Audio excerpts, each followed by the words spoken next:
Hello. What's up, everybody? What's up, Shezar, Thurlow, Naz, Chipmunk, Rastafario, Sokaman, JR, Warren, Saladino, Ren, Feardodon, Tylers. Everybody's doing good on this Thursday? Oh shit, it is Thursday, 10th of April, 2025. It is the last day of the week already. Jesus. Can't believe this week flew by so fast. I'm gonna have to think about reintroducing Friday streams at this rate. We can actually make some progress through the game. Otherwise, we'll be here for a year or something. I don't know.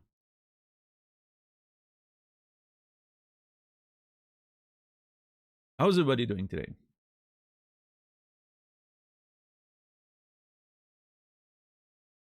Finished Disco Elysium yesterday? Finished playing the game? Or finished watching it?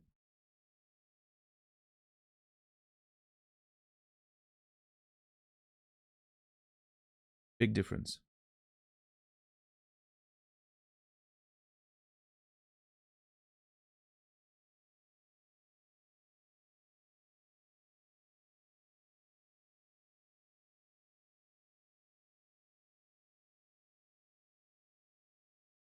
So I turned on the Steam overlay and the game recording, like Saladino suggested,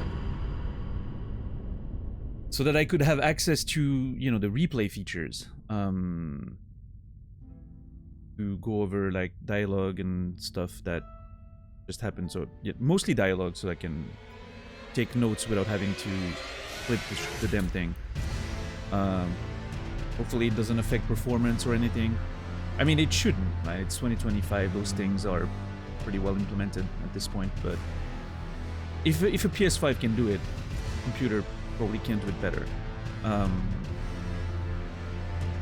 Now, you guys won't be able to see when I bring up the, you know, the overlay and everything, because it's, I don't know, it's just not captured by OBS in the same way. I would need probably to make a different scene and all that, but I'm not going to do that.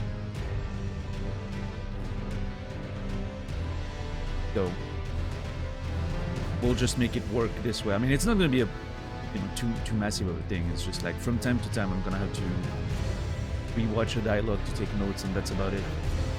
It will give you guys an opportunity to stare at the notes when I do that, so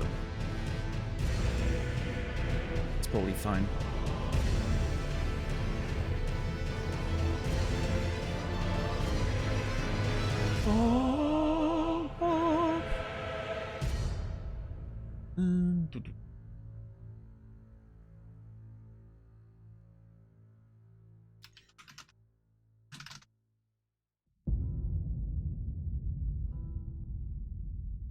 Not optimal, but a band-aid. I mean, it's as good as it gets, pretty much. Like, I mean, I guess ideally you guys would be able to see what I'm seeing, but I don't think it matters that much. Anyway, let's get the volume slightly down for a little bit. I'm not sure we'll have much of a conversation today, but might as well try. Playing it myself and half of your VOD is left. Oh, okay.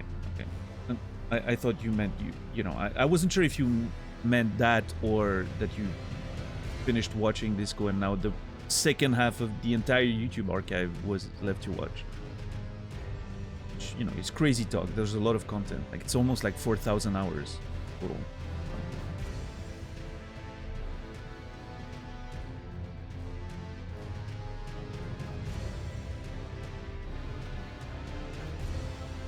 Yeah, at this point it's too complicated, Sal. You know, I just, you know, the goal of this is being able to quickly look at the subtitles again, you know, so that I can take notes. That's about it.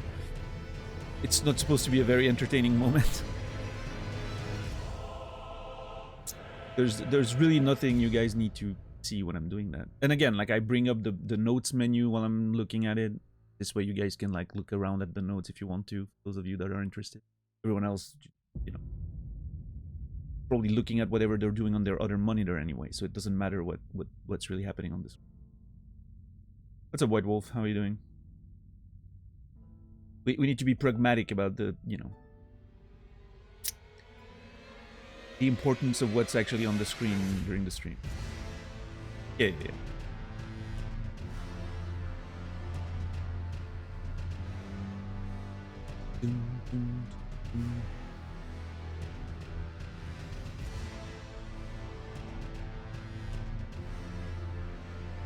Have you guys seen, oh my god, there's a new early access game that just came out, I think. Something Our Darkest Days or whatever. Basically, This War of Mine, modernized. It looks really interesting. I don't think the early access is in a really good state right now. I feel like the game's missing a lot of features and it seems a little janky and everything. But I'm super interested in where that game's gonna go. When that game's completed and released, I'm 100% streaming it. This War of Mine was so fun to stream. In fact, I should probably go back to that game at some point, because when I played it was the on release, and there's a lot more content now than there was at the time.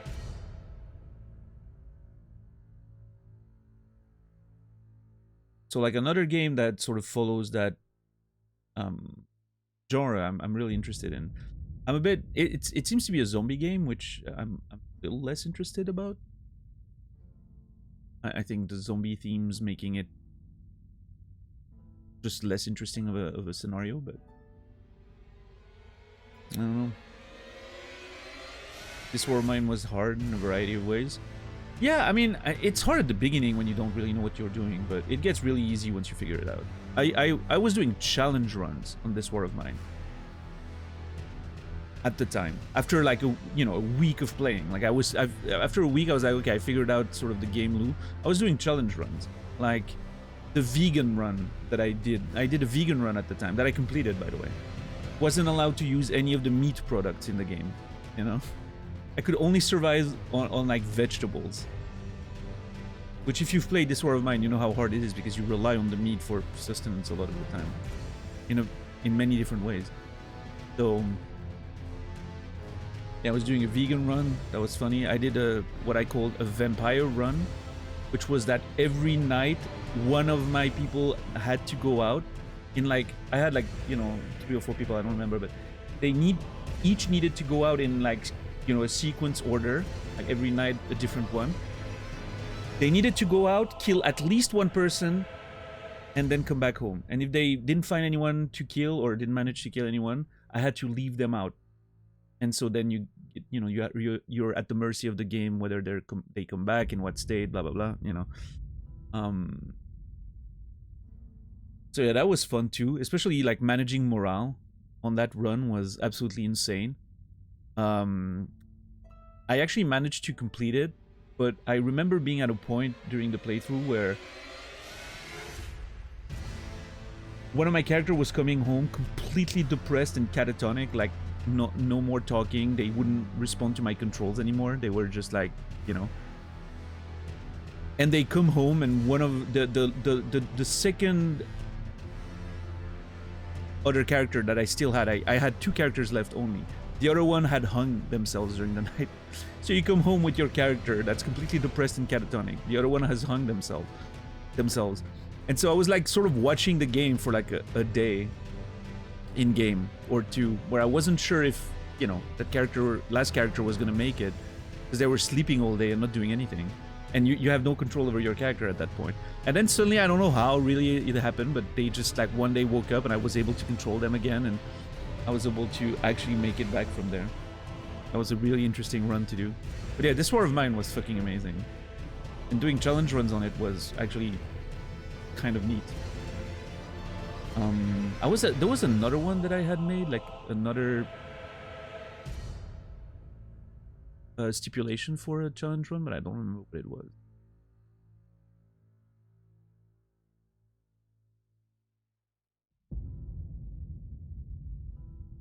What's up, Pokebear?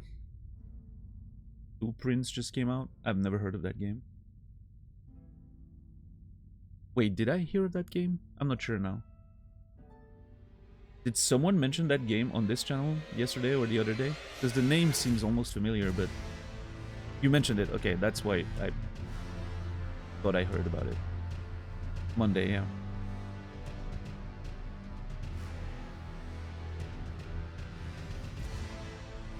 AAA event with a lot of indie announcements. Interesting things in there. A Balatro-like slot machine game, for instance. Yeah, everyone's trying to make a Balatro-like at this point. Because it's such a simple, you know, base concept with low requirements for a lot of things in terms of production. And yet, infinite game loop that people are gonna... I think we're gonna see a lot of bad Balatro clones in the next few years. Unfortunately.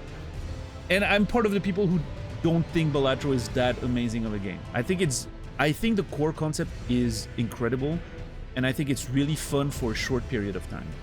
But I think it gets old extremely quickly. Because I don't think the game really... I mean, I don't know, maybe they're updating shit since I played it, and there's more cards and jokers, and maybe that makes the game slightly... But I don't think the number of jokers was... I don't think you can add to the core of the game in a way that is gonna avoid my problem with it. Unless you fundamentally change the game. I think it's just a game that, no matter the run you're on, and the stats you have, and the jokers you have, and the... It always sort of feels the same to play. Right? And that's because at its core, it's just you click cards and that's it, right? And I think that's an issue for a game like that. For a roguelike, quote-unquote, right? It's part of the fun of playing something, to me at least. I mean, again, it's completely subjective, of course, but to me, what's interesting in a roguelike, you know, and that goes back to the Binding of Isaac, but stuff like Dead Cells, stuff like Hades, and, you know, is that different runs play differently. Depending on the tools you have, it fundamentally changes the way you play, mechanically play the game, and the way you interact with the game around you, right? On top of crazy stuff happening and it looking different, and, you know. And there's more and more stuff that gets added and all that. You know, you get different weapons, different spells, different skills, different random elements, enemies, whatever. And I think Balatro doesn't really feel like that. Sure, you get a different Joker that does something different, or you get, you know, like, you go in a different route with your build, so to speak, but fundamentally it still feels like playing the same game. You're clicking cards and seeing the number go up. It doesn't really change the way it feels to play another run.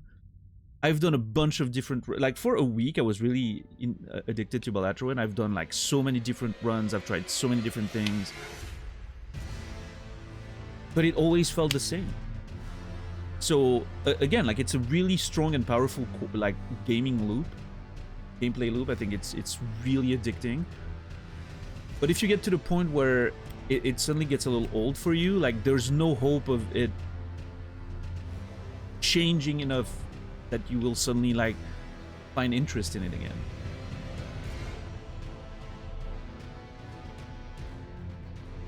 Yeah, no, I mean, obviously it's a very well-made game that is extremely successful. I'm just trying to look at it from the perspective of, like, your quote-unquote typical roguelike that has sort of infinite replayability.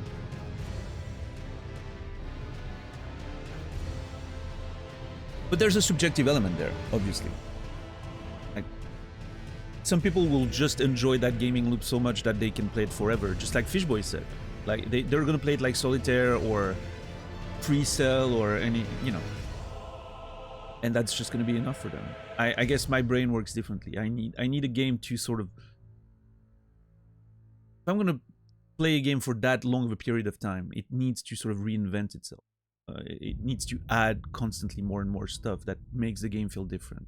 There needs to be a variety of ways to play the game that I can find different ways of playing it that makes it feel fresh.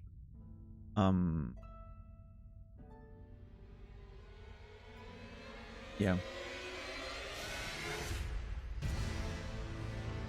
What's up, Akorelic? How are you doing today? I don't know, maybe I'm the problem. Maybe I get bored easily. I don't know.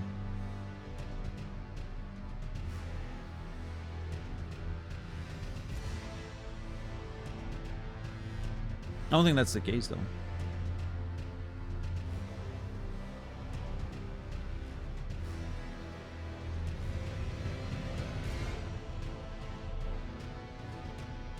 And get into Balatro.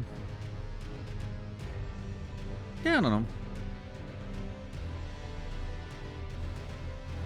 Then again, you know, you have people that have been playing Candy Crush for like 10 years every day. They don't get tired of that, you know, on their iPad while watching TV. I think maybe for these people, Balatro is, you know, the ultimate game, basically, right? Because it's a lot more interesting than Candy Crush, and it has the same sort of, you can just put it on, watch something on TV, and mindlessly play your cards, and put a little bit of thought every few minutes, and maybe it's more that kind of experience rather than a roguelike where you're actually actively playing the game constantly, like locked in, trying to mechanically and also like mathematically, intellectually putting all the elements together, like something like Dead Cells would get you to do, right? Farm simulators still a thing? Probably. I was never really into those simulators. Actually, I only started playing some of these games earlier this year. When I was depressed in January, I was playing Car Mechanic Simulator. That game was really fun. But again, that's also a game that for like a week I was really into it, and then I just sort of couldn't find interest in it anymore. Oh, and that, what was it? Card Shop Simulator? That one was funny. But again, same problem. After a while, you just figure out like the most optimal way of just playing it, and then it gets boring.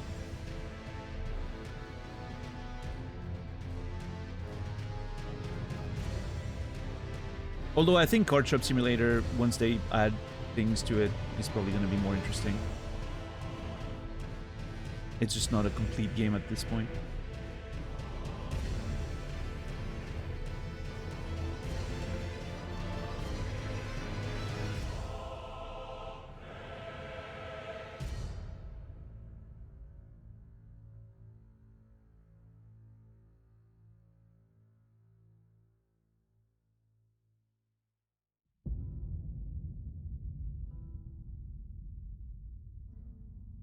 But yeah, I don't know.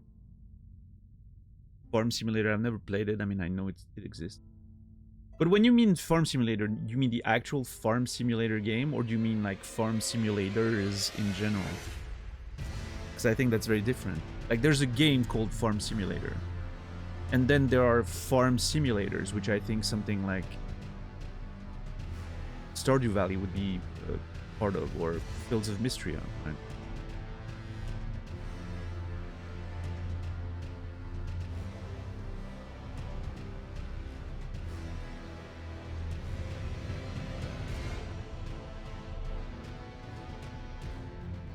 Yeah, but Farm Simulator is like, has to be at least like 7 years old at this point, right? I don't know, in my mind it feels like something that came out in 2018, maybe even prior to that.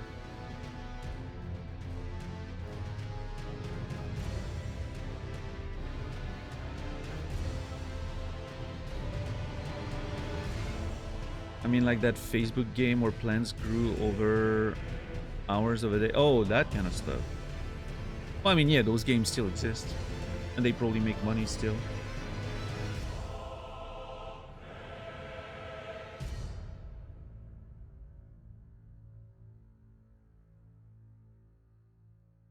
But yeah, you know, I really have no interest in mobile style games that have those real-time mechanics locked behind them. Even something like Warframe, the fact that it has like real life sort of time logs makes me upset. I hate that. I understand why it's there, and I think it works within the way the game is designed. Like, you invest your, you know, time, you farm things, then you start creating a thing, and then there's a time log. It gives a sense of sort of progression to the whole thing that wouldn't exist if you could like just create things instantly. But it also feels like a cheap way to get people to keep playing for longer periods of time and keep logging in every day, and which is probably the actual goal, right? It's a way to force players to log in every day and make it look like the game is more active than it actually is. Although Warframe's obviously very successful. But like I was playing that, what was the name of that game that came out last year? The First Descendant. How's that game doing? Are the ladies getting more and more naked as the player base is decreasing? I'm assuming that's the path it's taking, but...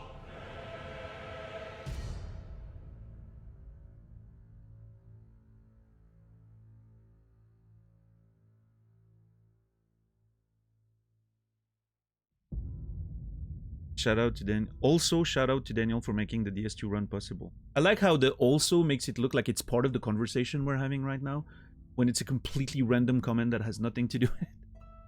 Thank you, White Wolf. I appreciate it. Yeah, I take full credit for that DS2 run.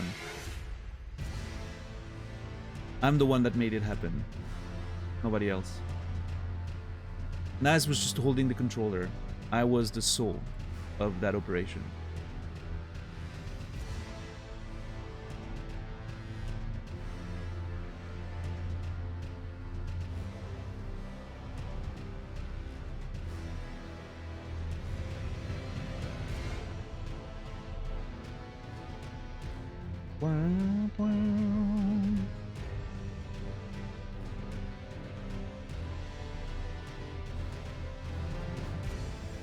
Yeah, I mean, Naz just needed to, you know, have some pressure on himself.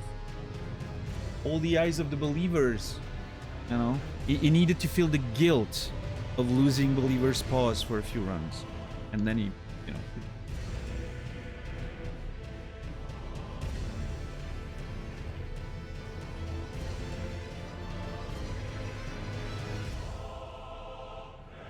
So, Naz, do I get a percentage of your winnings last night for not only making the run happen, but also, like, giving you free advertisement right now? Or, like, by way of White Wolf? Is White Wolf gonna, you know, make up the difference? Since apparently my stream's, you know, about you right now?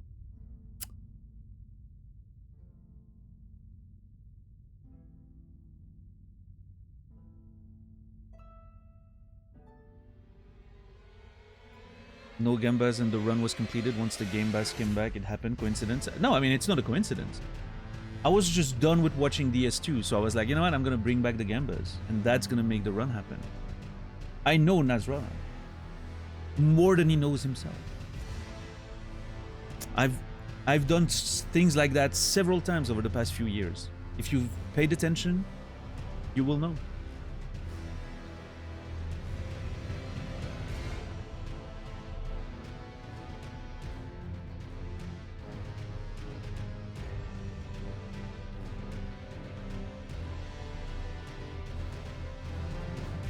What are we playing tonight, Nasrallah? Are we playing... Wait, what were you doing next? Convergence mod? Or... a game? One of them? Dark Souls 3? Elden Ring? Something?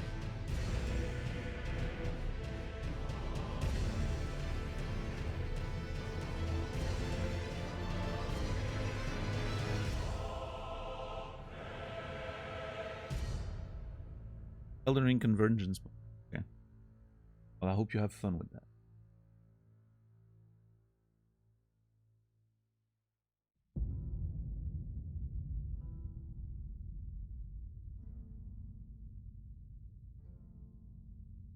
Is there a non-spoiler way of explaining what the Convergence mod does? I don't want to look it up.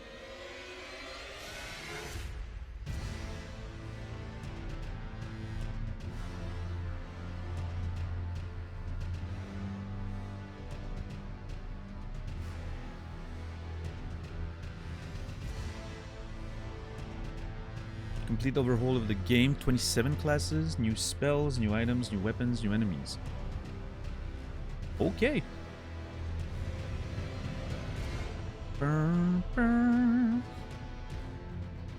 Plan on doing the DLC when you find it or after the main game? I don't know. I have no idea.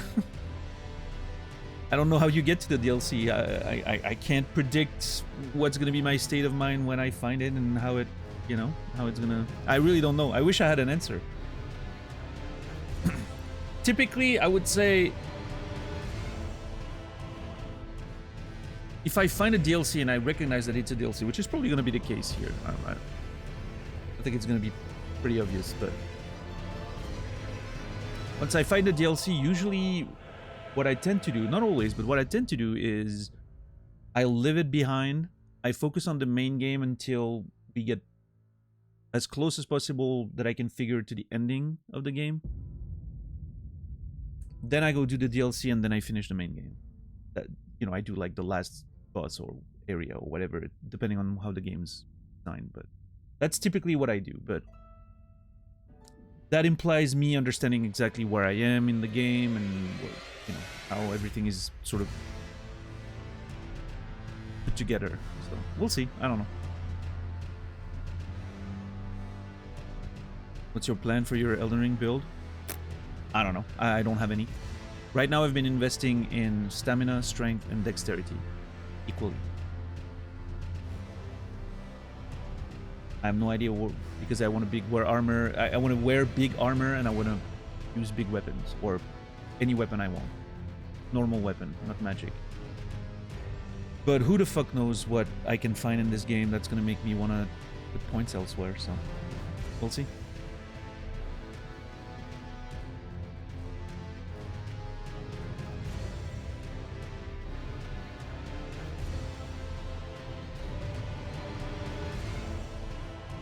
Some changes to existing areas.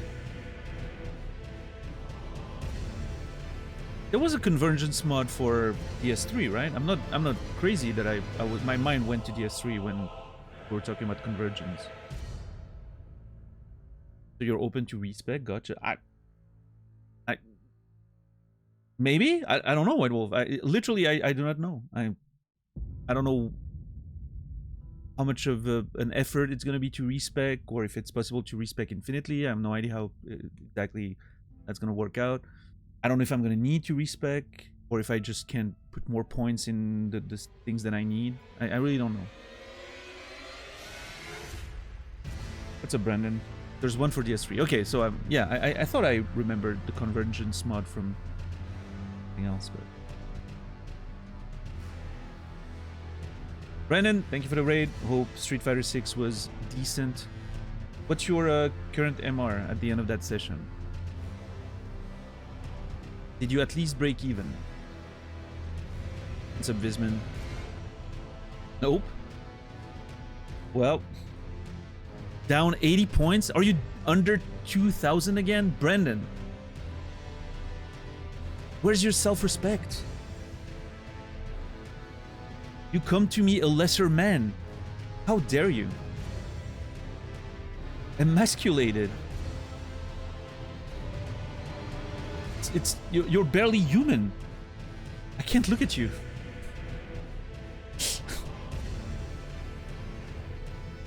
I'm so close to putting the game down. I understand. What's up, Tixar? What's up, Squeegee? What's up, B-side? Imagine rating a streamer and getting that trashing. I mean, Brendan and I are, you know, as Brendan would say, we're homies. It sounds wrong when I'm saying it, but that's what we are. He's in my DMs and everything. We call each other, you know, it's a whole thing. He takes me on walks with him. Yeah, take him on a walk. Sent him pictures. Yeah, no, I mean, it's, you know, the beautiful bromance. I mean, it was, because I ain't, you know, I'm not frequenting someone who doesn't have 2k MR. Like, are you kidding? I know my value. I know my worth.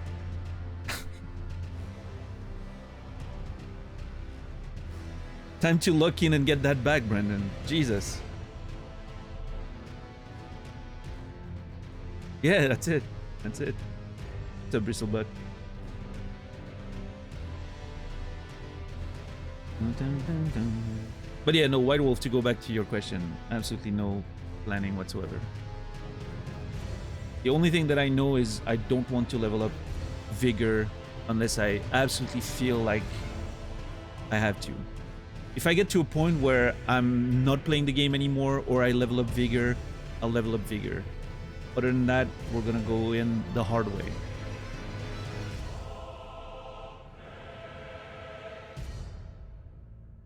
Where will you go if you put it down? Please do not say City of the Wolves.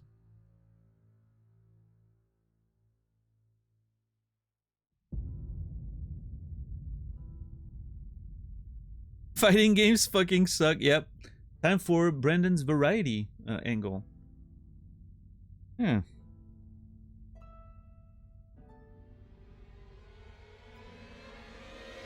I'd watch Brendan play a variety of games. Hell yeah. That'd be fun.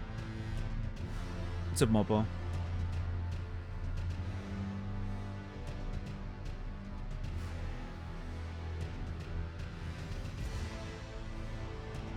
It'd be different if winning was more fun in Street Fighter. It's more of a relief. You know what? Obviously, at my much lower level of understanding of the game and everything, you know, I barely understand what the game, how the game works in Street Fighter. I felt exactly the same. I never felt satisfied winning in Street Fighter. I was like, oh, I got lucky, I guess.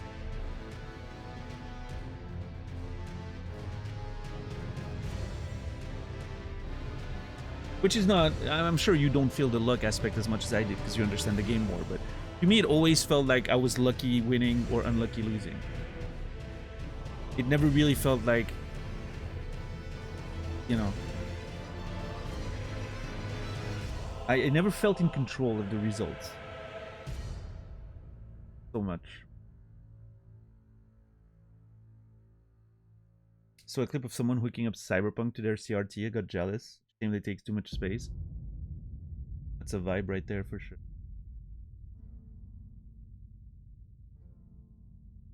Yeah, no, I get that, Brendan. Also, the interesting perspective there is that those activities are not against other people, right? You're just working on improving your own skill with yourself, right? Which may be part of it, maybe?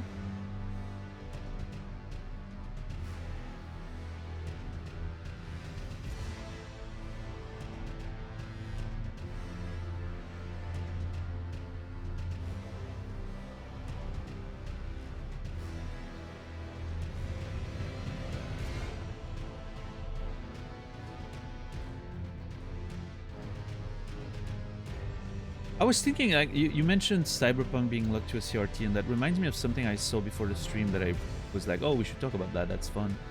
And I forgot.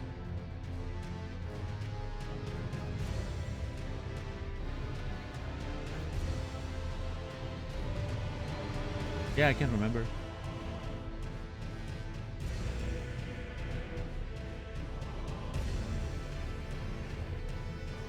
Feels like outside factors are less at play.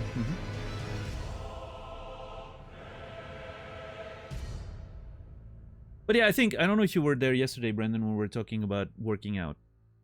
And why, the other day, I don't remember when it was, but we had a conversation about working out. And I was making the argument that to me, working out, like weightlifting and all that, back when I was in my gym rat era, always felt so satisfying because there is a direct link between... There's a direct link between the work you put in and the results you get. Right? Efforts and results, exactly. It's not linear. I wouldn't go as far as to say that it is linear, because I don't think it is. Like, working out, you know, you have your moments where suddenly your performance is lower, you get, you know, physical issues, you get sick, you get injured, but it's not linear. But in general, you get out what you put in, right? There's no... You're not gonna work out for 3 years and be exactly where you started. That, again, unless like big injury or whatever, it's just not gonna happen. There's a progression that makes sense. That doesn't happen in a lot of things. There's a lot of fucking things in life where you can put enormous amounts of efforts and be nowhere, right? Streaming is a good example. You can really put years into this shit and be exactly where you started 3 years ago, maybe even in a worse state, right? So I think that's why working out feels so good. And like a lot of those activities like climbing, you mentioned dancing and singing, there's, you know, if the goal is just to get better, like you're not doing like competitions and all that, it, you know, that's how it works, right? Anyway, what's up, Poopist Fart? Welcome in. Trasher XCV, welcome in. How are you, Trasher? I had to click on your name. I was like, wait, Thrasher, is that the Thrasher? But yeah, welcome in. I didn't remember your name and XCV at the end of it for some reason.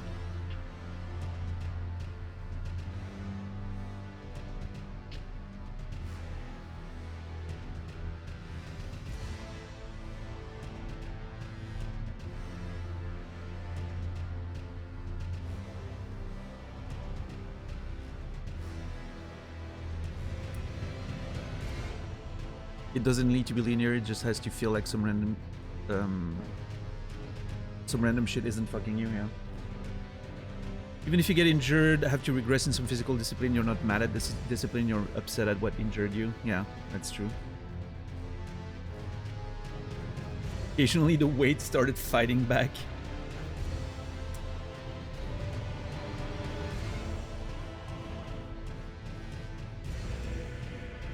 Felt like that with cycling, barely doing 10 kilometers, dying to 100 kilometers, feeling fine after.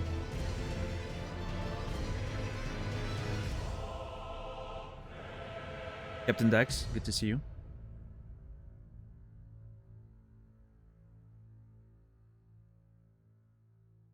But yeah, no, absolutely. A big part of why I miss the gym so much, you know, is there was something so peaceful about knowing that the time I was investing in doing that, the benefits were unavoidable. It wasn't blindly doing something, and it's funny because at the time when I was in my gym rat era, I was also starting to write a whole lot. To try to get published, right? And so I was doing those two things. One of them extremely challenging, you know, the writing thing and figuring out how to take a, you know, put a foot in the door of that world of publishing and all that, with absolutely no certainty. Like I was investing so many hours without any guarantee that it would lead anywhere. I could literally have invested 1,000 hours and be left with a fucking manuscript, useless manuscript in my drawer and my dick in my hand, right? Like, and that's it, and nothing would have happened. And on the other hand, I was using the gym sort of as a way to be like, you know what, I have some control over what's happening in my life. All the time that I'm putting in the gym, I know exactly what I'm getting out of it.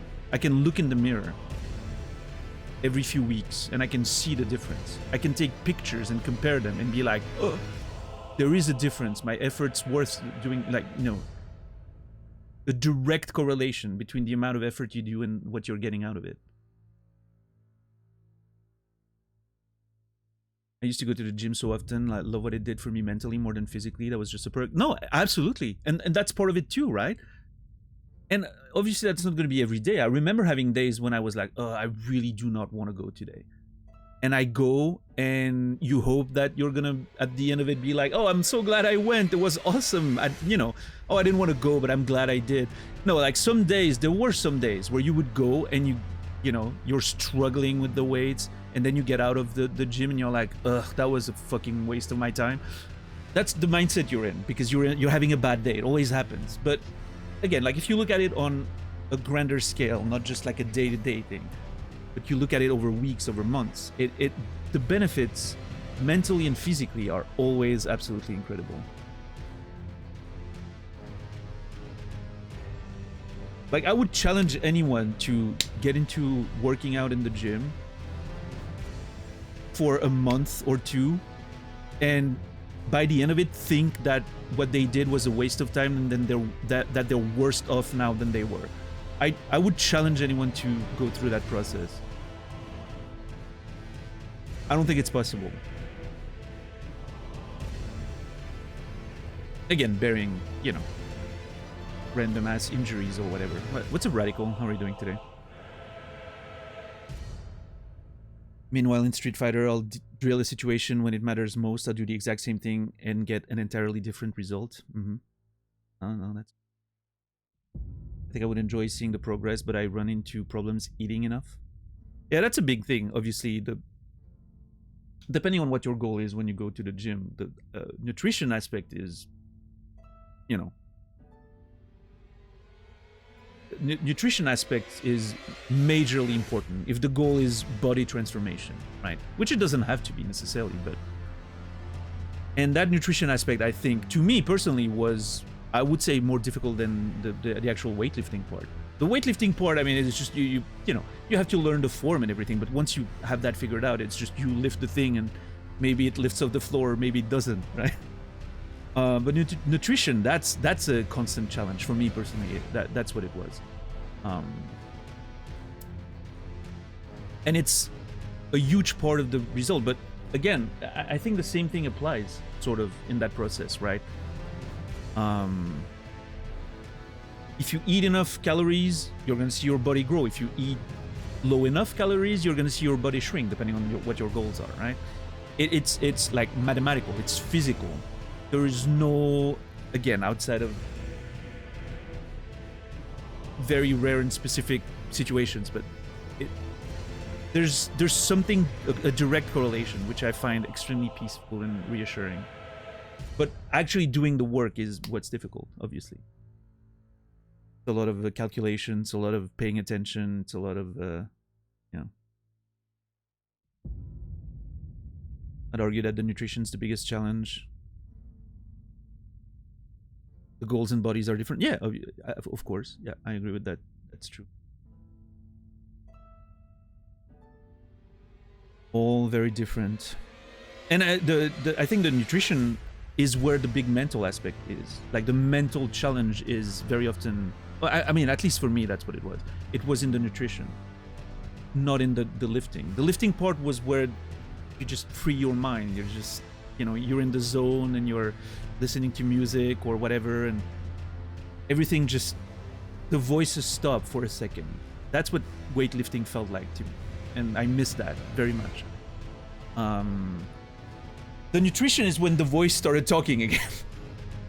Like, oh, you gotta eat less, you gotta eat that, not this, this is not gonna be good for you, you're gonna, you know, you really want to eat this, but if you eat that, you're gonna feel like shit for the rest of the day, because blah, blah, blah, you know.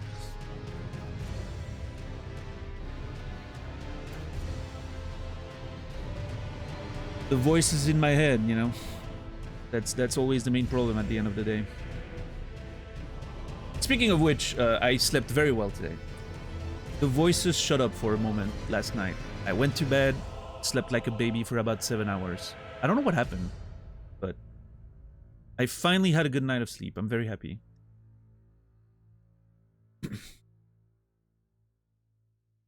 Used to live 3 times a week consistently for like 2 years, then just hit a massive wall. Yeah, I mean, that definitely happens to like plateaus and all that. When I was at my peak, I was going to the gym 6 times a week. Then I was doing like, you know, I don't know the word in English, but like, you know, I was splitting the different muscle groups and all that, and I had a cardio day, and it was a whole thing. But man, it was...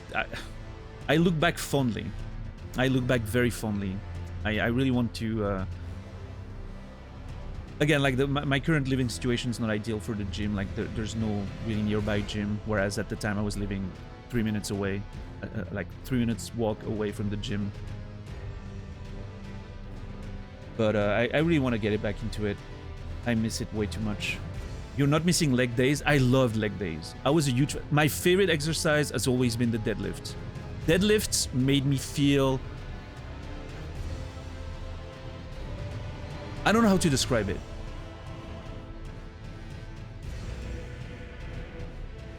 A good deadlift, getting a new PR on a deadlift, felt better than most things I've experienced in life.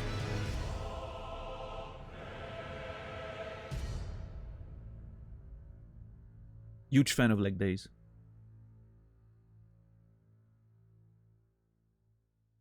But yeah, I also miss the camaraderie at the gym. I was in a gym where lots of regulars, and we were a group of people like that were just there every day, and we would see each other all the time, and it was such a nice vibe in general. Not like not like you would imagine that bro gym culture that can be a bit obnoxious sometimes. It was a really cool group of people.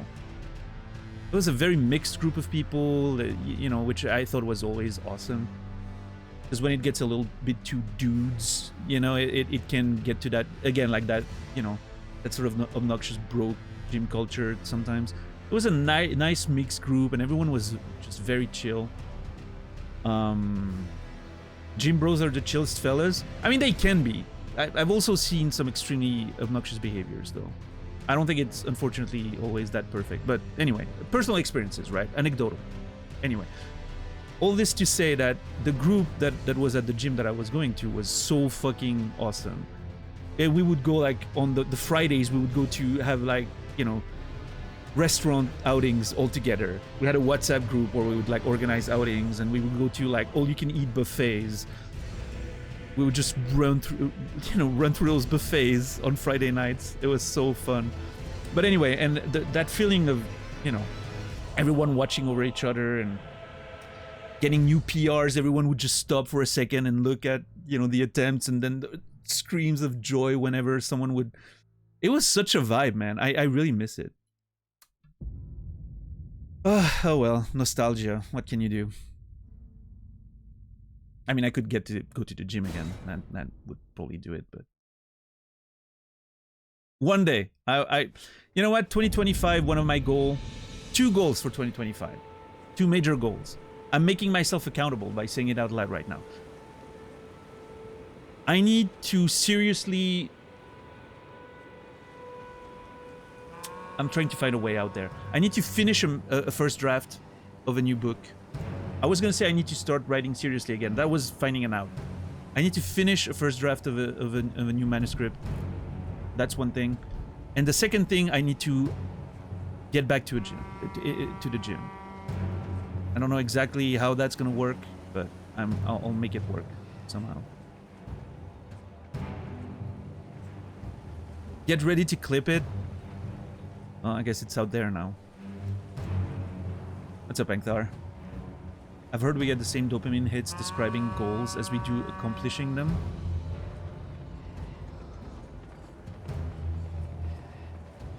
I think there's some truth to that, Captain Max. Yeah, I'm not sure exactly what the science is. To find some like reference, I would love to read it. But when it comes to writing, there's a saying in the writing community is that you should never talk about your stories before you actually write them, because there's a risk the fact that just telling about your story, like talking about your story out loud, is going to give you the satisfaction of telling the story, when that satisfaction should be, oh, what the fuck, that satisfaction should be done by writing the damn thing, right? Not talking about it. So you can memorize sorceries and incantations at sites of grace. You must have a staff equipped to cast sorceries or sacred seals to cast incantation. Okay. Glintstone staff. I don't know why I spawned in and immediately I get into like a fight. Like the music's going crazy right now. I guess I got noticed by the dude down there. I wonder if it's like how doing roll motion exercise even with lifts, bending to an overhead dumbbell lift with empty hands will stimulate the muscles considerably. Is that a thing? Like, if I do like the motion of like curling, it's gonna stimulate my muscles considerably?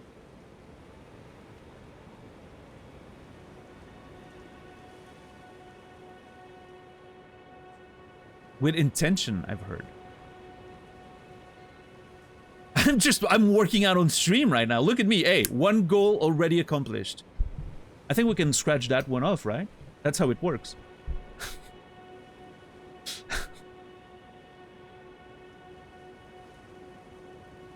I lift weights in my sleep. I feel that, Rasta. Wait, what is that? Hold on.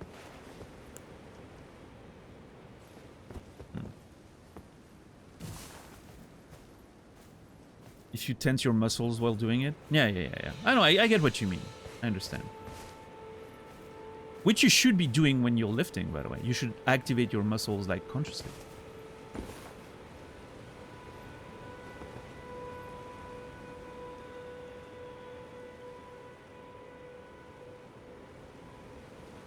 Okay, so there's a few graves there, but there's a big-ass wolf.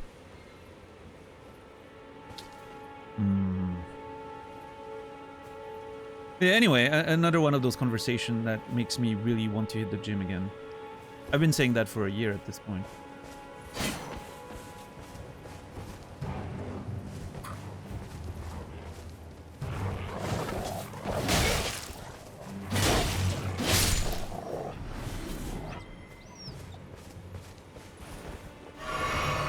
Hit, reset. You reset. Challenge running assholes.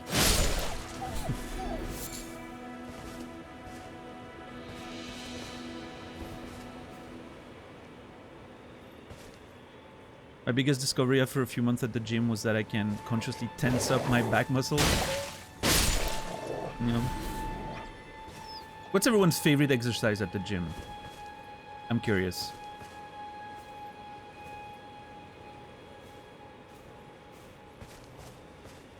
Bench press. I wish I liked bench presses more. I think they're fine, but it was never really up there for me. What's that wolf doing? Fight me! Leaving the gym? Okay, JC's not on board with the working out. Anything back and arms?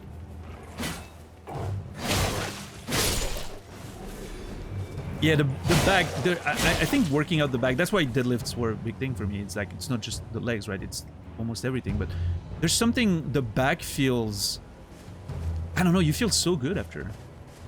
It's almost like it's activating something along the core of your body, right? Your spine, your nervous system and everything. I don't know.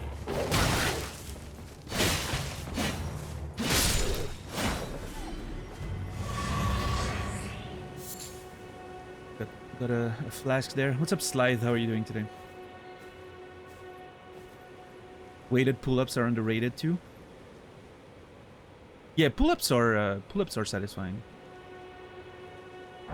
Especially, I remember when, you know, when I was first starting to hit the gym and I finally got a proper pull-up and everything like that. That feeling was empowering. As someone who, you know, has struggled with weight, you know, a bit, I used to be a lot bigger when I was younger and all that. Being able to lift myself up was such a cathartic feeling.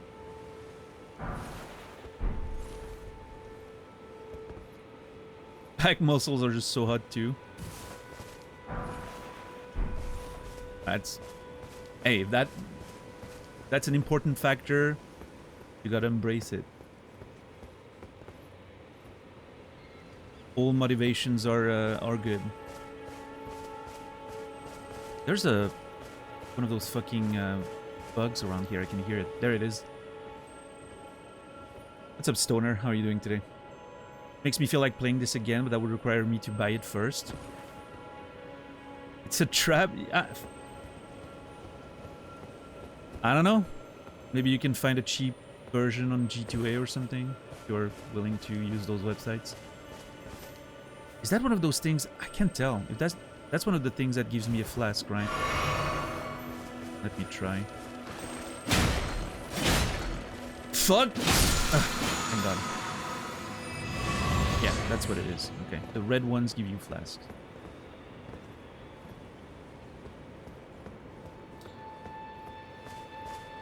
Struggled with 2 pull-ups. Now I'm working with 2 plates pull-ups. That's nice. Hell yeah.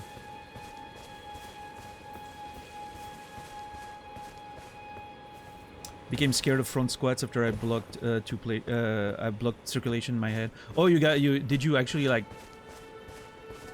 lose consciousness? Or was it like because of the bar or something? It's like I've seen a thing that happens to a lot of people is they stop breathing when they lift, and then they just like pass out.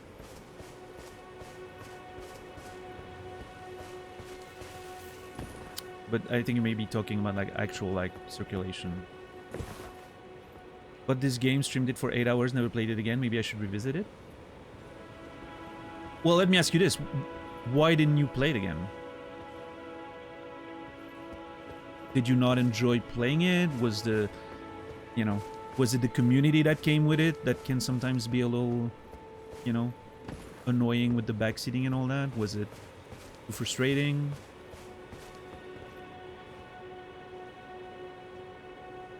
The bar was pressing on my neck and you lost consciousness. That's scary, yeah. Yeah, especially like you don't want to pass out with, you know, 100+ kilograms on your fucking shoulders, right? That's a bad time waiting to happen. Okay. So I'm gonna go back down to the road.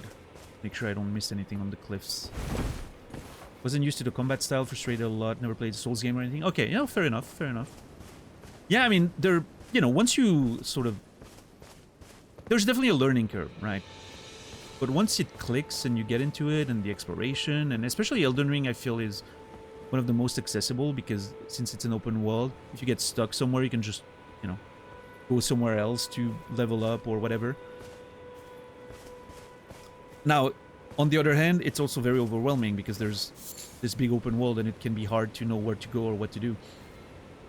Whereas the older Souls games, more linear, it always sort of, you only have a few ways where you can go, so it's a bit more directed. But on the other hand, if you get stuck on a boss, you're there forever, so until you beat it.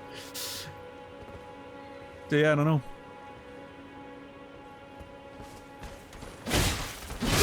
Yeah, I'm gonna. I was gonna eat shit there as soon as I attacked.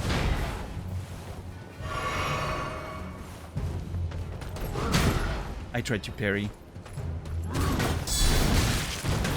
Shit.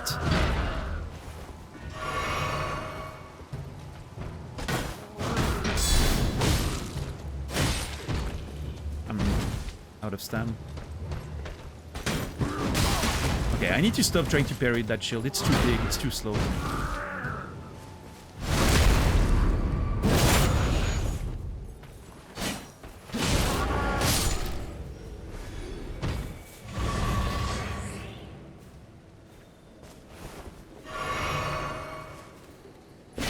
Oh, pff.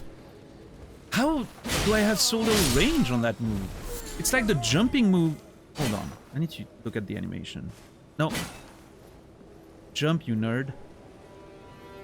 Yeah, see, that's what I mean. It doesn't really extend the spear forward. It just plants it on the ground. In the ground, like that's why I feel like the range is too short sometimes.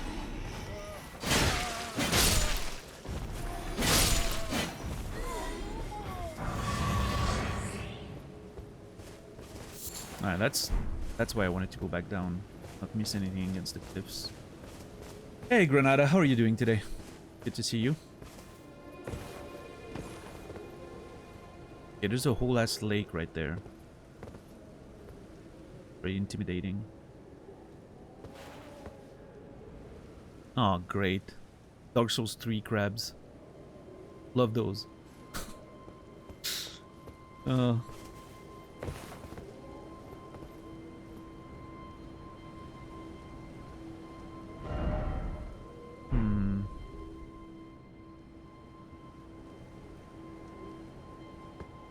I think I'm gonna have to look at the lake later. It's a big open space. There's a lot of stuff there. It reminds me of, again, like it reminds me of the Farron Swamp in Dark Souls 3 for some reason. I don't know. I'm not excited about that. It's probably fine. It's probably not poison at least. What's up, Trim? What's up, $10? How's life?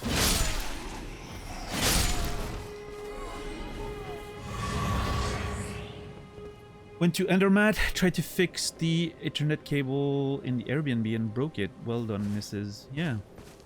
Congratulations.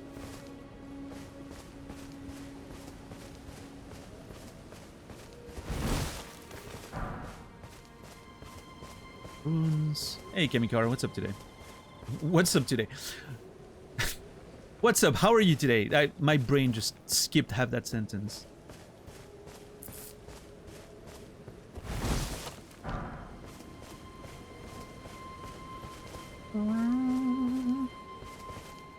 After all the talk of lifting last stream, trying to convince myself to get back to the gym tonight. Hey, we were just talking about that, Trim. We had another conversation just now. I don't know. Hey, maybe this whole community is on its gym rat era again, right? We're all gonna go back to the gym. It's gonna be beautiful.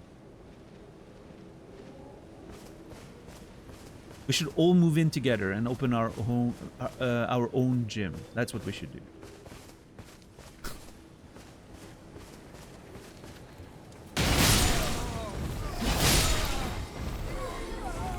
Let's make a gym pact. I'm not ready for that kind of commitment.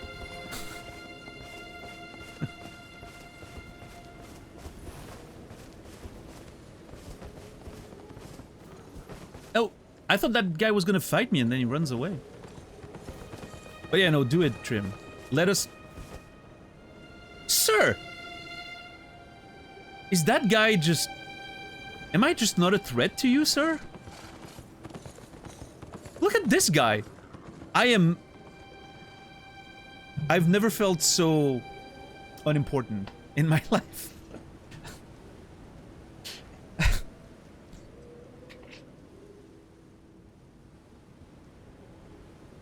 This just there felt like all my relationships, you know? Ending up with avoidant behavior people that just pretend that I don't exist, you know? He needs his space.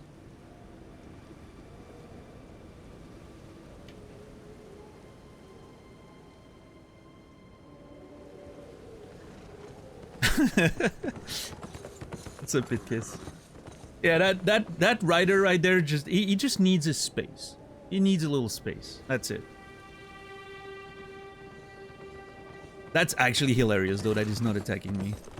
That's so funny. Do you think if I stand in the middle of the road he's gonna be like...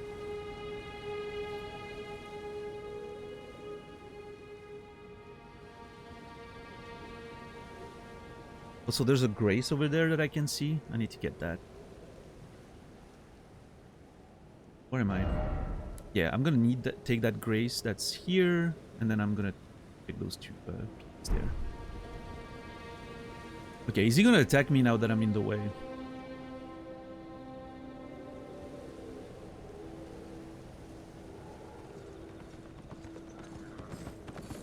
Oh! Jesus! All right.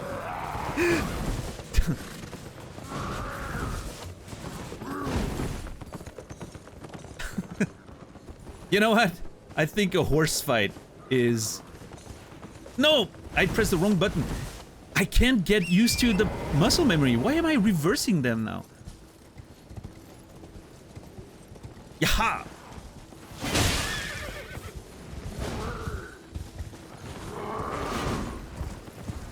Oh, a fucking rainstorm and everything? What a vibe.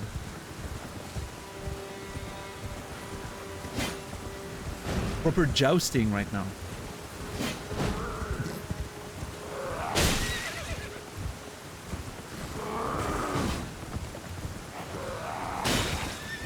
Whoa! Hold on! Ow! Shit.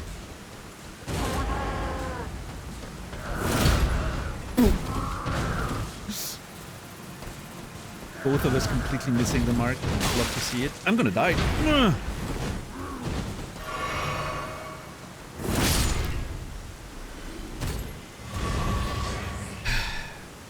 He's got such a good For Honor moveset. I forgot about For Honor. I really wish I had gotten into that game more when it came out. When it came out, I didn't really have a way of playing it. And...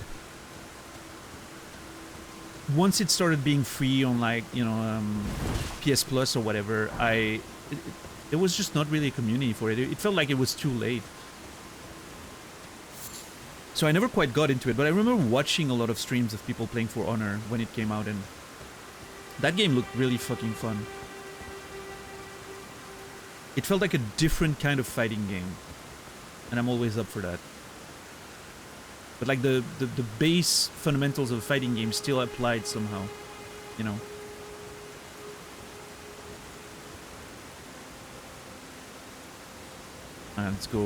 Let's go hit the grace before we do anything else, I think.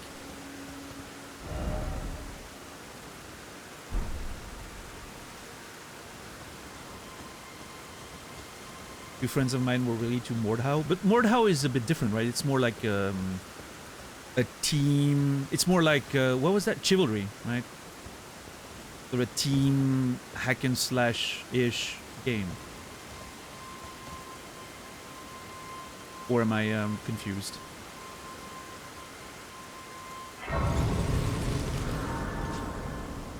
It can be 1v1. Dual servers were a big thing. Oh, okay, interesting.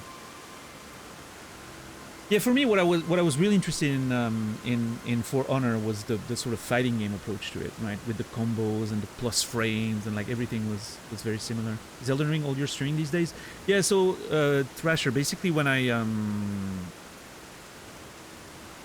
I start a game, I usually focus on that until I'm done with it.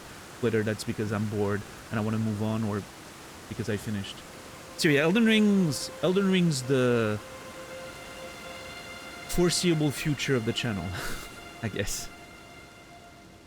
Because if it so far it's been going well and I've really enjoyed it. So if it sticks, I'm gonna be there for months probably.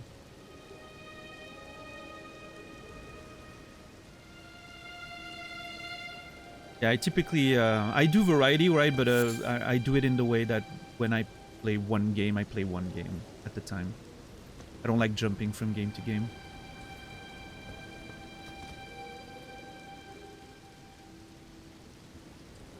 There's a very high scaling in Mordhau. Okay. Competitive scene years ago. Yeah, I wasn't aware of that.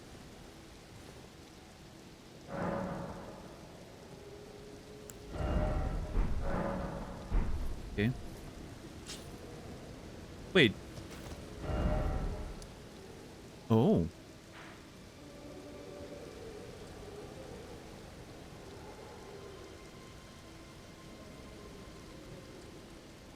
Interesting. You have another guidance golden ray or whatever they're called.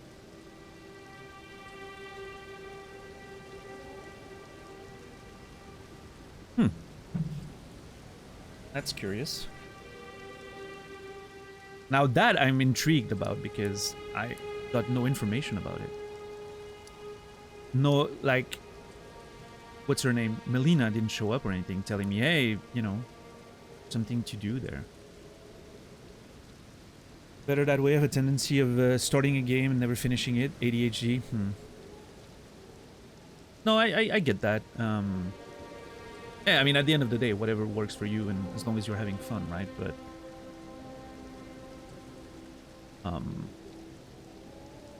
yeah, I mean, you're not alone, right? There's so many streamers I watch have started 20 games and not finished a single one of them, and it's okay. It's still entertaining. Did you I was lurking, but did you finish Call of Duty yesterday? And what's next on the menu, if you don't mind me asking?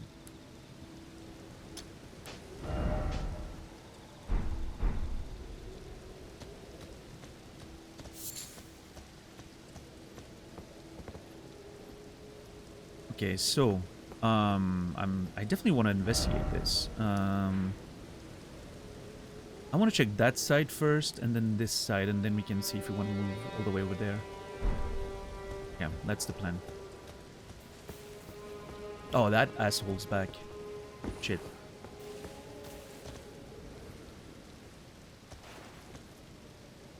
What's that? That is very weird.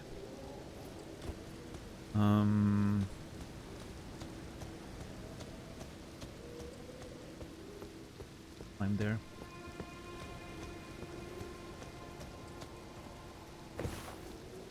Finish Black Ops. That's the one, yeah.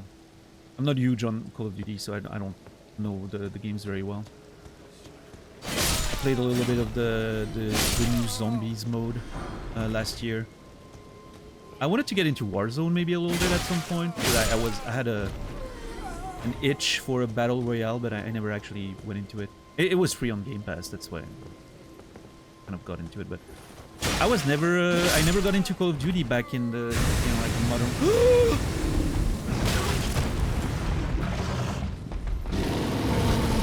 Hold on, more on that later. What the?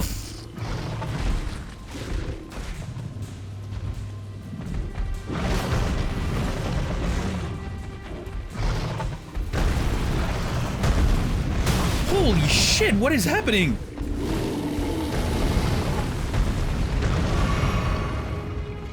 Was that dude a druid or something? Like, did he... Dude, I don't think I can block that shit. I am not doing damage at all. What the fuck?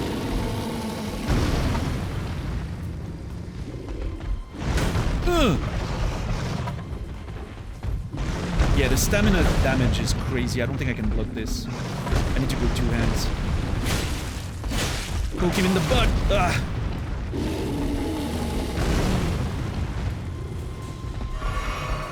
You know what they say? When in doubt, put it in the butt. I really need to stagger him somehow. Ugh. Yeah, that's a big boy right there. Oh, let's go. Where's the weak point?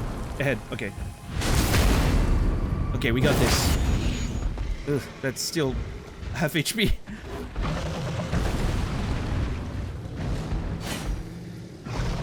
Oh, yeah.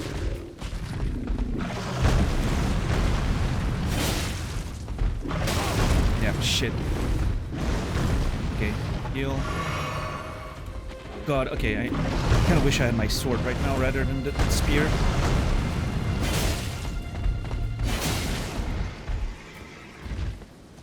I am so lucky that he stopped attacking when I was out of stam. Just a normal bear. Yeah, that's a... Oh, I'm eating shit right now. One dead. That charge comes out fast! Come on, stagger!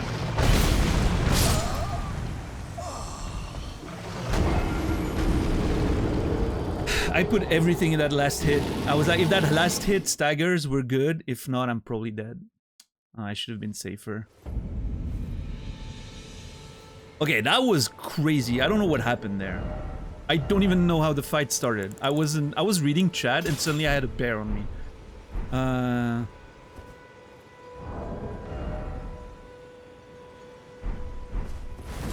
Let me, I'm gonna go with the sword. GG's, yeah, I mean, for the bear.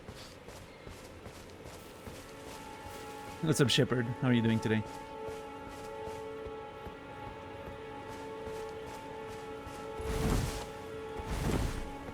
That was crazy, yeah. Again, I need to pay attention this time because I don't know how the fight started. What was I saying? Oh yeah, I was saying that I was not really... I never got into any of the Call of Duty games, like the Modern Warfare and all that, when they were super popular. Like, I completely missed that entire sort of side of gaming. Never got into the multiplayer stuff and the Black Ops, and it seems, you know, it was such a huge thing, but I just, yeah, just never did it.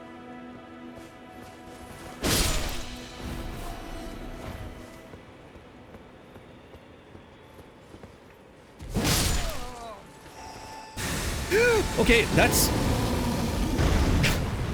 I managed to get scared twice. So, okay, this guy, you kill him and he transforms into a bear? That's what I thought happened, but I wasn't sure if he, like, came out of the ground or something.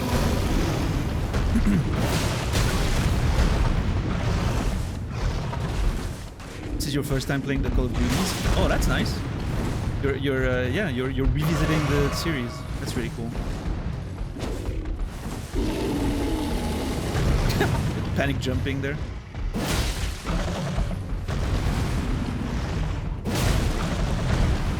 Yeah, I don't know. I'm still thinking about getting into Dark Zone one of these days and playing a bit of that. But I don't know. It's just a matter of time. So many games, so little time. I'm playing so much Tekken lately that I don't really have time for any other game off stream.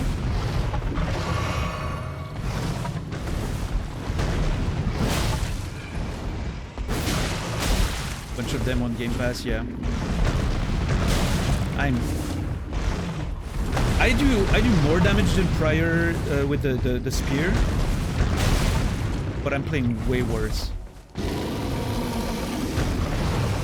need to heal. Yeah, no, I'm playing like trash right now.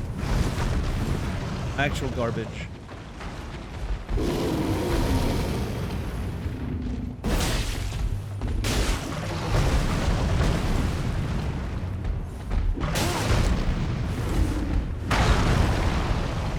Yeah, someone was talking about that earlier today, Dax. Blueprints. Is it... Okay, I just realized. Is Blueprints a pun on blueprints? Blueprints, you know, like a plan? Or is it just a coincidence?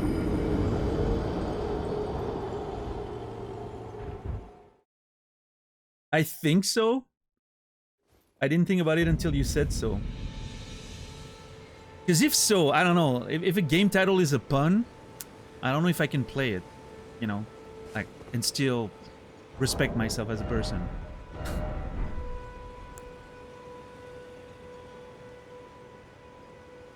Games would be incredible if I had your brain.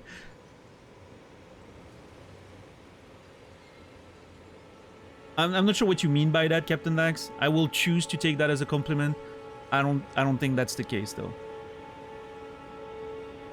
I feel like nobody hates video games more than I do. And I spend most of my time playing them. What's up, Kimmy? How are you doing today? Speaking of Call of Duty, it's funny how the plot of Black Ops 2 is a global war in the year 2025 caused by rising global conflicts starting between USA and China. Not saying we live in a simulation, but... I mean... I think there's a good chance that people, like the writers that work on those like political thrillers stories, whether it's games or novels or whatever, they're pretty tuned in into like the political state of the world, right? And I don't think it's very hard to predict that stuff like that may happen. If you look at the political state of things since the past 30 years, I don't think it was that hard of a prediction. Now, admittedly, reality is a lot weirder than what pretty much everyone would have expected, right? But like the general trend of where the global politics are going, I don't think were very hard to predict. I don't know. Maybe hindsight is 2020, but... Blueprints has been getting some incredible reviews. Nice. Yeah, I don't know. I don't know anything about the game, but I've been told by a chipmunk, I think, that apparently it would be a game that I would enjoy. Okay, I'm gonna remove the shield just to maybe roll a bit faster. Tom Clancy style timeline, yeah. Hey, listen. Like I always say, if the bombs start dropping, I just hope I'm close to a blast. I like Fallout as a concept. I don't want to live in that actual world.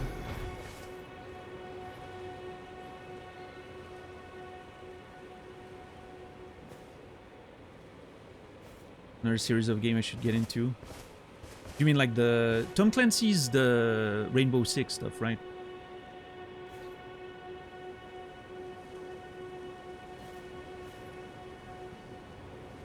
Or wait, wasn't Tom Clancy also... Didn't he also get involved in like Splinter Cell or something? Ghost Recon, sorry, yeah.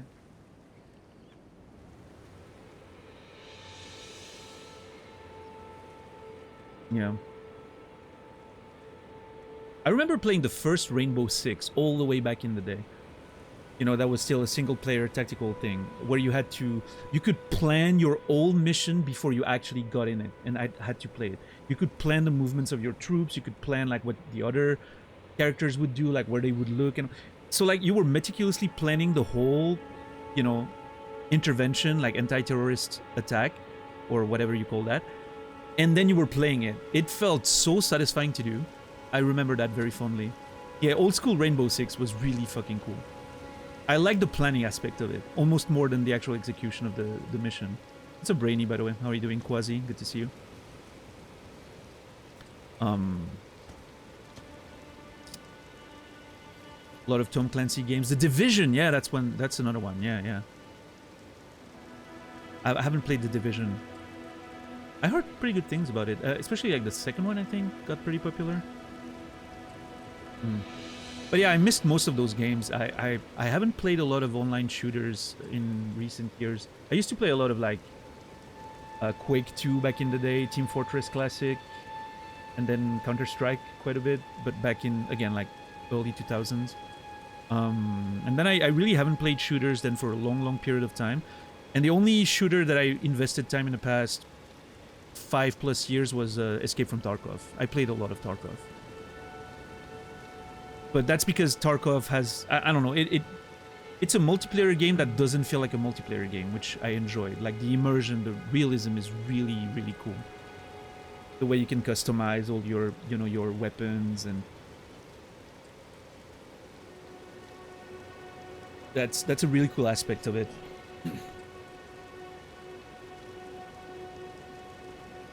Tarkov looks tough. The learning curve is extremely difficult. Yeah, you need to play with someone who sort of teaches you the ropes. That's how I started. I had a friend who was into it, and we started playing together, and he just basically, you know, put me on his back and carried me through our first few raids together. But I played 2,000 hours of Tarkov during the pandemic, so I got really into it.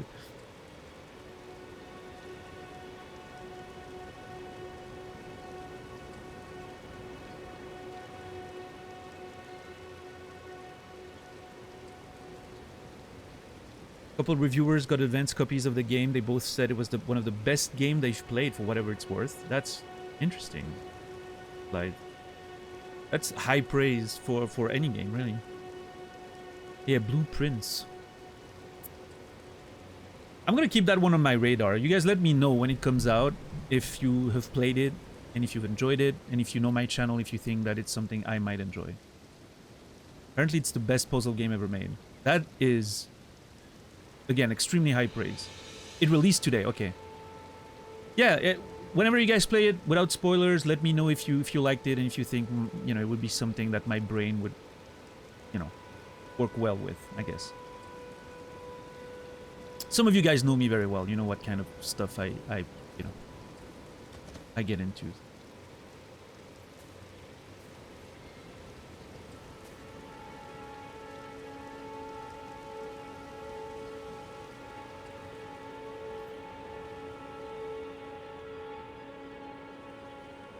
Yeah, I mean, if I'm going to play it on stream, it's not going to be anytime soon anyway. Because first of all, Elden Ring. And second of all, the way I usually approach new games, I wait for people to have had time to play them, right? So they can watch the stream. That's the focus of my sort of approach is, I want to play the game once everyone else has played it. So that you guys can relive your first experience through me, sort of.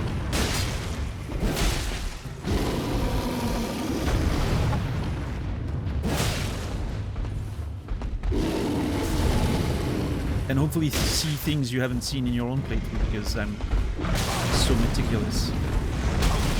Oh!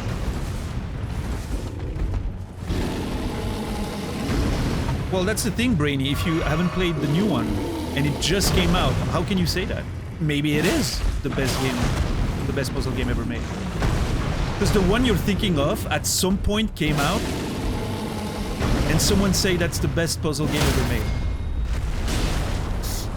And someone else was like, well, there's at least another game that disagrees with that. Which was the previous best puzzle game ever made, right? Do you see the flaw in your reasoning? It has big shoes to fill. I agree with that. It's a big claim, of course, but... also, it's extremely subjective, right?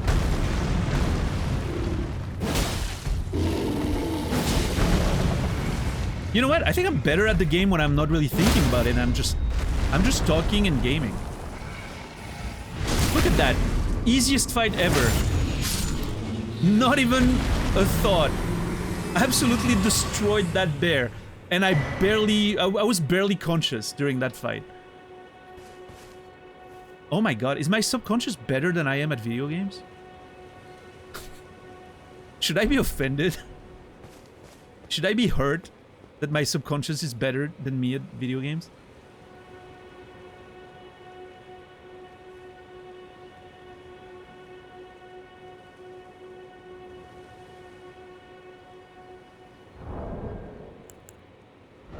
What did we pick up? Larval Tear. Material needed by Renala to grant rebirth. Core of a creature of mimicry known as a silver tear. As much a substance as it is a living organism. It looks like a...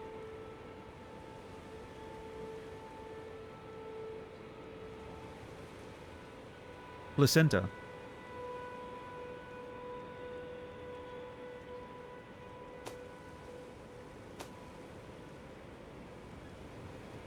Is that the word I'm looking for? Placenta? I think it is, right? Material required by the Ember Egg cradled by Renala, Queen of the Full Moon, to birth people anew.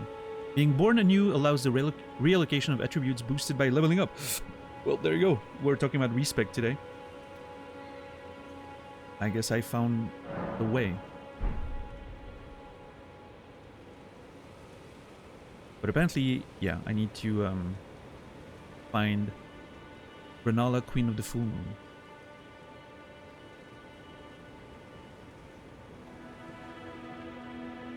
So the witch I found was her name was Rena. Renala Rena. I'm assuming there's a link there.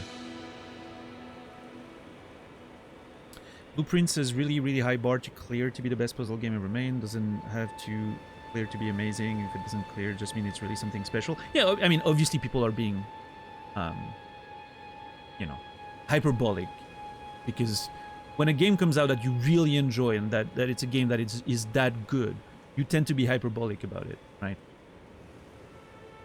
Because you're so excited and there's recency bias and, you know. But the fact that it's even in the conversation, that people are saying that it may be the best puzzle game they've ever played, is already pretty impressive.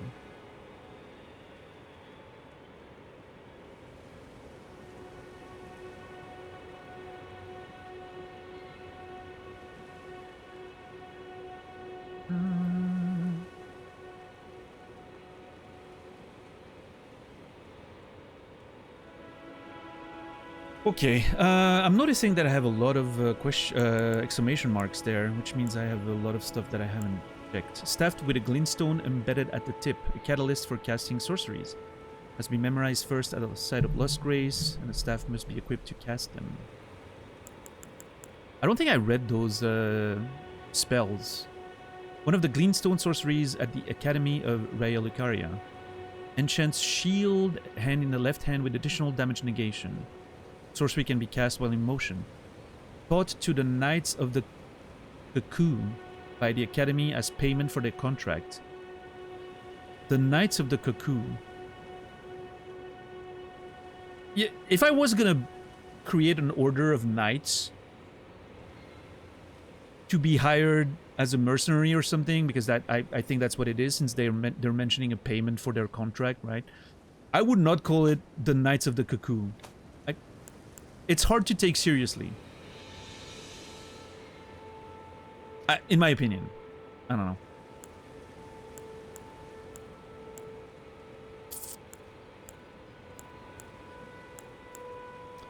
Enchants armament held in the right hand, magic affinity attack. Fires a volley of glintstone crystal shards, charging, increases potence. What's up, Jay? How are you doing today? A bunch of cuckoos, yeah. A sorcery of the crystal... How do you pronounce that in English? Cadre? I don't know. Le cadre. In French. Crystal cadre. A group of sorcerers who pursue the wisdom of stone. Cadre? Yeah, okay. The secrets locked in the faint cogitation of the Crystallians. Okay, I'm getting a lot of lore drop right there. Crystal Cadre, a group of sorcerers who pursue the wisdom of stone. The secrets locked in the faint cogitation of the Crystallians. I didn't know you spoke French, say? Yeah, I'm from Switzerland, the French part. French is my native language, in fact.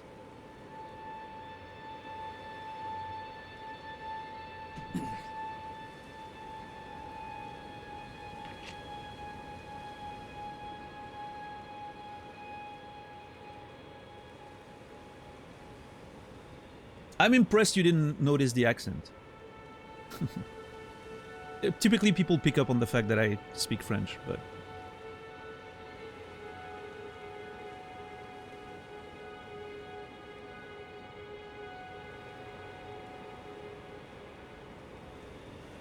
I guess we're getting good at hiding our native languages.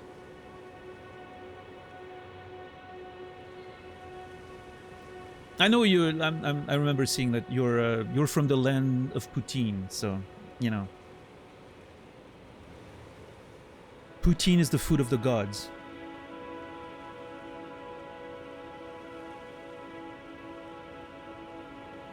If I lived in Quebec, I would probably be 20 pounds heavier, just on account of the poutine. I'm already in my dad bod era. I don't need poutine in my life, that's for sure. It's too dangerous.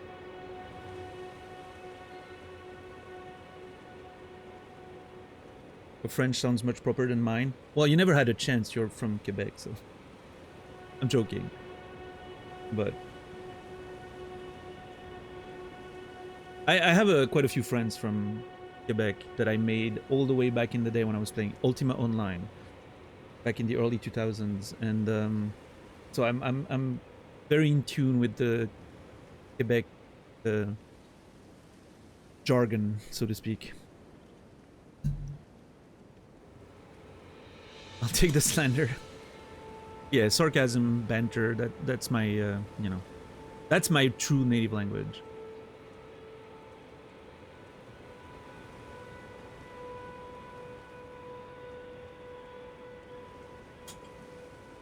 Some would say, some of my mods would, Nasrallah specifically would say that I'm just lashing out on people because I'm unhappy, but...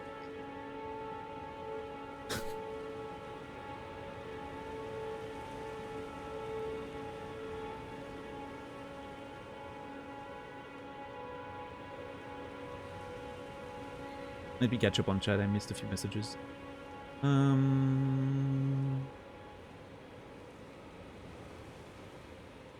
Maybe Saladino, yeah. Could be at their advantage where you would underestimate them because of the silly name, then they turn out to be savages. That's a good point, yeah. My initial impression from the accent was that you're super Austrian. Interesting. Because from my point of view, like Swiss German and people from like Austria or Germany have a very specific accent in English. But I think it's easier for me because I'm exposed to those accents very much, right? My family is Swiss German. My cousins are Swiss German. We speak English together, so I'm very used to that sort of accent, right? Which I find very different than mine, but...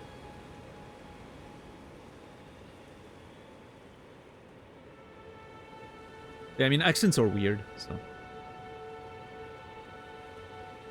Our high school teacher from France would make constant jokes about French-Canadian pronunciation. Yeah. I love the French-Canadian accent. I think it's very, charming.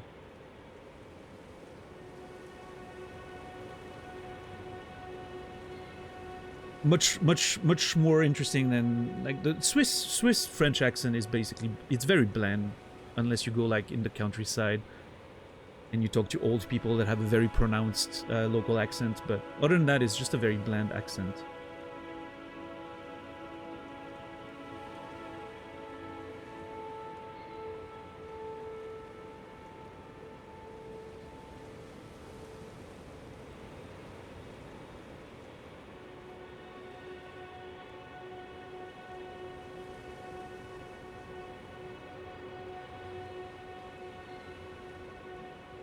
Yeah, Tixar. Nice. Yeah, maybe I'll have to use some spells at some point. I doubt I'm gonna use spells because I tend to never do in those games, but who knows. I need to try poutine with real cheese curds. They use chunks of mozzarella. I don't think that's supposed to be... Oh yeah, it's definitely not.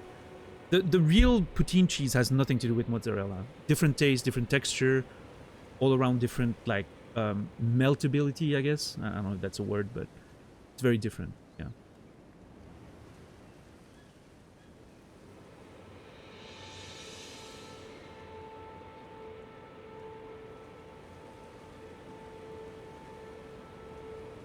Yes, Stoner. I loved Ultima Online.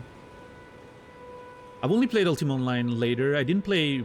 Well, I did play a little bit back when the game released, but I mostly played on roleplay servers. Unofficial roleplay servers a few years after that.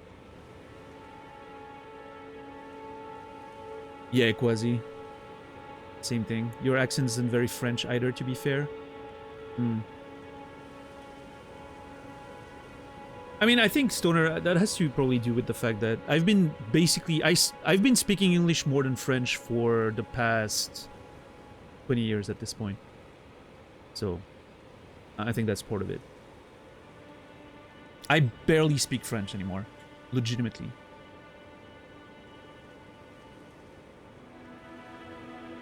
Is English fluency common in Switzerland? I would say so.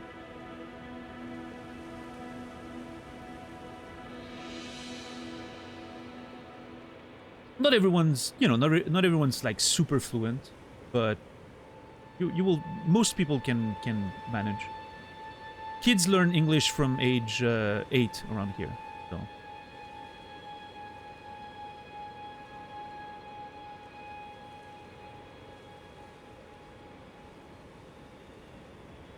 Yeah, I don't speak Swiss German. I mean, you know, if you throw me in a Swiss German town and you tell me I can't use English and I have to survive, I'll be able to get by, right? I do speak proper German, like Hochdeutsch, right? A little bit, because of school. But Swiss German in particular, no, I have no fucking clue. But my family speaks Swiss German, so I understand it pretty well. I can follow a conversation, but I can't participate. The bear is dead. Yeah, Thurlow.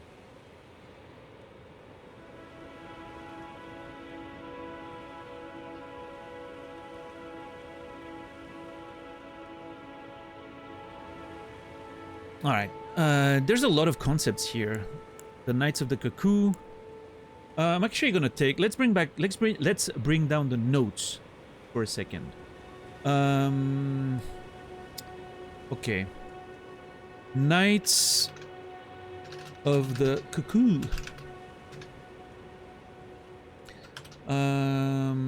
Mercenary order question mark. Worked for the academy.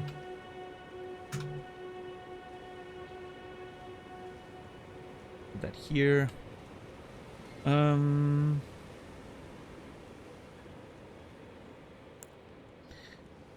Crystal Cadre and... Game, please. Crystal Cadre, Wisdom of the Stone, Cogitations of the Crystallion. There's a lot of stuff there.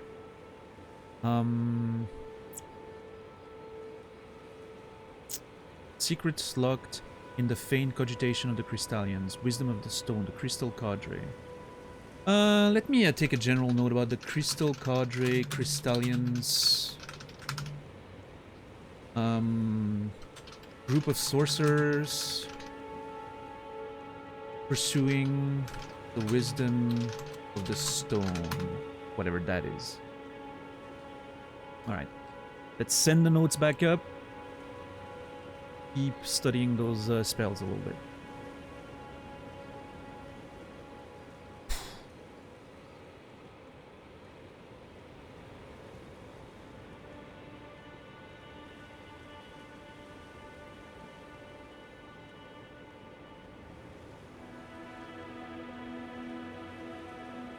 May I correct the name in your notes?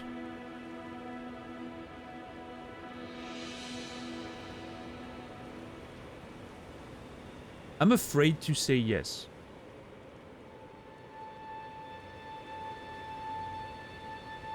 But sure, let's see.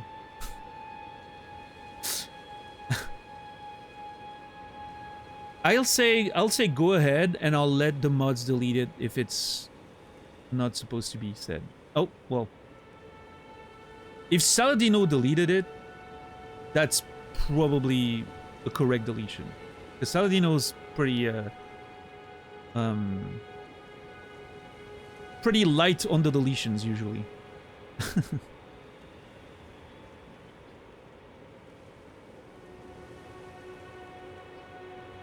I am for keeping what's in the notes. Okay. Interesting.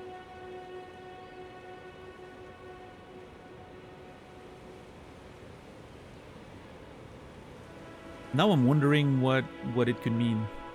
My brain's thinking about it.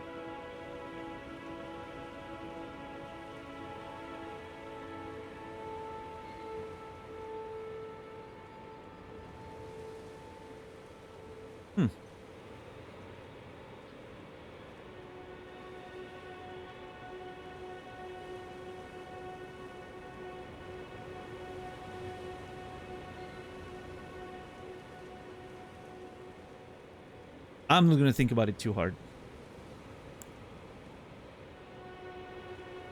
Otherwise, I'm gonna figure it out and I'm gonna spoil myself. I'm gonna accidentally spoil myself by figuring it out.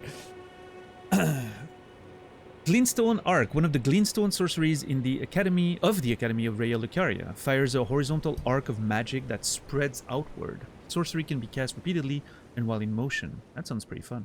Granted to sorcerers who depart from the Academy to embark on journeys in order to fend off large groups of would-be adversaries. Fools often roam in packs. Okay.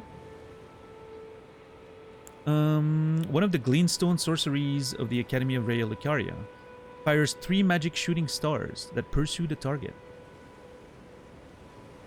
The sorcery can be cast while in motion. Charging enhances potency. A sorcery of the Olivinus Conspectus, which attracts sorcerers from Celia, Town of Sorcery. Oh boy, that's more lore drops right there.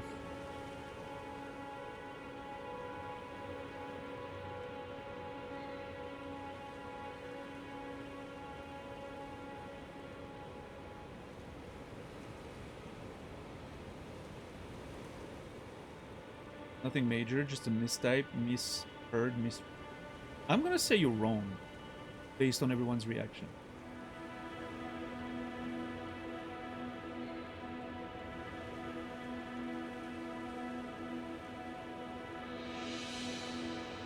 I think whatever's written in my sheet is correct for what I know, but that there's something you know more than I do.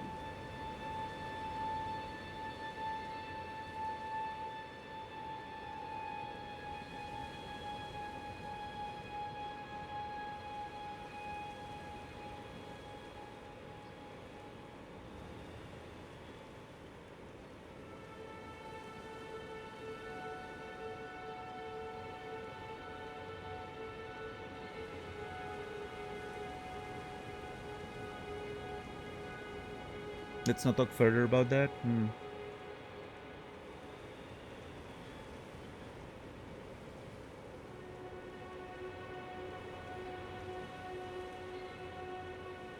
I was just straight up wrong. Oh, well, there you go. It's okay. Don't worry. It happens. Hey, that's on me. I should have said no when you asked. I should know better.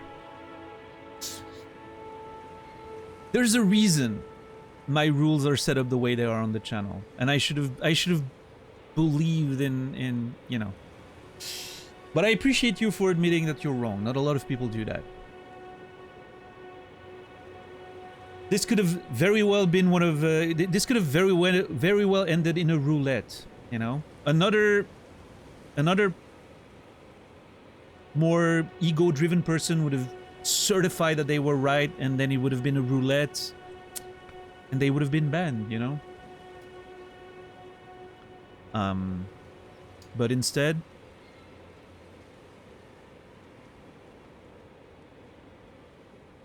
we're, you know, all happy and accountable for our actions. Both you and me, so... It's a beautiful moment. The Olivinous Conspectus, which attracts sorcerer from Celia, Town of Sorcery. I have no idea what the Olivinous Conspectus is. Sorcery of the Olivinous Conspectus. I guess maybe a school of magic? Which attracts sorcerers from Celia, Town of Sorcery.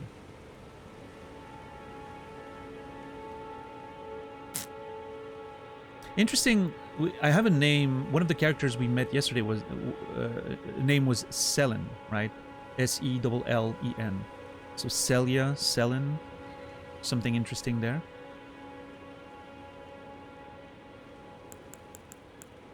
The most basic Glintstone sorcery of the Raya Lucaria Academy. The Glintstone serves as a conduit, launching magical projectiles at foes. This sorcery can be cast repeatedly and while in motion. This is a universal first step on the journey to true knowledge of sorcery. Okay, cool.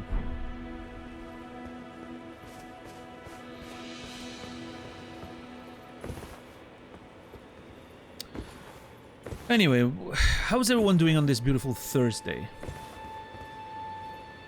We guys, are we gearing up for the weekend? What do you guys have planned for the weekend? I won't be streaming tomorrow, so... Friday, Saturday, days off. I'm thinking, honestly, depending on how Elden Ring goes, there's a chance that I'm gonna add Fridays back on the schedule and just take Saturdays off. Because first of all, I'm really excited about playing Elden Ring. I'm having a lot of fun. And... you know, with 2 days off, it's just gonna take forever for me to finish the game, so... maybe adding an extra day. We'll see. But not tomorrow. Tomorrow I'm gonna take a day off. I'm still pretty tired from those few days of not sleeping well, so...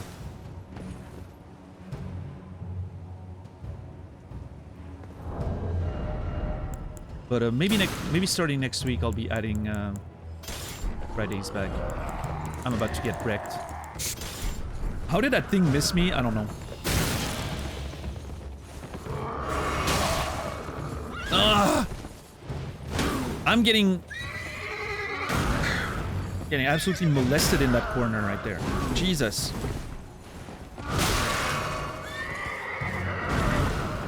Okay, I'm getting shot at by one of those nerds up there. Plus this guy is in my face. I want to kill... what? Oh my god, there's... okay, this is unfair.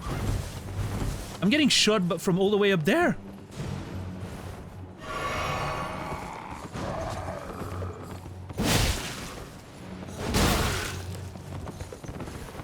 D&D session? Nice. I keep getting wrecked while I'm trying to heal. This guy's... I'm gonna die.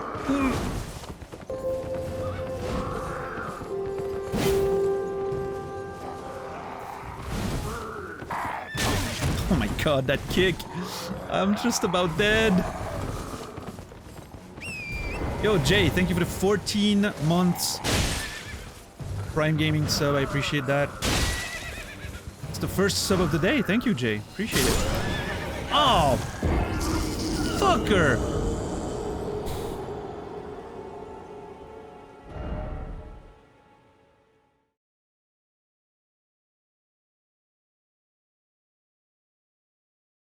I'm not sure where the stake is. I'm gonna take the stake. See what where it respawns me.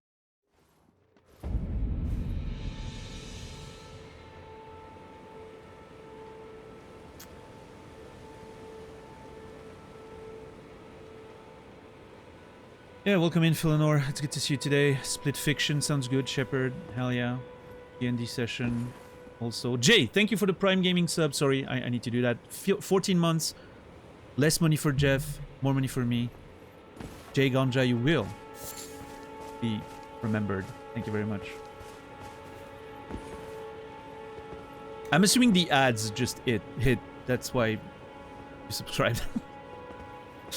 I appreciate you. Enjoy the ad-free experience.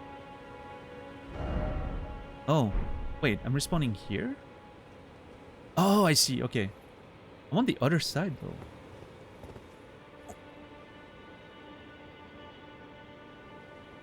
Can I... go all the way down there and then go all the way to that castle. Oh my god, this place is beautiful.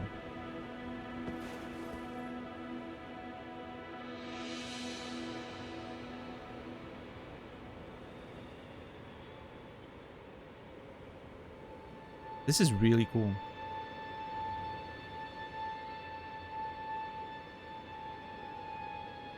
Oh. It's a big-ass castle over there.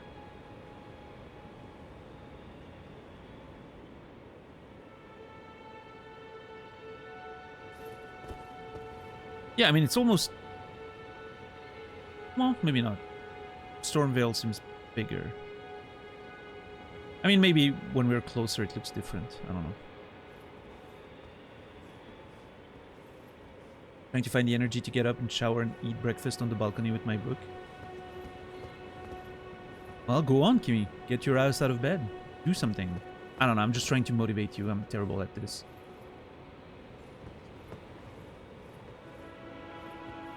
Bunch of snacks, homemade dips, and barbecue. Snacks and Split Fiction sounds like a good time. I haven't played the game, but it does sound like a good time. I haven't played any of those games. What's the other one that came out a few years back? Game of the Year or something? It Takes Two? Oh, bitch! I am so annoyed by this enemy.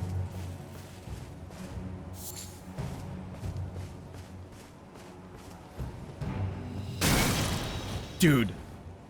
Where's my fucking... Where are my souls? There.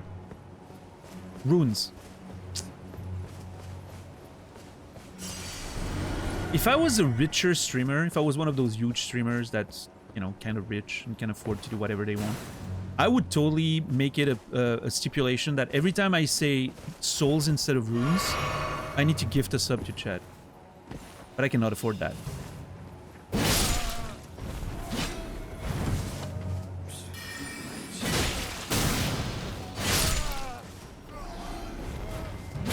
You mean Blood Echoes? Yeah. Blood Echoes is truly the, you know, the highest tier of currency, really.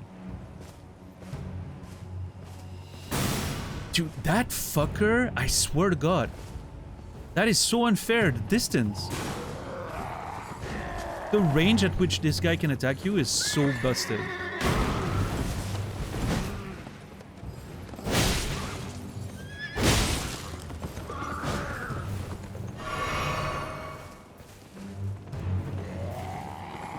Ah, shit. Come on, let's go.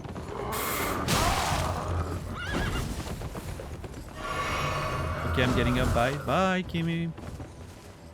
Seize the day, or whatever. Yeah, that's it, nerd. Hell yeah. Finally.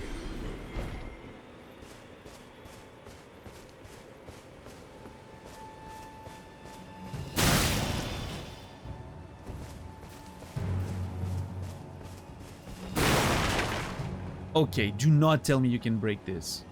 I'm gonna be very upset. Okay. How do I get up there? What's up, Credo?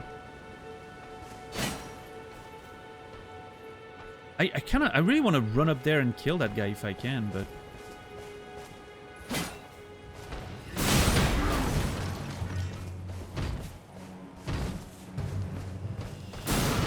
Okay, come here. We need to fight out of range of that nerd.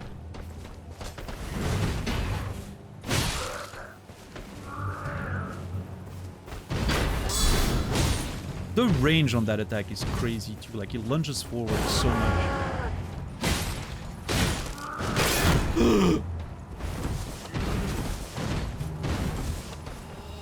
Oh, fuck up, dude.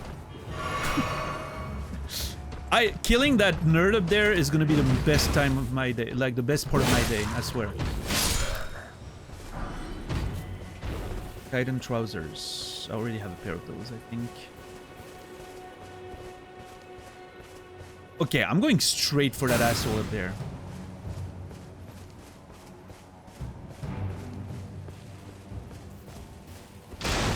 Oh, There's a chest here. Wait, no. First I killed the dude and then we explored. I'm not even sure I can get up there.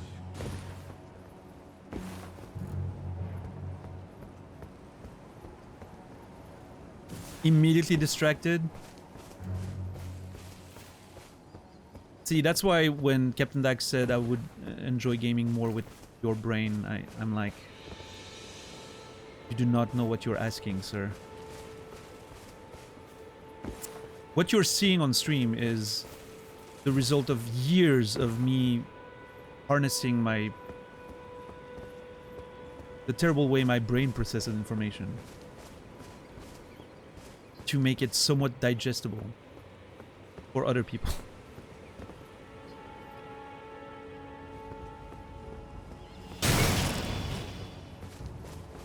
How? Where? Whomst? Dude! Look at this!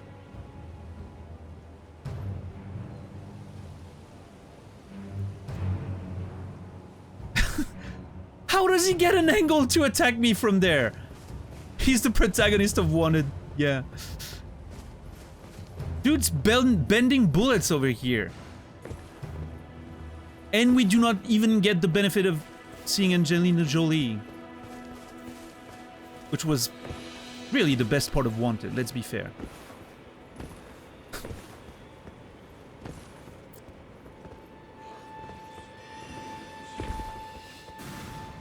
Oh, it's you and me now, sir. Yeah, not so cool in close range, huh?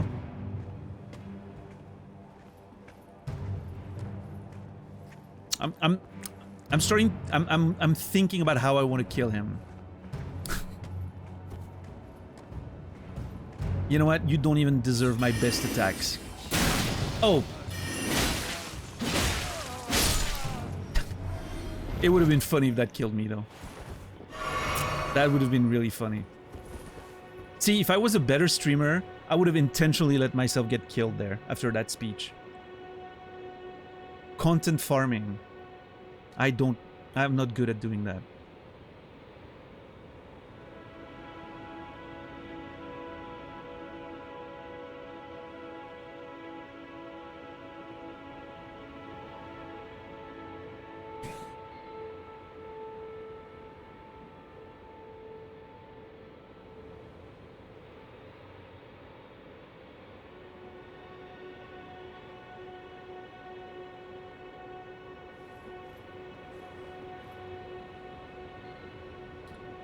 I know it's the whole point of the system to make you learn to fight. I hate when enemies attack by starting a swing, then stopping mid-swing. Some kind of wavy motion, run towards you and maybe wait to delay, then swing, dodge bait. Yeah, I mean, I feel like the Royal House Scroll. Okay. Maybe I'm wrong here, but it seems to me that a lot of the intention behind that, the way they designed the delayed attacks and all that in this game was because a lot of players from previous Souls games are used to dodging attacks very easily and all that, right? And so you want to trap them by sort of tricking their muscle memory, I guess. Sorcery Scroll of the Carrion Royal Family, the heads of the Academy of Raya Lucaria. Can be given to a learned sorcerer to gain access to the following sorceries: Gleam Blade, Phalanx, and Carrion Slicer. Ooh, I need to go see Selen again. Let me quickly take a note on Selen. Give her the Royal Scroll? Question mark?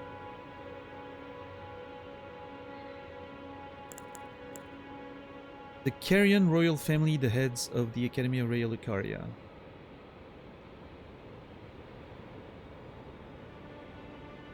So I have notes. Hold on. I have notes on the royal family.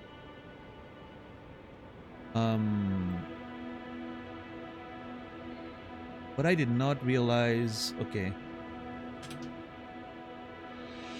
Heads of the Academy of Raya Lucaria. So there's a link between Raya Lucaria and the Carrion royal family. Okay, it's starting to. Well. I was gonna say it's starting to make sense, not really, but you know. We're starting to draw connections, which is great. That's what we want to do. There's so much lore and names and everything. Once we start putting the names together and... I do not deserve to make that jump.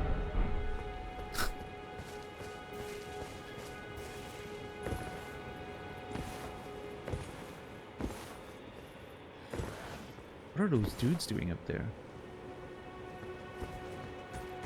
Okay, I need to get heals.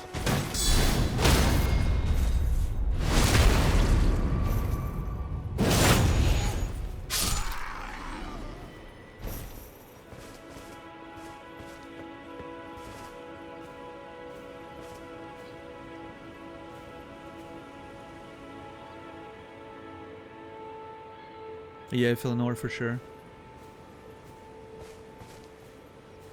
I don't know, I get that it looks a bit goofy. I don't hate it necessarily, but I get that it looks a bit goofy. Those massively delayed attacks and all that.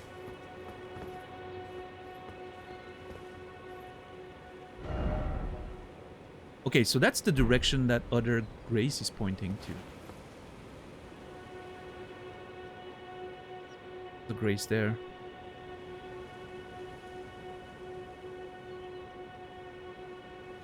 Huh. The ruins and everything. There's a tree. Okay. Yeah, I'm intrigued. I wanna know what that Grace is pointing towards.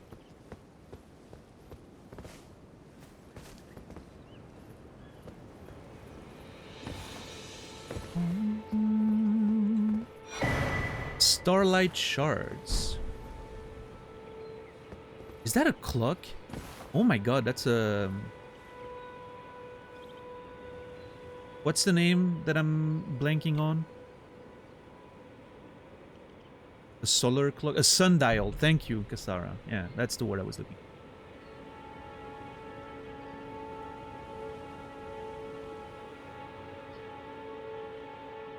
Yeah. And at the same time, it almost looks like half of a sort of cup or something.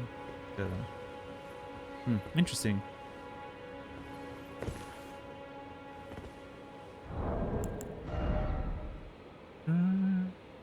Starlight shards.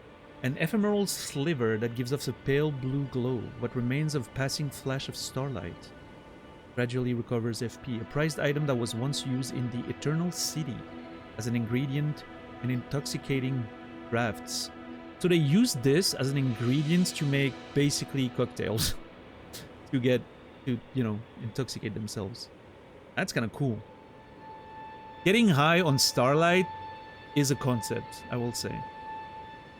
Yeah, Credo, I was thinking about that. We never got around to making that. I'm sad. But the concept, the idea of doing it was funny. I wish I did it. In the Eternal City. I don't know what the Eternal City is. Hopefully we find that out. I play on Xbox Series X, not as crispy. Yeah, I guess the PC version's a bit crispier. Even though I'm playing in 1080, so, you know, nothing... nothing that the Xbox doesn't do, I guess, but... I guess the textures maybe are a little bit crispier, resolution-wise, but... Yeah, maybe so, you know, yeah.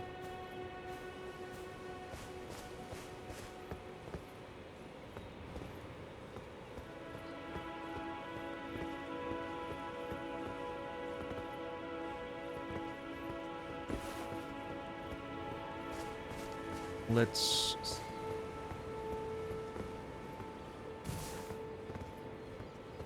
The render distance of grass way further than consoles. Oh yeah, I can see that being a thing. That's why maybe also it looks crisper, right? Less blurry textures in the horizon. Wait, I haven't been down there, have I? No. But that's connected to the castle, I think, right? That little castle on the cliff. I just want to make sure I'm gonna explore that further down the line, just by naturally following the.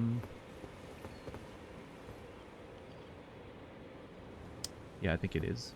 Okay, cool. I'm gonna put a sword there just to make sure that I don't forget about it. There could be a cave or something down there. The PS5 Pro patch for it? Okay, I'm not gonna lie. I had legitimately forgotten that the PS5 Pro came out.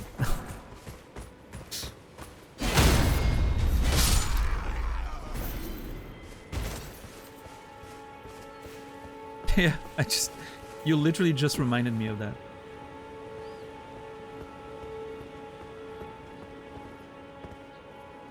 Oh.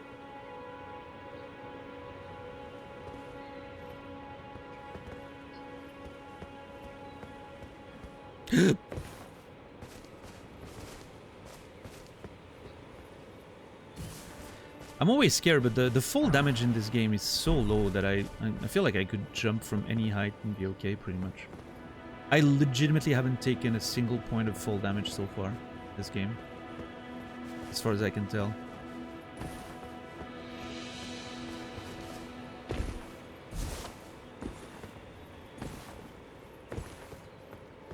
You've cursed yourself? I'm okay with it. Bring death to me. I'm ready.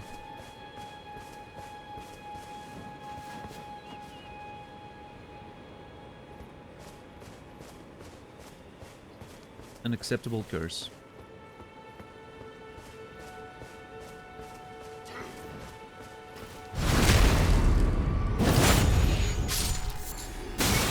Oh, come on!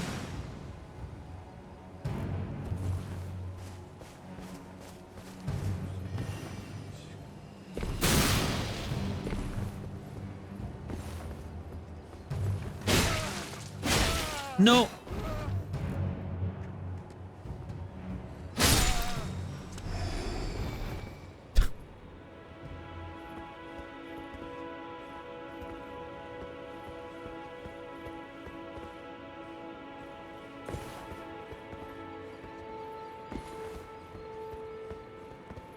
I already hate those sorcerers. Legitimately. I'm saying legitimately a lot. Am I not? What the fuck is that? Oh. Those... Okay. Those worm things, and some of them are erected, and look, that is such a weird aesthetic.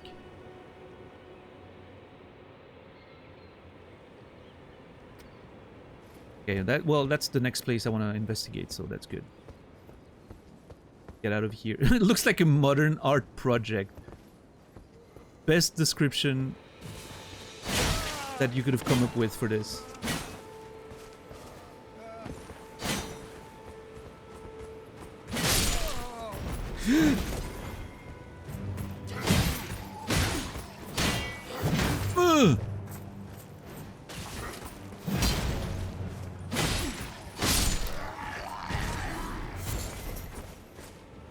For sure, Captain Max.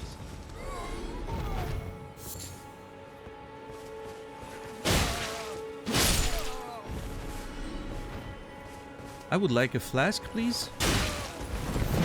Game, please.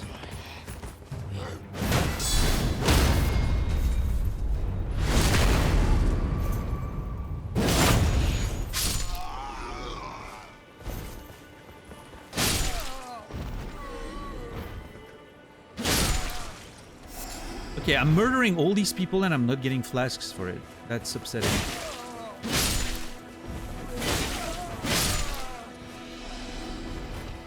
There we go. Oh, I have 3 suddenly? Wait. You can get more than 1 at a time?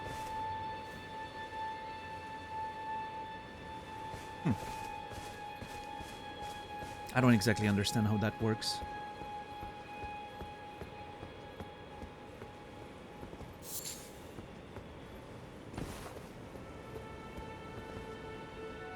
Look at this. Like, the topography of these environments are incredible.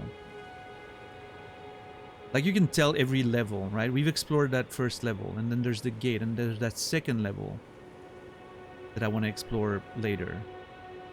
And then you get the castle, like the man-made structures and everything. Holy shit. Look at the structures over there and like in the back. That mountain or whatever that is.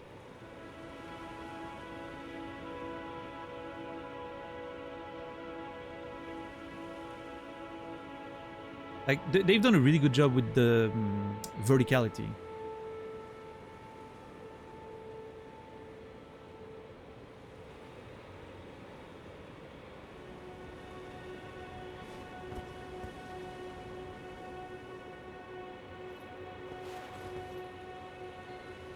Is that a giant skull? It is! It looks like the trees growing out of its skull.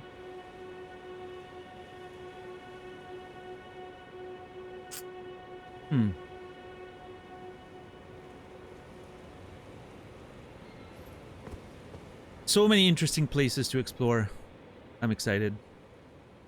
I hope you guys are too. I mean, most of you are probably extremely familiar with everything I'm looking at, but... Alright.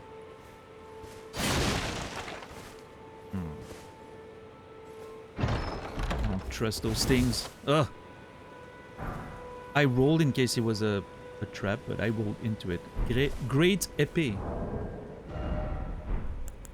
A great épée, large rapier featuring a thin, sharp blade, commonly used in life or death duels. Like its smaller counterparts, it is made for thrusting attacks and can be used while guarding with a shield. Oh, wait.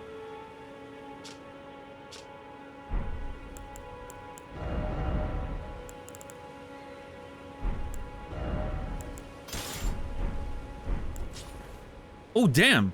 That's a lot bigger than what I was expecting. You know, a fun fact, épée in French just means sword. It's not like a specific type of sword, it's just a sword. That's what she said. Okay, Kasara, okay.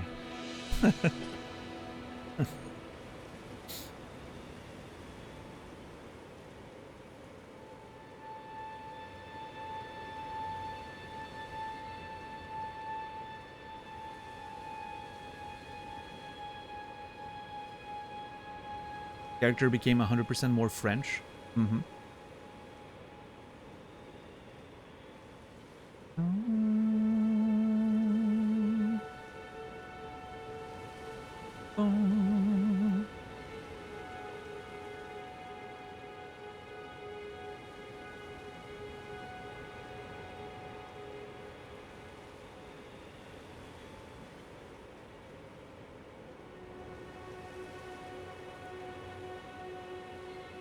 Second.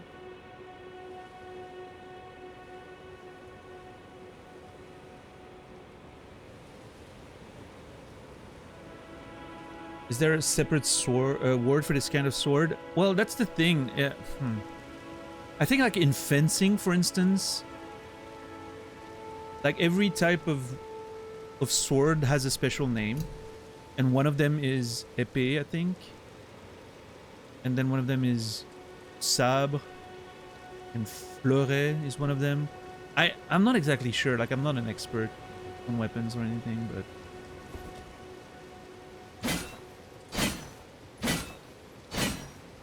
okay, that's kind of cool. What a moveset. I do not hate this.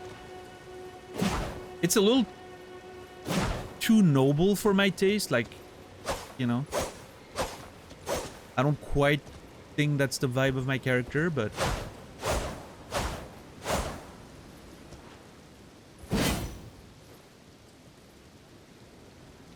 kind of a cool weapon.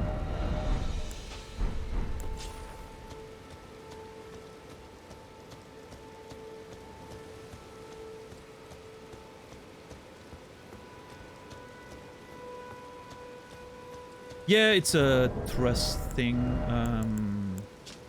Impaling thrust.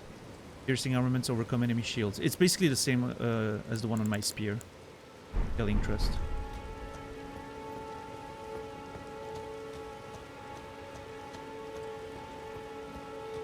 Yep.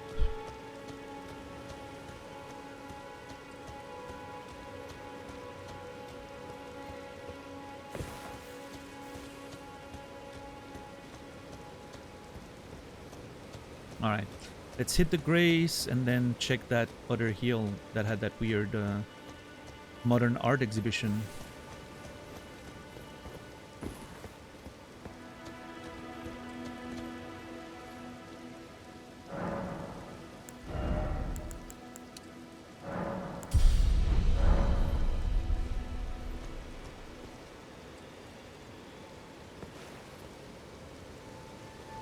Oh damn, there's one of those bugs down there. But also those fucking crabs. Like, that place looks, I don't know, a little scary.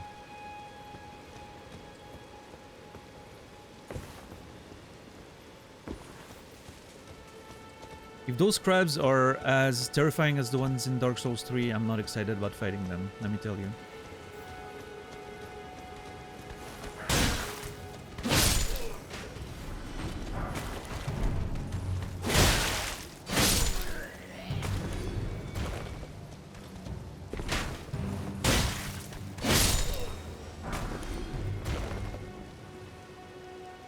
What's up, Wax?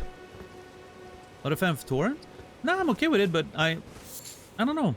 I like walking around. It feels more connecting with the environments. I get more time to sort of make a mental map of where everything is and make sure I don't miss anything, you know. But once I know the environments and I start going fast from one place to another, I'll use Torrent.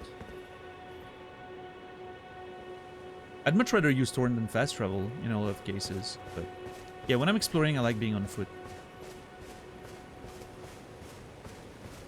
I feel like I'm less likely to miss anything.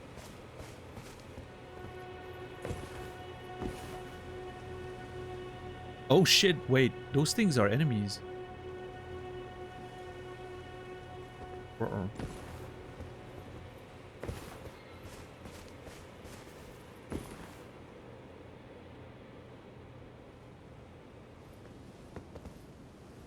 Nibiru. Am I gonna get laser beamed if I get in front of them?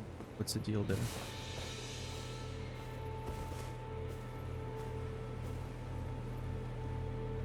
This almost looks like it has an eye that blinks. Never mind then. I was gonna say it almost looks like a machine, almost like a technological thing. But no, it has an eye that blinks, so it's clearly magic. But the sound makes it look, makes it sound technological rather than.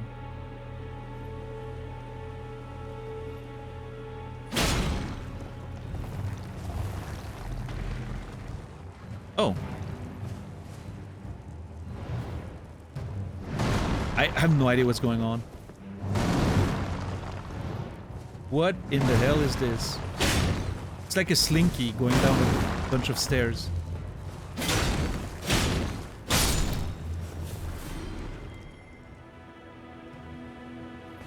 I was a lot more afraid of that thing than I needed to be, I think.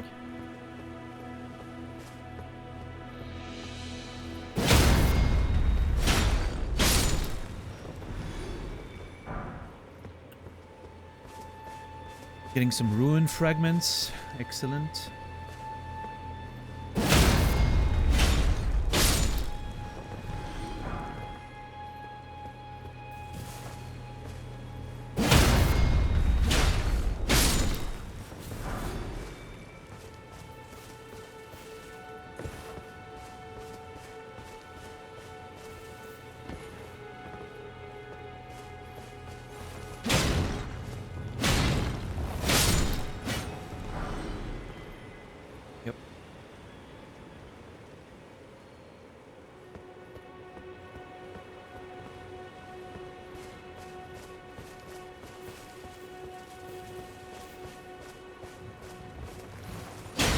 Yeah, I'm really intrigued by those creatures. They look so unique and alien.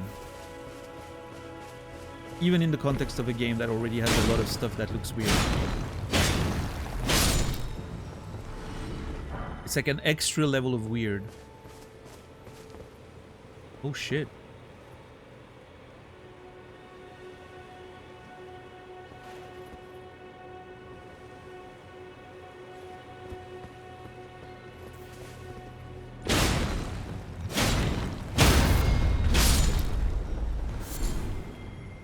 Oh, a new item.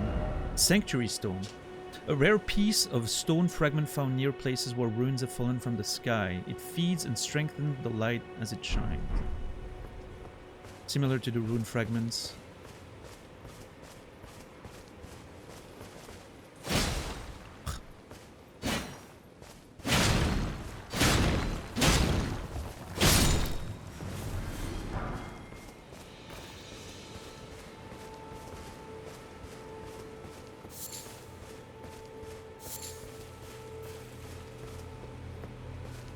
I'm hoping that I'm not making a mistake there.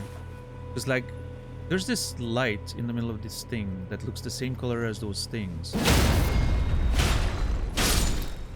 What if I kill them all and the light disappears? I mean, I can just reset if you know, I break something, I guess, with the grace, but...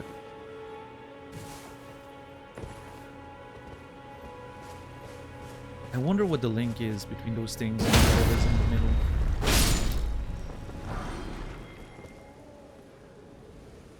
Well, I think I've killed all of them. At least the ones that were standing. And the magic's still there. You can see my shadow on the other hand there. On the other end of the circle. At first I was like, wait, is there a thing that's walking? But no, that's just my shadow. It almost looks like I'm gonna fight a shadow of myself, like evil Link in Zelda 2. The Forlorn Hound Everjail. Forlorn Hound Everjail.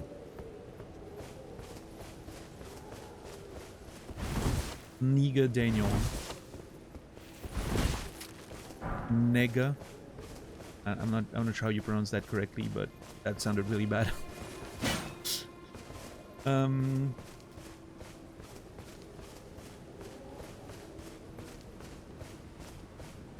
I think the really bad sounds the right one, yeah. Hold up. I was not being racially insensitive. I was just, you know.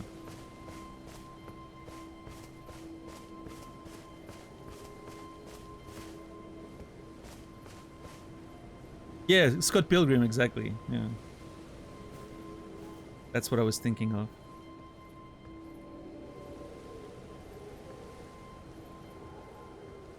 Yeah, it really looks like a shadow version of me waiting to fight me. It's funny. I kind of like it. Okay, so the Forlorn Hound Everjail.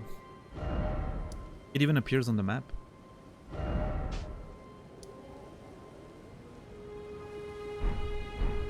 Obviously, Forlorn makes me think of the Forlorn in Dark Souls 2, right?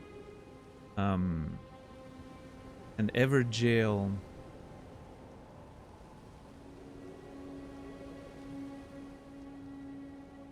I mean, a jail is, you know, the jail, no matter how it's spelled, is a jail, right? An ever jail. A prison that lasts forever. Which, I mean, I guess those little things that were erected and with the eye, maybe they were watching over it? Whatever's in prison in that ever jail is, you know, was being watched over by those little worm enemies.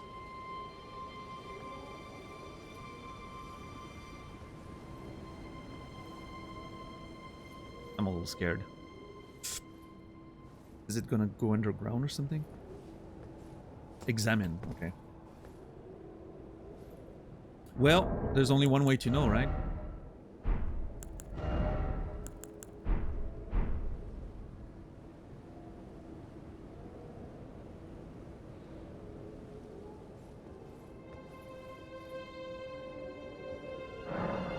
Enter the Everjail.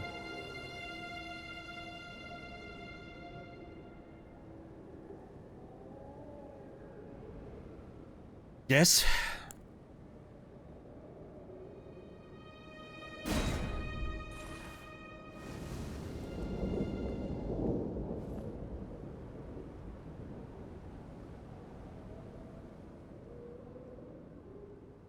Wow.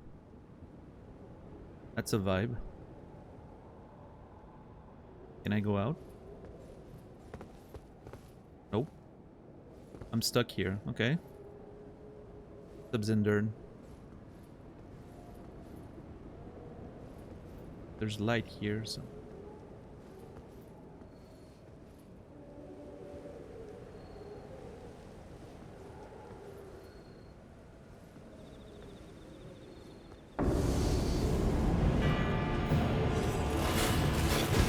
Bloodhound Knight, Darrywell.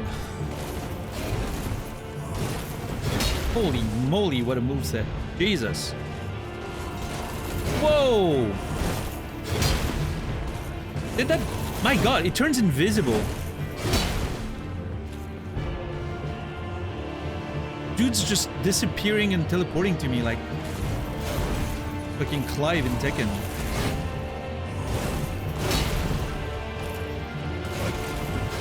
I was too late there, but I was far enough. Bloodhound Knight, Darrywell. I don't know how lucky I was there.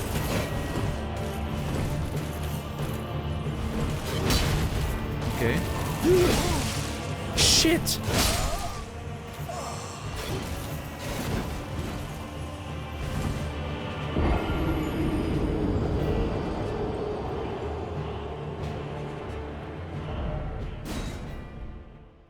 Okay. We have a boss fight, I guess. I haven't tried to hit him. I was just trying to learn the moveset, but I'm gonna have to start... I have to see how much... Oh! Oh, that's convenient. I don't have to go back for my souls. Runes.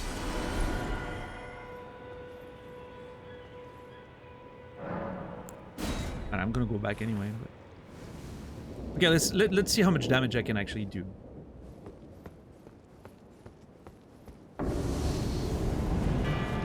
And let's see if I can guard against those attacks. Okay. I can guard okay. I mean, it's chipping me a little bit, but the stamina management is fine. I was guarding! Okay, bullshit. What's up, Elisa? Oh. Oh, we got this. I do so much damage.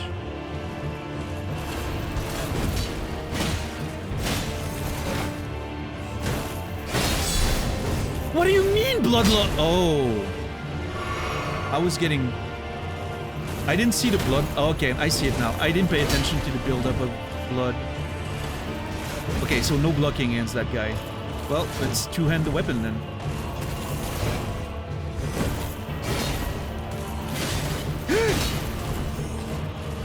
I'm so lucky.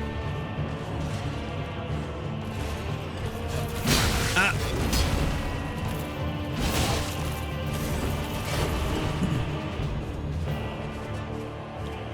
Yeah, I mean, it makes sense a little bit, I think. Well, no, actually it doesn't, but... Well... It doesn't logically, but it makes sense, like, as a mechanic to balance shield, I guess. Oh, asshole! Oh man, we're dancing. This is a dance right now.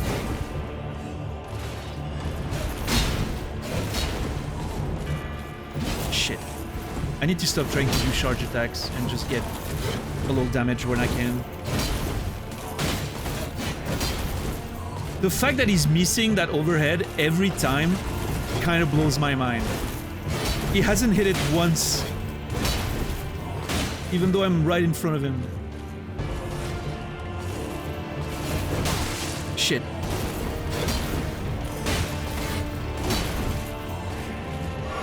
I'm out of heals.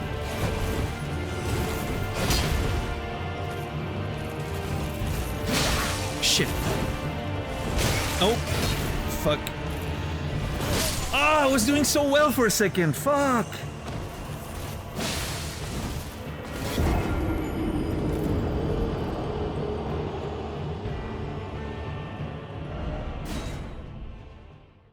For a moment there, I thought I had the moveset and the rhythm down, but then it just sort of switched.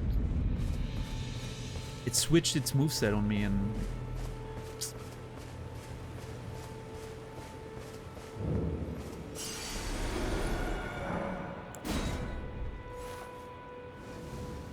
First fight encounter when playing that felt like that. Yeah, the dance feeling, yeah, really cool. Love it. I wonder if I can just cheese him and attack while he's spawning. That feels unfair. But I don't care. Oh my god, I'm paying for it. Shit.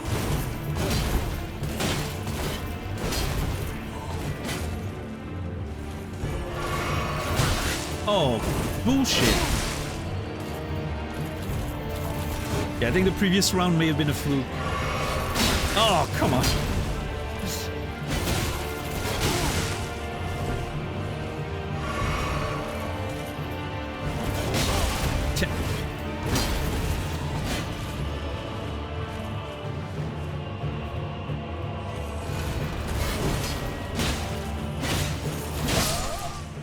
I got greedy.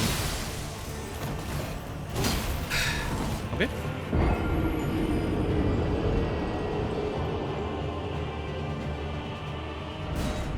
Okay, so I need to be more patient. I need to not be too greedy with my damage opportunities. Just get a couple hits in and then, you know, defense again. It should be fine.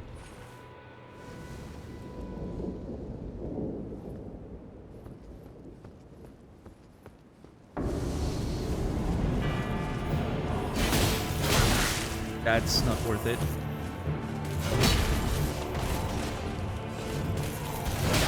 Oh, fuck off. And now he hits it, of course. Well, okay, bad start. Yeah, no.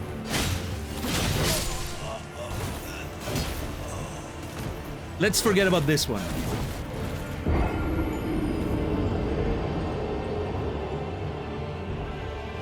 I love his claws, like one big sword and then the claws on the other hand.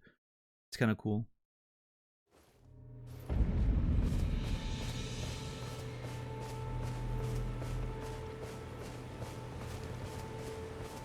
Yeah, that's the thing. Like, I feel like whenever you fight a boss for the first time or the first couple of times, you get what I like to call the fluke window, right? You get a couple tries where you're gonna do better than you would otherwise, because you're not thinking too much, and you're being aggressive, and then you start thinking about the moveset and trying to be careful and all that, and that's when you get hit more, actually. So if you kill the boss during the fluke window, you're great. You can move on. That's what I had with a couple bosses already in this game. But if you miss the fluke window, that's when you have a chance of being stuck for a little bit. In this case, I think I do enough damage. We'll be fine.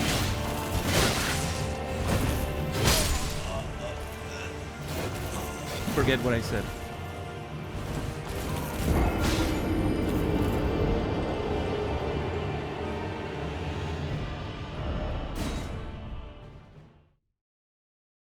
I could switch to the sword, although maybe the sword's too slow, because he moves pretty fast.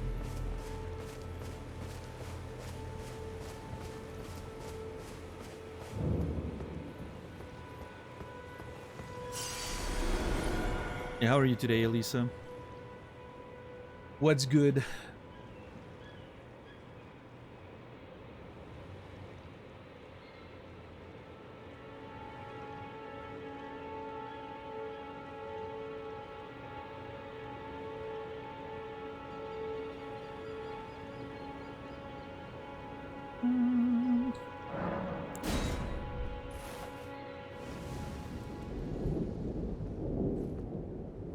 But yeah, that's how I like. That's why I like not leveling up vigor and leveling up my damage instead. I like fights that feel lethal, right? The boss does a lot of damage, I do a lot of damage, and it's really about the movesets, like learning the actual fight. And I like that. Much more than a drawn-out fight where you sort of brute force by healing with a ton of HP and chipping the boss until it dies. You know?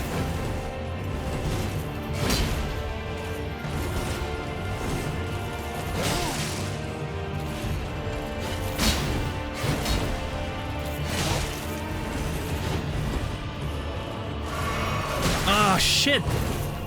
I can't find... I don't know when to heal. Every time I'm trying to heal, I'm getting hit. I think I need to dodge and heal into the dodge instead of damaging. Ah!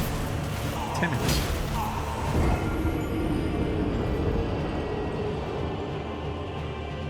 Bloodhound Knight Dairy Wheel.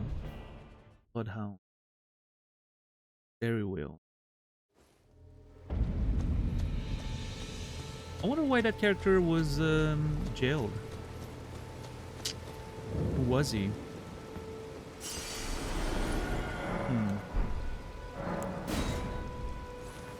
I enjoy both Monster Hunters. Well, Monster Hunter, yeah, Monster Hunter is very different. I feel like, you know, it's a completely different game. Yeah, like you said, I'm specifically referring to Souls-likes, I guess, when it comes to that, the way I like the fights to feel.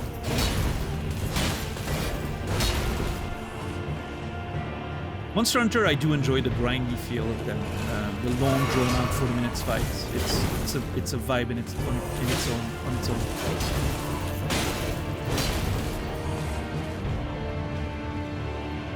How are you, Glegor?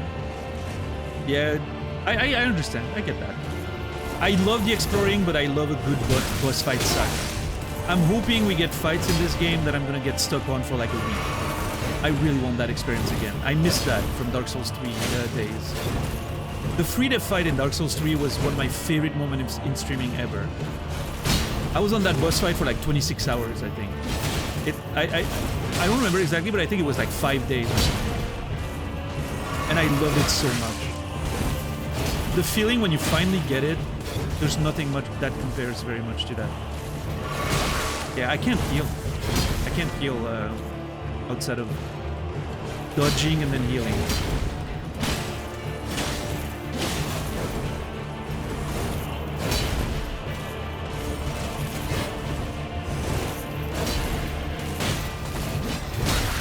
Oh, I'm not dead. Oh, is there a chance? I mean, as long as you have HP, you're still there. Oh! No! I thought I had a window. Fuck!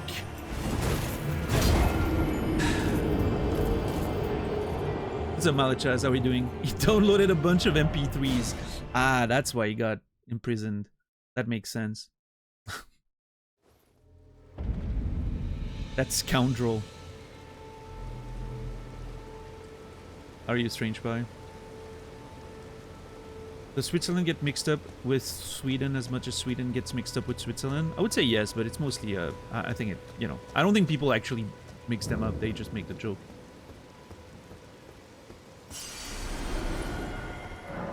I hope so, at least. Otherwise, I worry about the state of education. Feeling weird due to medicine, but in a good way. Alright. Oh, fuck off.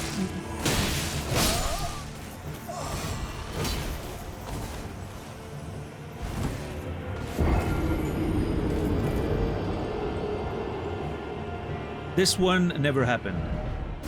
This attempt did not happen. It was just immediately downhill. Tried to do like a diving attack, didn't hit because for some reason that attack has no range, which I think is really weird. And then it was just downhill immediately. What's up, Run? How are you doing today?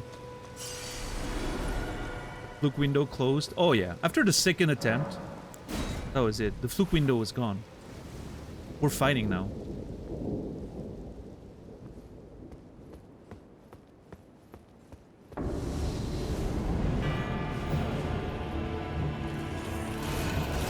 Yeah, Meteor was great.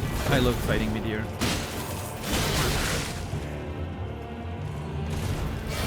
Especially like I was doing it with no vigor level up, right? And so I had to hit less. It was the only boss in Dark Souls 3 that I couldn't get hit by. Every single one of his attacks would one-shot me. No other boss in the game did that. And so I had to basically learn to no-hit the fight as I was slowly chipping away at its health. And it was such a great feeling. I really liked learning that fight. But yeah, there was something about Free Day that, I don't know, Free Day was just...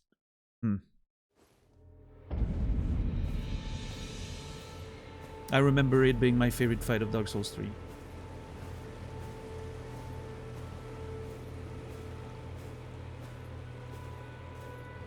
I'm getting ripped in half by this guy. Jesus.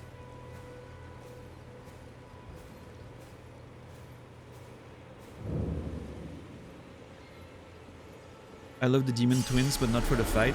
Yeah, the Demon Twins fight was very fun. You know, I learned to long jump. It was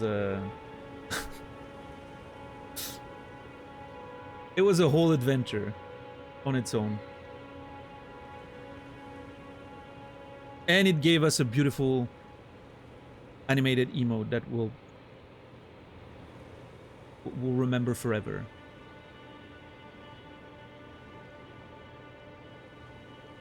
Is Discord down?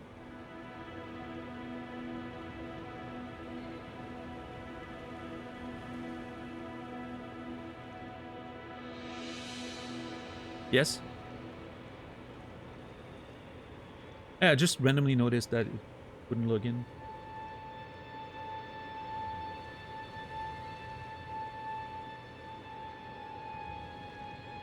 Mine is down? Okay.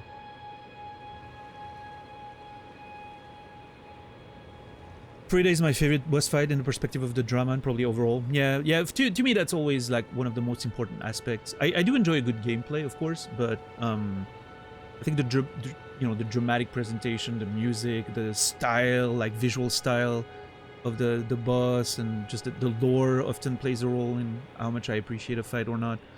Yeah, Free Day was really fucking cool. I don't know. It's like Lady Maria, right? Lady Maria in itself is not that great of a fight.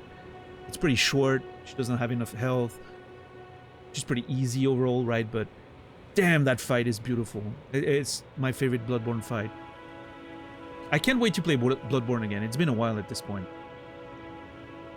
So my memory of it is, as always, pretty vague. So I'm looking forward to playing it again at some point.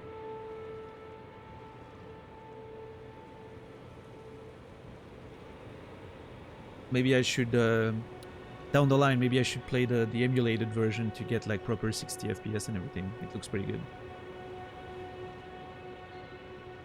Unless it gets,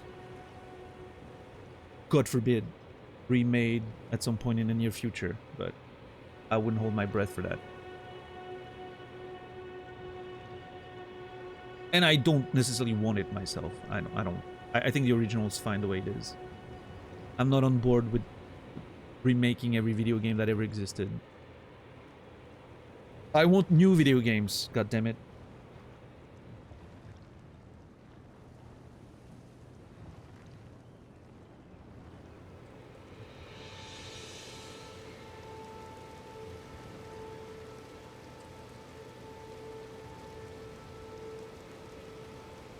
I just need the CA removed in 60 FPS. What's CA?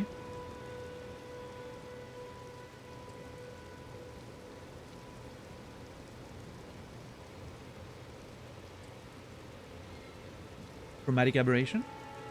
Okay.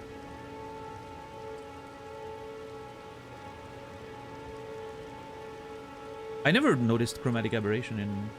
Do you mean motion blur? I'm not doubting that you know what you're talking about. I'm just...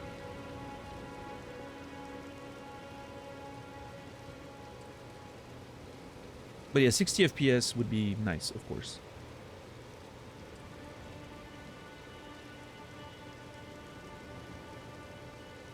Right, run. Thank you. Build up to the Friday fight is brilliant. Yeah, no, absolutely, Fufox. I agree with that. Yeah, the lore, that DLC was a bit of a pain. I did not think it was great in terms of gameplay. Very frustrating enemies.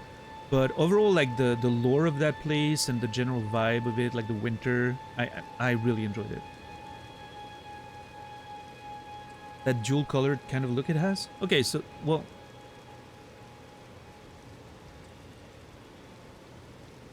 Because that chromatic aberration is sort of like... It's almost... I think the best representation of a chromatic aberration is... Think about like the VHS look that a lot of games are doing these days. Where it looks like there's an outline outside of things that either pink or whatever, right? That sort of outlines all the item. I never noticed that in Bloodborne. I mean, it's been a while, so I don't know. Maybe I just wasn't paying attention at the time.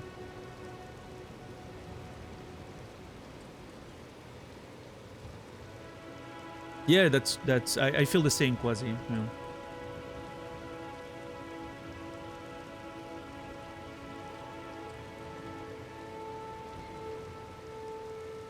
But yeah, talking about boss fight, you know, my favorite boss fight in the history of gaming, I think, is the Hyperion boss fight in Returnal. And it's not a very hard boss fight. In fact, I've never died to that boss fight, ever, in my playthrough. Even though we did it several times, right? Because of the nature of the game. I never died to that boss. It's not a hard boss or anything. But the presentation of that boss, the build-up to it. Great timing, Warren, by the way. Was that completely coincidental, or did you just click as quickly as you could? Because that was very responsive. It was not? Okay. Thank you, Warren, for the 5 gifted subs. Total of 523. Appreciate that very much. And Legolo, Decaf, Riki Shreds. That's a good pick. Porpoise and Purpose, sorry, I should say. And one person. You will all be remembered. Enjoy the ad-free experience. But yeah, that music from that notification. For those who haven't played Returnal, that music is linked to that fight that I'm talking about. And I'm not going to say more because it really needs to be played. But the whole build-up to the fight, the visual presentation of it, the music, the way it all, like the music and the gameplay sort of, you know, work in conjunction presentation-wise, and the lore behind it, all the thematic links to the story. That fight is an absolute masterpiece of gaming. Like, absolute masterpiece of gaming. Just thinking about it gives me goosebumps and makes me want to play the game again. I miss Returnal. Like, Returnal is probably my favorite game that I never think about when people ask me what my favorite games are. I never think about it in terms of like, oh yeah, this is definitely a top 5 game of all time for me. But every time I think about it, I'm like, you know what? It may be. Maybe it's a top 5 game of all time for me. It was such a fucking experience. The way the narrative unfolds, the way the music works, the visual, like, oh, what a game. Holy shit. The next game they're working on is called Seros, Saladino, and I'm very excited about it. Oh yeah, Jay, you need to play Returnal. Returnal is an absolute masterwork.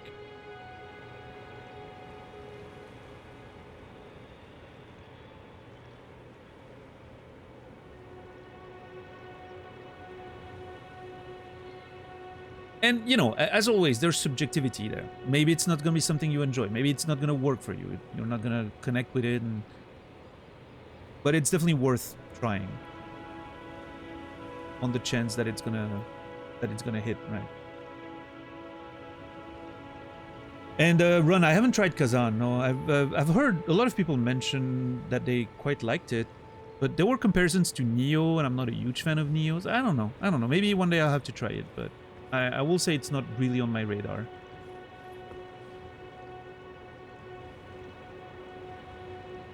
love the atmosphere, but not like the roguelike structure. For me, the roguelike structure in Returnal really worked more than just as a roguelike because of how the narrative unfolded and how it just was all structured together, right? But I understand that some people don't like the fact that they have to start from scratch and everything, but to me, I felt like every run added enough of extra lore, extra little, you know, excitement that it never ever felt boring. But then again, I didn't struggle with the game too much, right?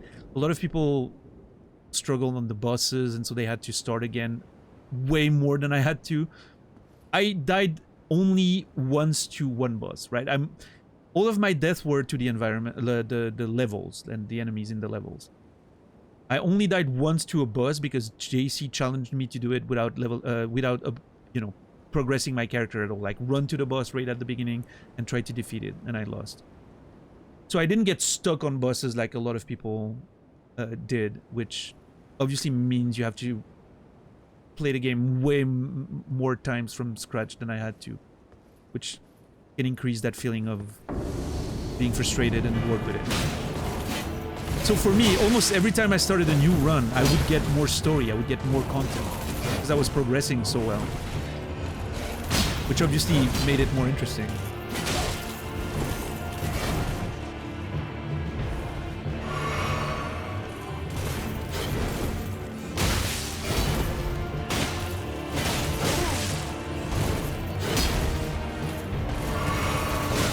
No, I can't. The way I heal is so slow that he gets to me and hits me before I can recover. Or maybe I need to run away from him like I just did there. Shit. Ah. Yeah.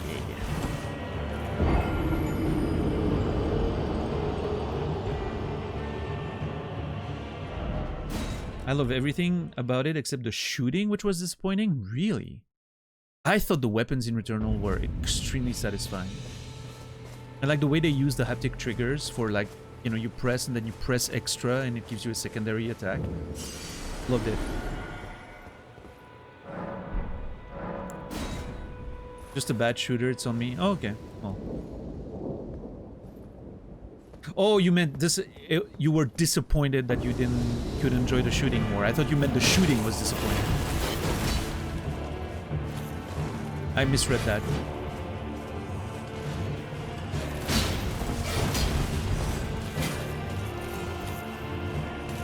Yeah, for sure, Nibiru. I think it's free, right? Like it's free on PSN. Oh well, PS Plus. Well, free included. Sorry, nothing's free. Asshole.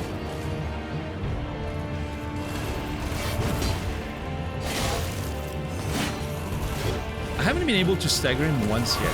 No, I can't do that. I should know that by now. I need to actually run away to heal. No. Oh my god, I'm lucky. Oh! I can't believe I dodged that.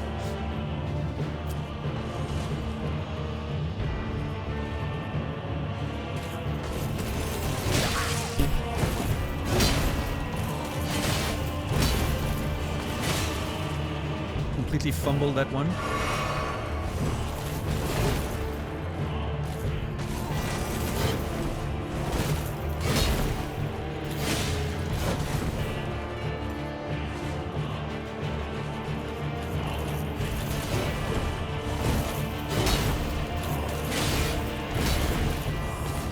Shit. Yeah, after the jump, do a normal attack, not a heavy. Dodge. Heal.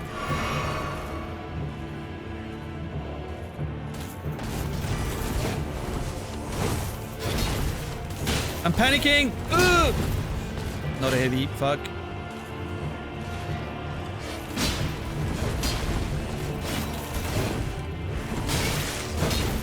Heavy, jump, small. Damn it! Nah, I can't. Shit! Oh my god, how am I alive?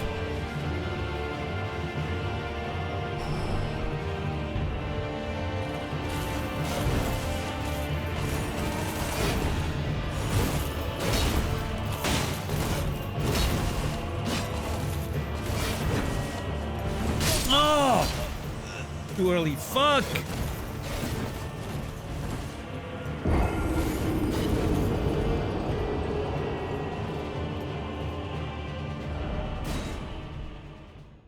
I should have had this. Damn it. Too many mistakes. Yeah, pretty good try.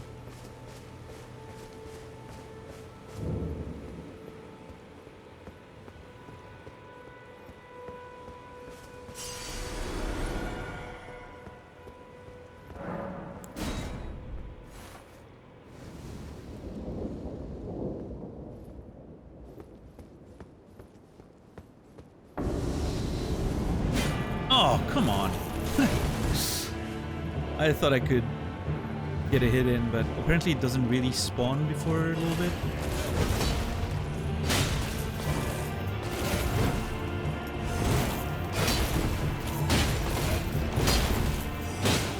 Nice.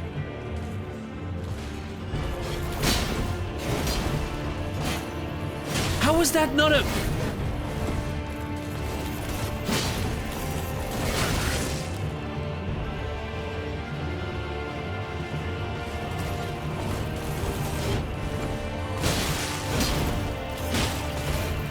Suddenly I feel like he's doing moves that I've not seen before.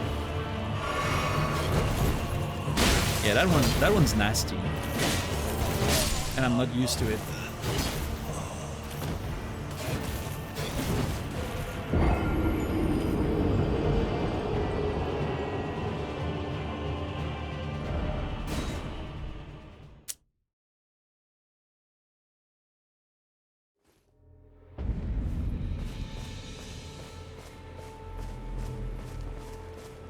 Enjoy your lurk, Wern.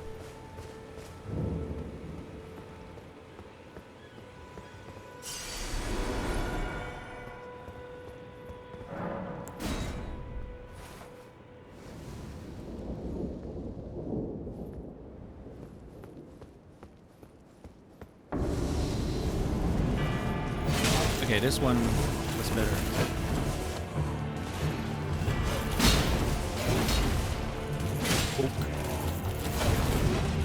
Oh shit! Okay.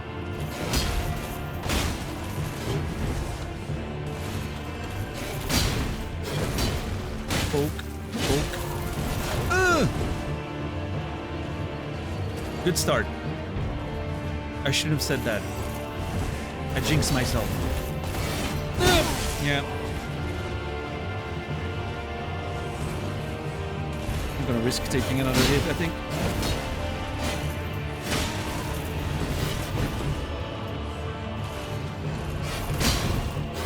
Unless I get to...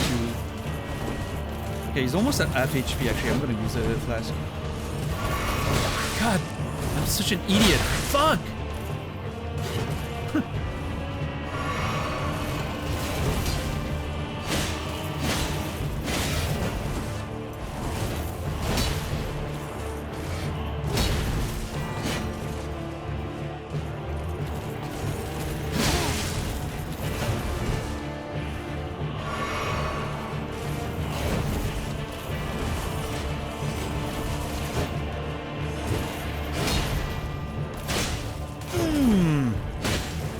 That was greedy as hell. I'm very lucky. Jump. 1, 2, dodge! Oh!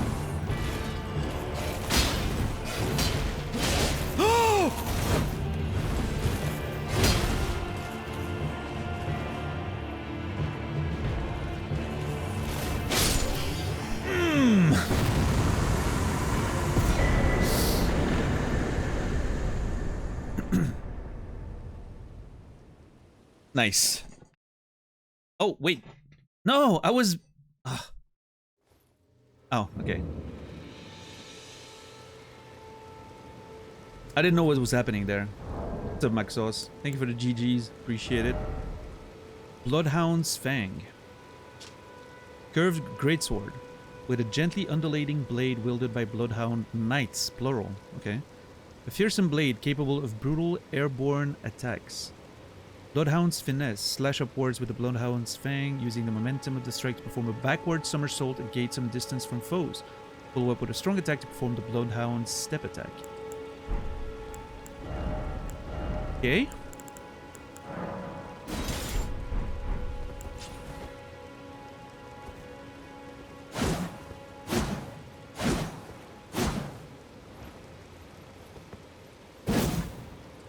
Nice. Moveset looks kind of cool. Almost feels like a long sword in Monster Hunter. Not my style though, but I like it.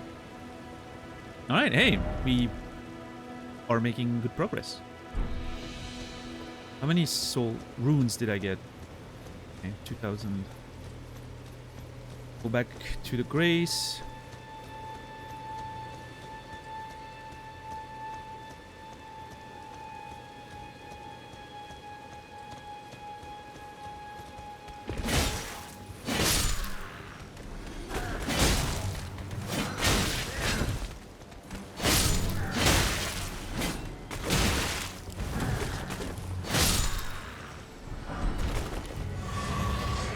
Another super cool weapon that I've never used for some reason. I mean, there's so many weapons, you can't use everything, right?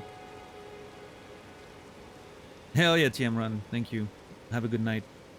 A standard dagger with a straight blade, though modest in reach and capacity for harm. This weapon is light enough to jab in rapid succession and deliver devastating critical hits.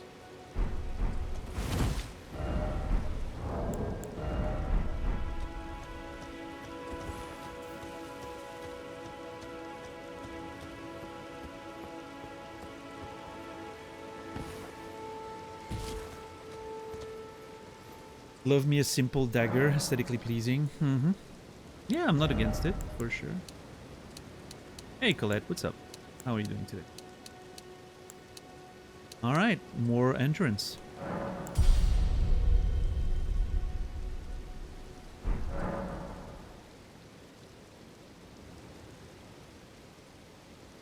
Kind of dreary, but okay. Alright. I hope the day gets better. Before alteration, after alteration, I see absolutely no difference. The cape gets removed. I don't want that. The cape is the best part. I don't care what Edna Mode says. Yes, capes. Always.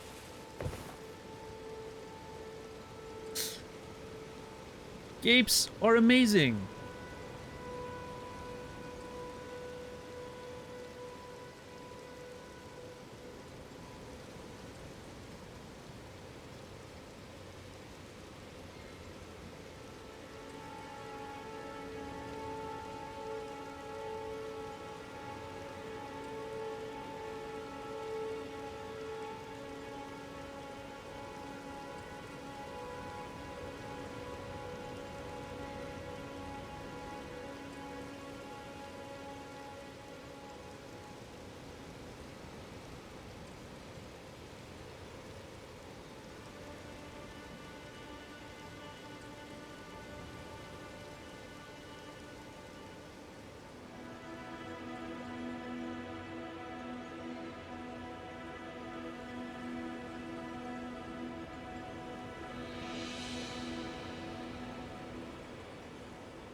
Capes need to return to fashion IRL. Well, I don't know about that exactly. I mean, it's a hard sell, but why not? You know.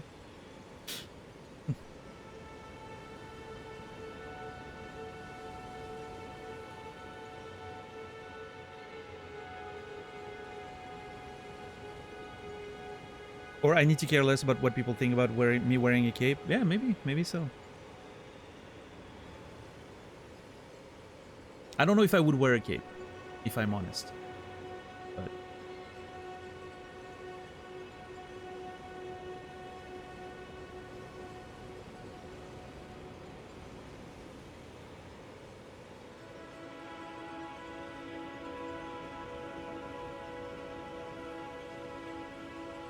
I'm downloading Commando Origins. I also downloaded Commando's Origins yesterday. I'm excited to try it. I really like the original Commando game that came out in, I don't know, 1999 or 2000 or something. I don't remember exactly when that was. I was a big fan of that. I'm looking forward to see what they made with the new one. I haven't heard anything like in terms of reviews or something, so yeah, I don't know. But yeah, I want to try it.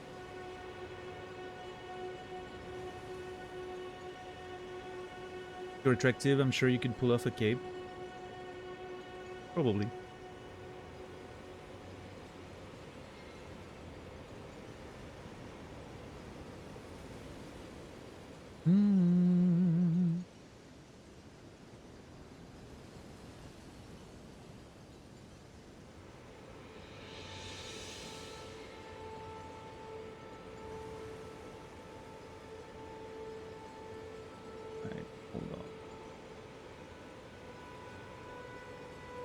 Let me put my notes there. Beautiful. Okay.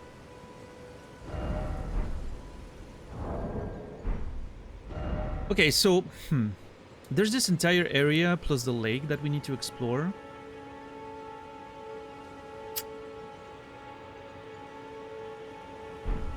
I'm kind of really intrigued about what's happening with that grace showing me that direction. I am not excited about that lake for some reason, like the crabs and everything.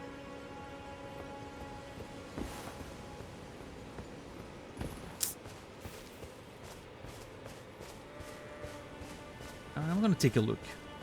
I'm gonna take a little look-see. Aww. I'm getting flashbacks of Dark Souls 3.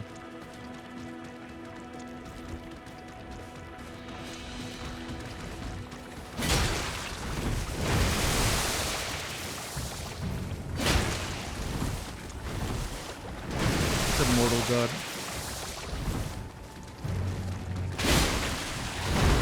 Hey, not too bad. Okay, they're a little easier than the ones in Dark Souls 3, it seems. Or my damage is just good. Crab eggs. Oh, wait. I can craft something now, right? No, I still need a golden... Wait! I don't have golden roa? Oh, no, it's just roa fruit. Golden roa is a special variety, I guess.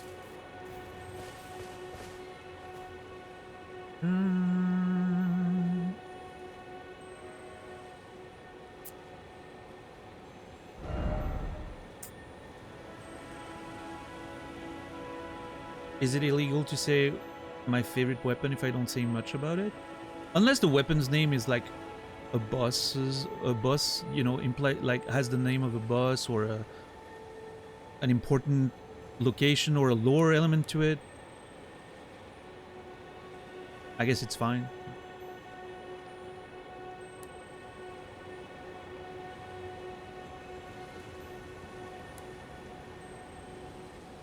I'm really intrigued what this is, though.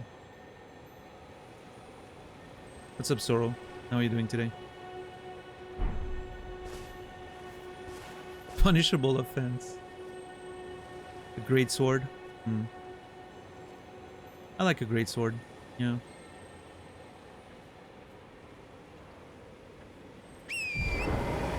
I did not want to do that.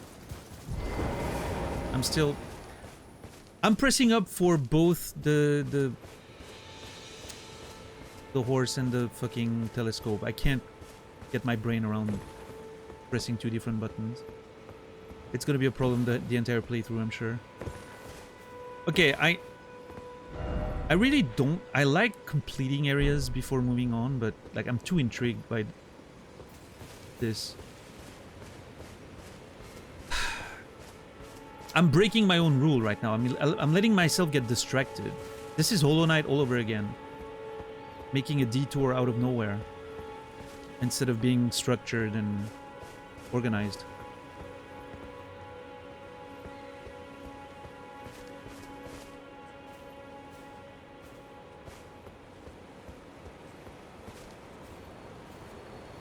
Jumping while trying to rest at the bonfire every time.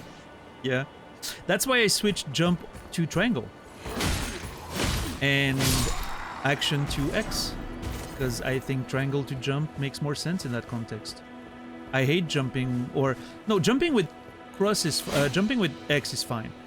I hate activating things with triangle. That makes no sense to me.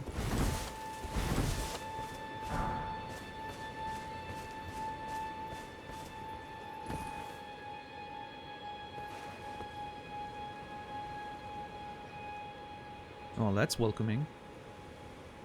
Hanging bodies and guards. Hmm.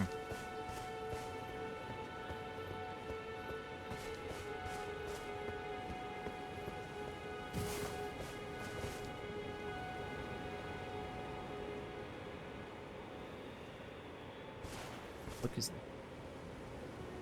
Oh. It almost looked like it was made of crystal. Oh, there's another one of those statues there. Hmm. Exciting.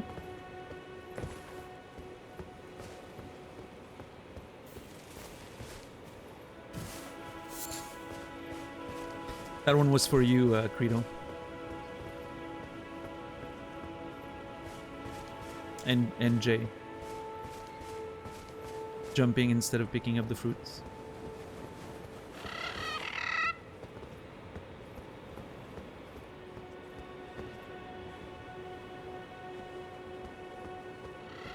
Well, yeah, I mean, if you play a game enough to do it hitless, then obviously you're, you know, losing a bit of the appeal. I think that's normal. If you play enough of any game, you're gonna get bored.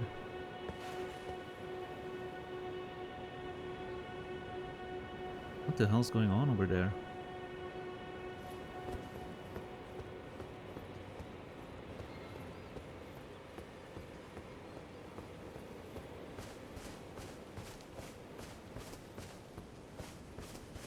You know what? Hold on. I don't think I want to go there. Yeah, no. I'm going on the other complete. Yeah. I don't want to go there. I want to go in the direction of that grace. That grace is pointing me. There's a randomizer for Outer Wilds. How does that work?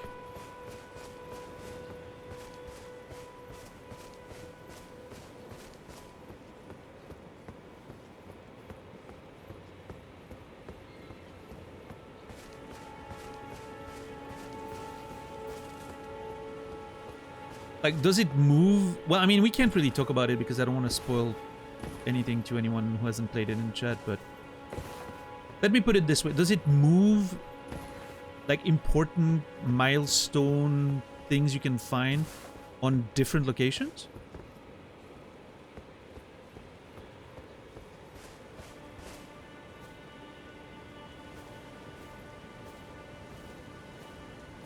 Because, like, it seems like every location is so, like, built around the idea of one thing being here, right? Which, I don't understand how you move certain things, for instance. That seems like an incredibly crazy amount of work. With your abilities unlocked. Add some artificial restrictions. Okay. Huh. That sounds like a crazy amount of work. But, ooh.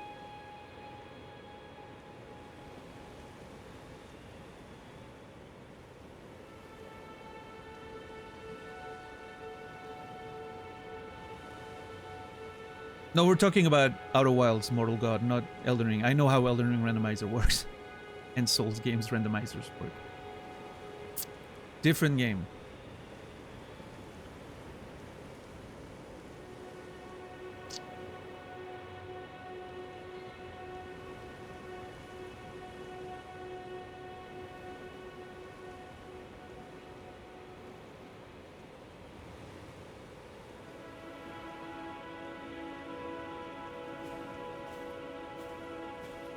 And Strange Pie, would you say that it makes the game fresh enough that you get a nice feeling of, you know, you get your feeling of exploration back, or does it feel more like you're challenge running it in a weird way? I'm worried about this. Hold on. Yeah, that thing... I don't know about this anymore. Maybe I'm not supposed to be there. I feel like that thing's gonna just destroy me.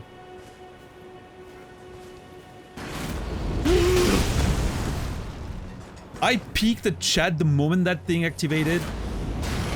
Okay, alright.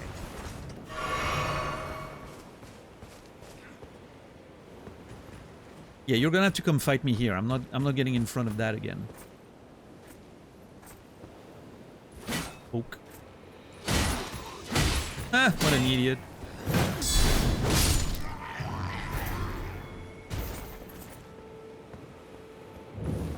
The Bridge of Sacrifice. Well...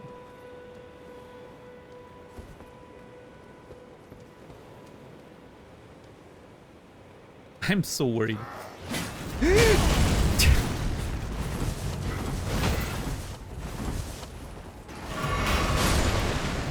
This is like the ballista in Demon Souls all over again.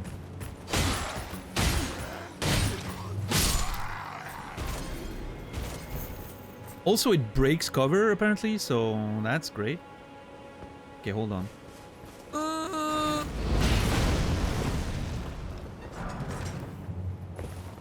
Okay. If I go here, is it gonna shoot me? Please don't shoot me. Okay.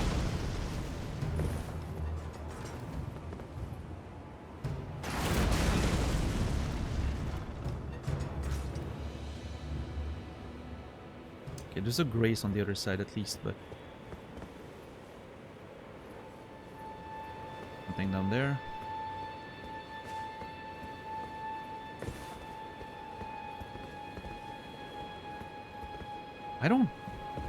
God, I don't know how to approach this. Do I just run like a madman? Maybe it can't shoot close to itself? Can I sneak? Oh! Hold on. I got this.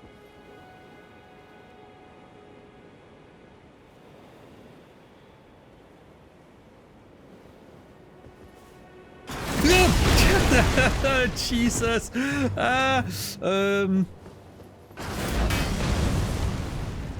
I got this. I got this. I got this. Oh my god. So many enemies. Quick. Do something. Get up there. Ah! No! I love that there's one of the guards that just literally hasn't moved. Oh! Oh, that was beautiful.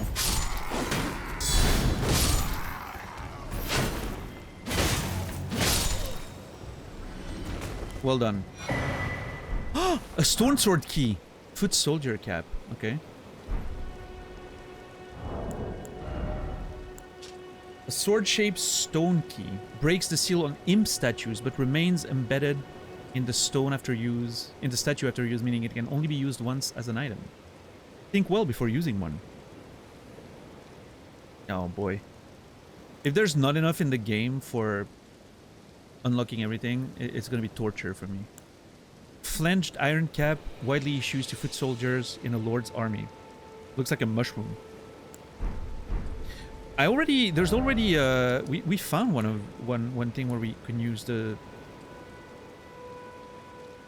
Down there, I think there was an imp statue or whatever.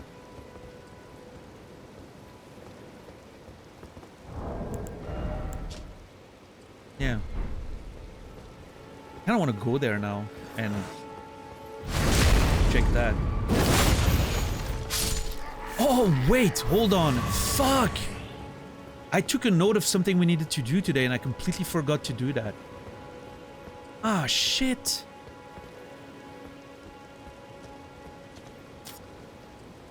We need to go to the coast cave to check on Buck if he went there.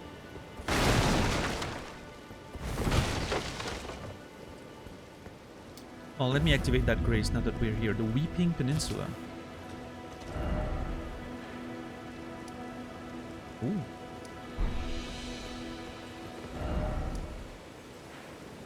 Okay. The whole section of the map.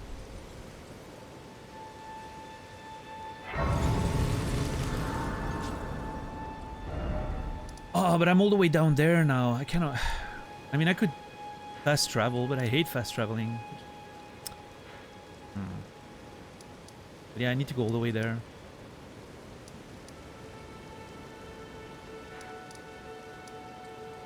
I also need to go back to Selen to give her the book, the scroll that we found. If that's indeed there that I need to bring it. But now we got past that bridge, and if I'm afraid it's gonna respawn everything. How do I do this?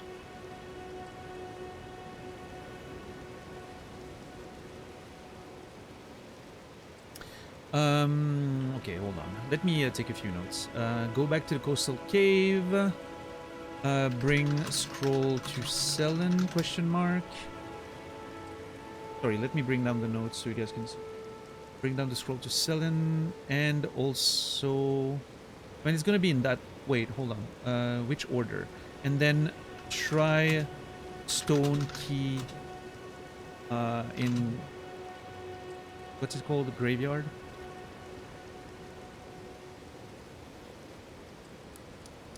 Stranded graveyard. In stranded graveyard. So try the stone key in the stranded graveyard. At the first the coastal cave, and first bring the scroll to Selen. So my notes of what to do are in reverse order. And I start at the bottom because then I delete it. And the rest stays here. So I have to remember that we need to do that in the next session. But I'm not going to go back all the way right now. We're past that bridge now. I kind of want to explore that side of the map. Notes, go away. What's up, Sikulich? How are you doing today? I have played Sekiro, yes. I think it's a good video game. I don't think it's quite my favorite of From Software because I'm more interested in like sort of lore and all exploration than I am combat. I feel like Sekiro is more about the gameplay than the actual exploration, but yeah.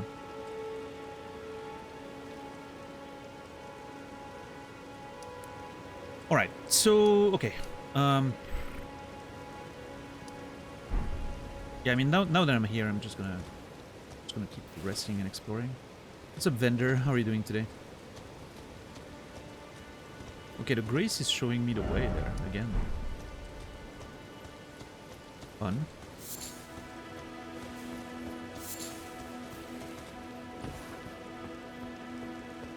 I'm letting myself get consumed by the spirit of adventure instead of the spirit of structured exploration. Not a great idea typically for me, but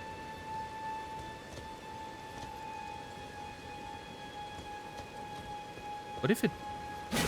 No, okay. I was like, what if it indicates that there's maybe like a hidden wall or something rather than overall direction? That was wishful thinking.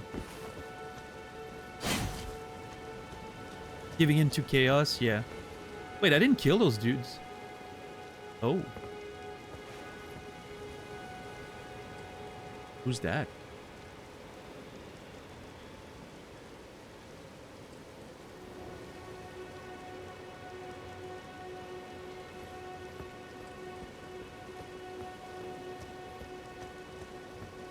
Weekend soon, so quite okay. Hope you also... Yeah, I'm doing all right.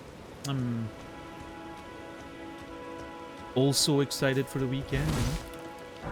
Even though I'm gonna miss playing Elden Ring tomorrow and Saturday. We'll be back on Sunday. But yeah, I'm thinking maybe next week I'm gonna add a day to...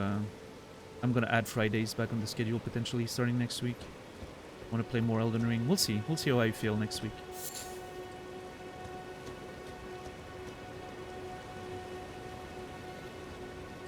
Hello? Milady? Oh shit. She looks like a firekeeper.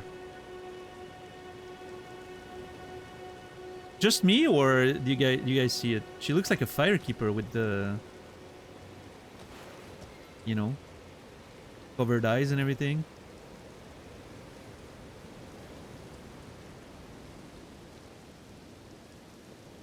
She's wearing shoes. That's a rare thing.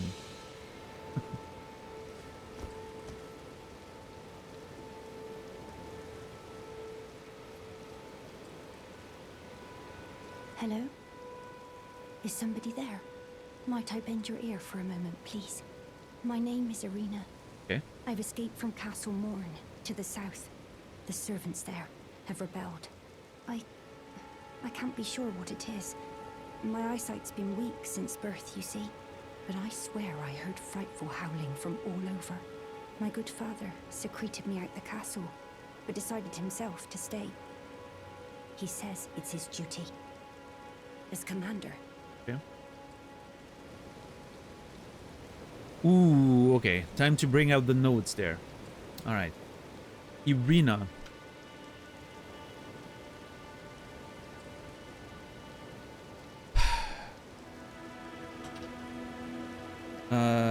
Escaped Castle Morn thanks to her dad after the servants rebelled. I think that's what she said. Dad went back fight. She is blind, basically.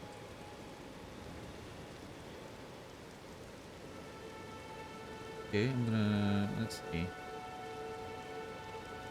I'm gonna put that down there. I feel like that's a quest of some. I'm gonna need to organize my notes again. Like, I'm gonna put like the stuff that seems like quest related in a specific location, maybe.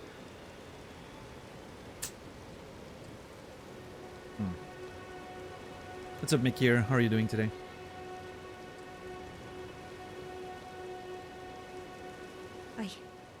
I fear for Father's life. Sure. The servants are full of wrath, filled with hatred for every one of us. They've since come for every one of the companions I escaped with. They haven't spared a soul. I fear it's no different at Castle Morn. Please, I implore you. Why didn't they would kill you her mind then? taking a letter to my father at the castle. My soul wishes that he escape, even if his honor should be the price. Please. I just want him to be safe. Okay. Deliver the letter, sure. Thank you, dearly. Then please, take this. Irina's letter. Deliver it to my father, who remains in the castle, if you please. Yes, I will do that. Please, if you wouldn't mind, deliver the letter to my father at the castle. He can be stubborn, but I'm sure he'll come around. I can deal with stubborn people. Please, he can be stubborn. Okay, we've exhausted the dialogue. Very nice. So, okay. I'm assuming the mistreated servant rebelled against the noble lords of the castle or whatever. That's my understanding. And they started killing everyone. And then they came here and killed the people Irina escaped with. But why didn't they kill her, though? This makes me suspicious. I feel like she's not telling me everything. Letter given by Irina addressed to her father, the commander of Castle Morn. Gorgeous silken handkerchief, lightly stained with blood. Words can be made out within. Okay. Yeah, I don't know. I'm naturally suspicious of that situation, because why would they not kill her? And also, are you telling me that all those soldiers, none of them actually killed any of the servants? Even though they are fully armored and everything? I don't know. Something is not checking out in this situation.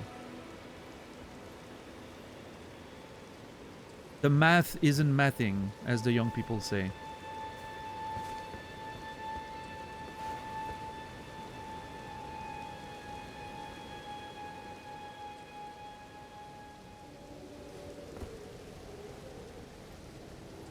Alright, well, let's see what we can do here. That Castle Morn over there?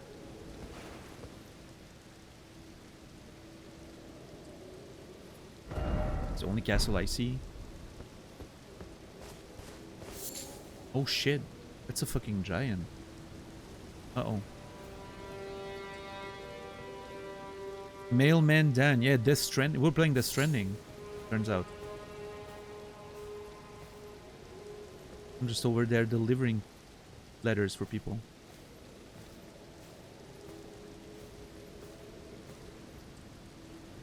The lighting in this area is awesome.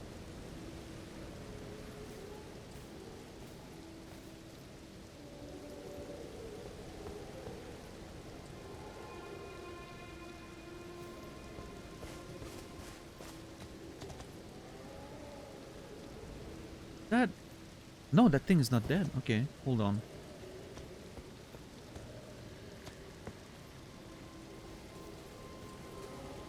Hello?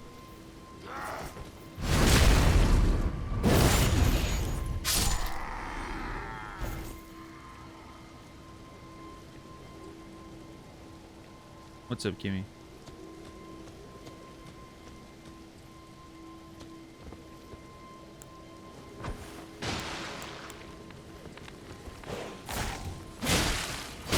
Good old dogs. Nice.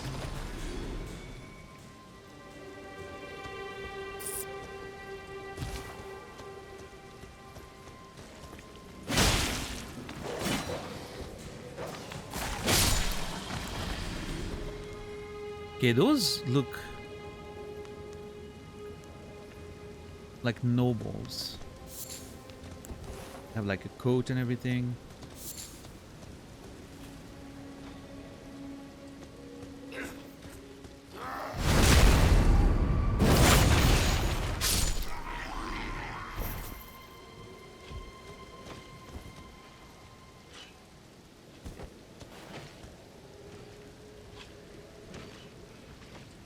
Oh shit, those are not soldiers.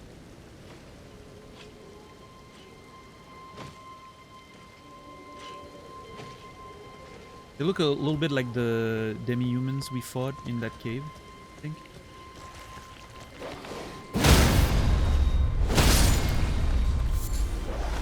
Shit.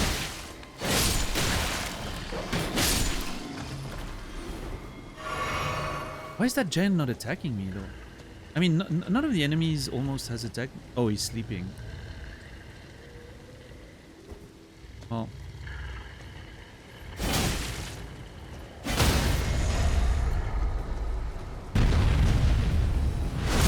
If you give me an opportunity, I'm taking it. Oh my god, that's a lot of HP. I don't know. Maybe I'm not supposed to be in that area yet. I'm not sure. Oh, come on. Hey, Chipmunk, welcome back. How goes ye old ring? Yeah, we had a nice boss fight earlier. Took me a few tries. In hold on. What was the name of that boss again? The Bloodhound something? In the Forlorn Hound Ever Jail. That was kind of fun. Now we made it to this side of the bridge. And now I'm going against my instincts, and I'm just letting the spirit of adventure carry me in a new area instead of completing where I was before. Yeah, Bloodhound Knight Doriville, with an I somewhere in there.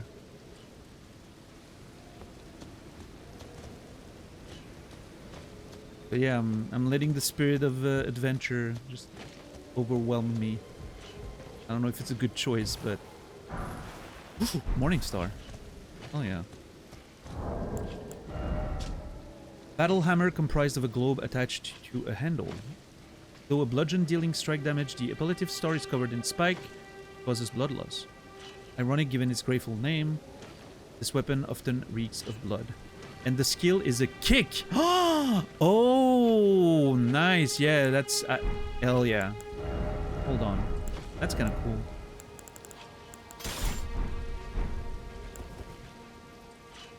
It's pretty small. I like it. And then I can kick. No. Oh, yeah. Right, yeah. Nice. Awesome. Not gonna use it, but I like the idea of it.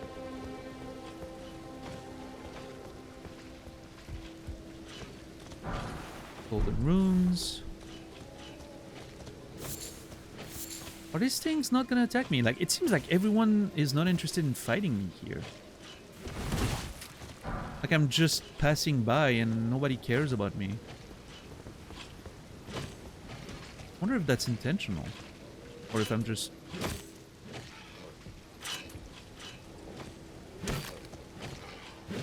Yeah, look! It's... Oh, never mind. Okay. Holy... Okay, that was sick. These things have... Oh my god, they're terrifying. Their mouths remind me of the Attack on Titan stuff. They have too many teeth. Will you get garlic bread this weekend? Probably not. First of all, I'm not even sure there's a place where I could order food that has garlic bread here. It's very unfortunate. I don't have a lot of options where I live.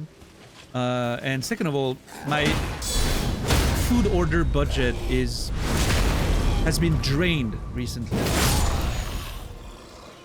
I tend to only use the money I have like on PayPal or something to order food and not dig into my actual like, you know, bank account.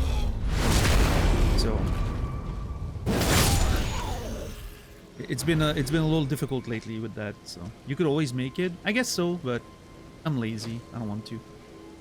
Yo, Squid, thank you for the raid. Appreciate it. E. Fernan. Goomba Shoes, Man vs. Machine, good name, sir. Saren Calls, Darazan, welcome in everyone. Squid. Ah! Sorry, hold on. I have a little cantankerous dog to take care of here. Alright, we're good. Suds, welcome in. Welcome everyone. Nice raid message. Compliments to whoever came up with that. How are you, Squid? Thank you so much for the raid. I didn't know you were streaming. What were you doing today? I appreciate that, Darazan. Thank you. It's been I've been living the stash life for about 3 years now. It took a while for me to grow it properly, but it's been stable for a good couple of years now. I was just yapping. I love a good yap session. I'm almost sad that I missed it. What were some of the interesting topics of tonight? I'm always looking for an interesting conversation as I'm playing Elden Ring. But yeah, welcome in everyone. My name's Daniel, as you may have figured. I write novels and I play video games on twitch.tv. That's what I do. Recently, I've been doing a lot more playing than writing, admittedly, but... Welcome in. Politics, vampires, and eggs. Love that. All of that. Just the downfall of the US, as per usual. Yup. Checks out. Checks out.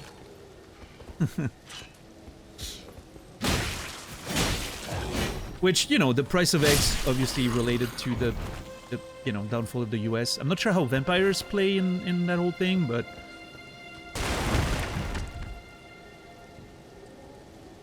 And kissing. Oh.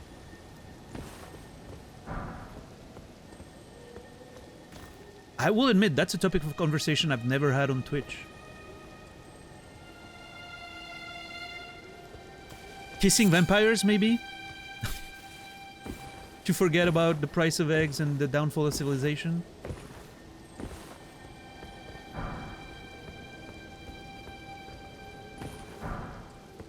The question was, which type of vampire would you be if you were a vampire? I mean, look at the stash. I'm Count Orlok in Nosferatu, right? Probably. Everyone wanted to be Blade. What a bunch of fucking Marvel normies. I'm disgusted. You dare bring these people here, Squid?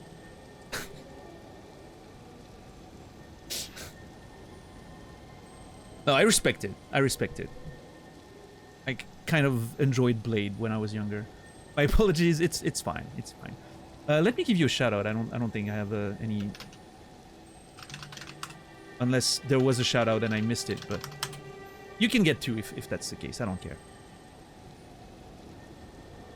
Probably Alucard. Yeah, Alucard's a pretty good choice. Alucard is a good choice. Squid herself has not seen Blade. Okay.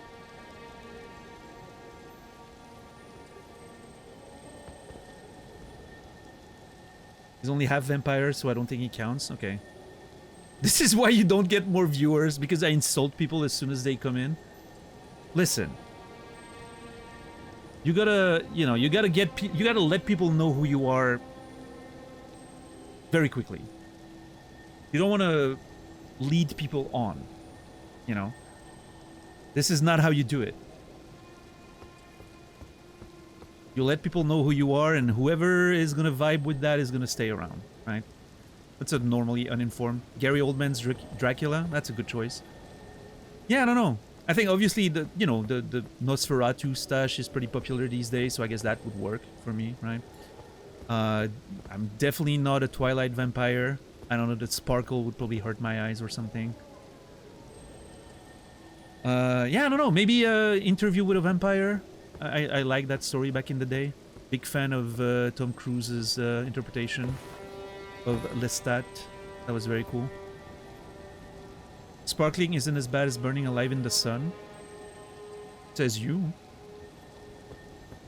I have very good blackout curtains. I'm safe.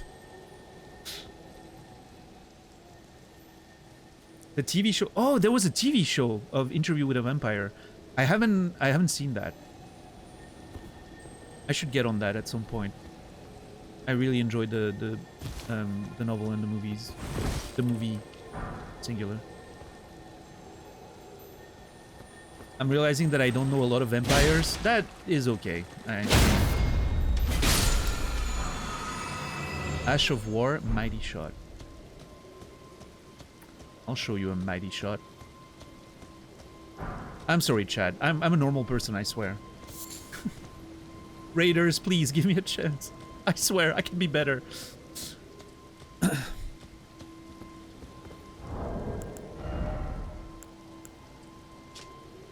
What about Brad Pitt's vampire? Yeah, I mean, again, Brad Pitt's extremely talented, of course.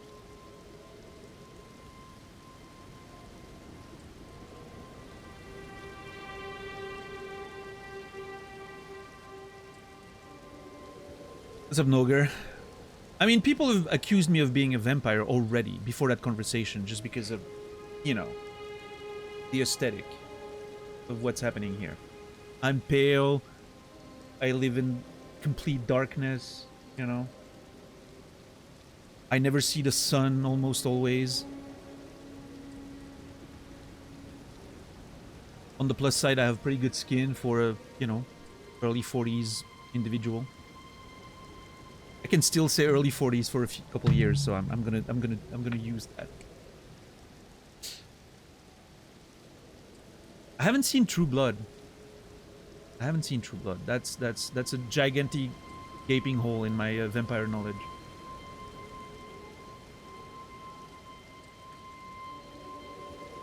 You're okay? Thank you, Captain Max.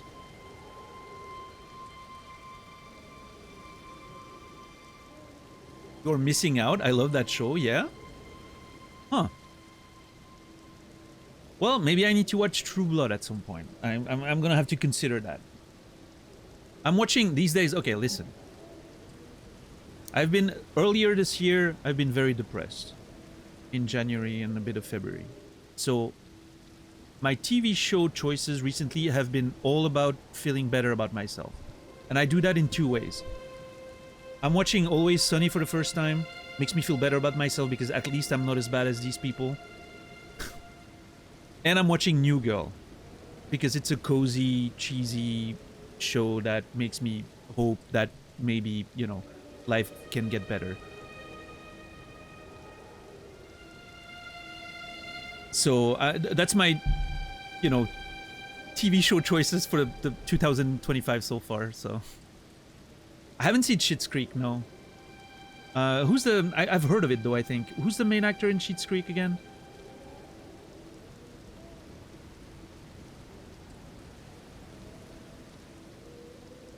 Top 10, New Girl, yeah? Daniel and Eugene Levy. That's the... Yes, I've heard of it. I really want to watch it. I really want to watch it. I love those two nerds.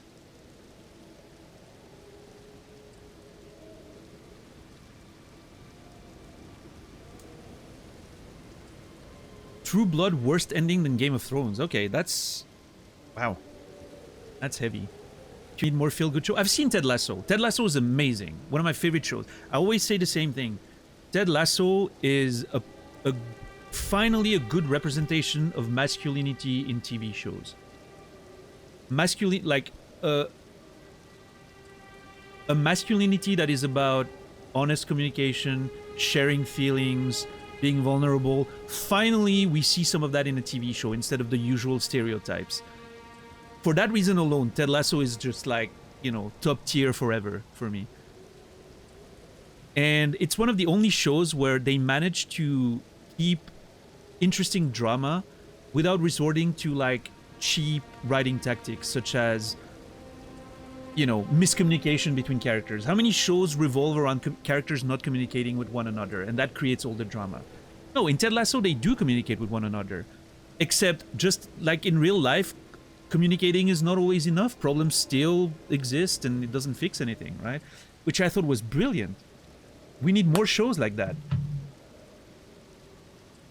But yeah, no, Ted Lasso was... Oh, man. The darts scene in Season 1, for those of you who've seen the show, I'm not going to say anything more because I don't want to spoil, but the darts scene in Season 1... I have goosebumps right now just talking about, like, thinking about it. What a moment. But yeah. And if you've seen Ted Lasso and you liked it, Shrinking is another excellent choice. Highly recommend Shrinking.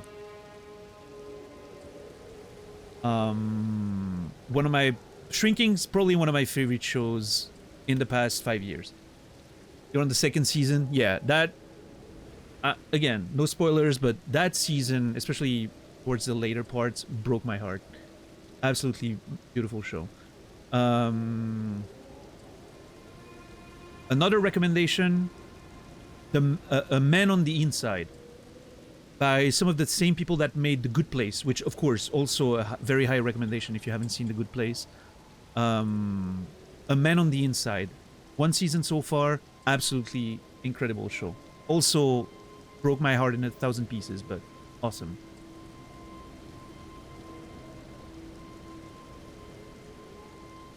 Yeah, The Good Place is fantastic. How are you liking Elden Ring so far? Love it, Siren. Great exploration, great fun. I have my little notes. Look at that. You're gonna get a kick out of this, probably. Those are my notes. I'm taking notes while I'm playing the game about, you know, a ton of stuff, and have this whole little overlay thing. We're diving deep into the lore and figuring things out, and, you know, very structured approach and everything, so... I'm a nerd, just in case that wasn't clear already. Yeah, I get that, Man vs. Machine. I do get that. I think the other characters are more interesting than Zooey Deschanel's character so far. I'm only in season 2, I think, of New Girl, but yeah. This is anti-squid behavior. What does that mean? I just don't pay attention to it? Well, hey, great. Then you can watch me play and you get to learn the lore while not having to do the work yourself.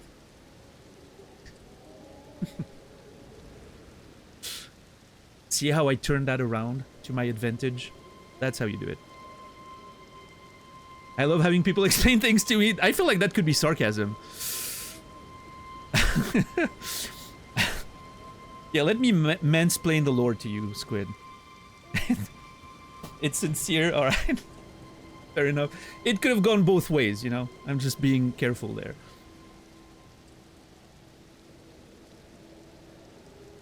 It's not mansplaining if I'm dumb. Oh, I think you're way smarter than you give yourself credit for. But I appreciate the self-deprecating humor. You're amongst friends, Squid. We love that around here. You gotta be able to not take yourself too seriously.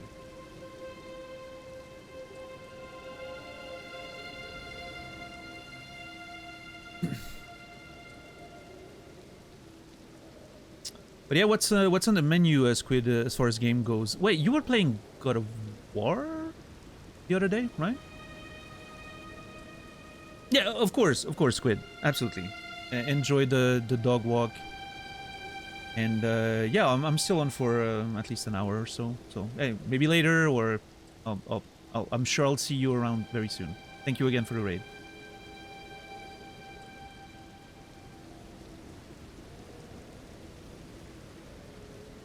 This is what happens when we don't talk about games while playing games.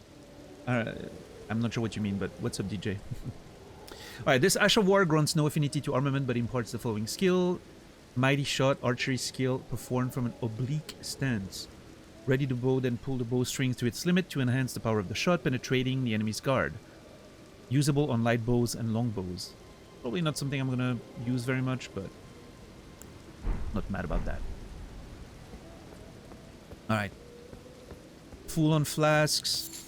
Ready to explore. Let's go. The morning. Perfect.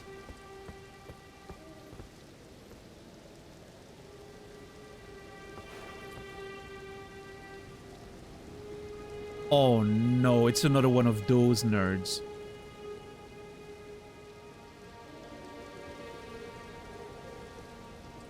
What the fuck is that weapon?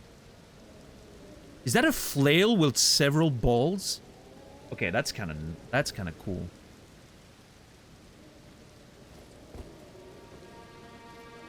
I'm not gonna lie, that's a sick weapon.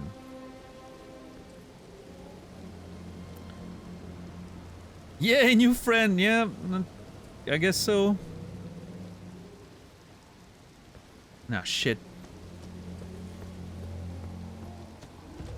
Oh, yep, Knights Cavalry. Oh my god, that moveset. It's the morning, why is that thing here?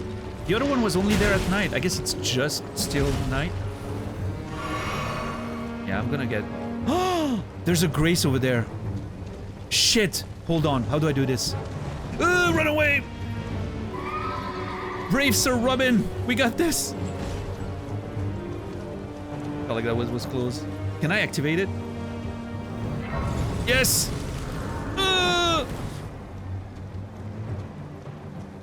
Okay, cool. Now we can... Camera, please! I don't see shit! Yeah, I'm about to get hip checked.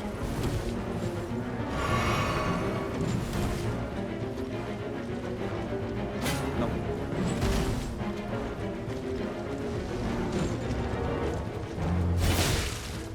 Yeah, I need to get the horse, and then we're fine. I fought the previous one on its on horseback, right? Yeah, we did jousting fight last time. Maybe that's the best approach.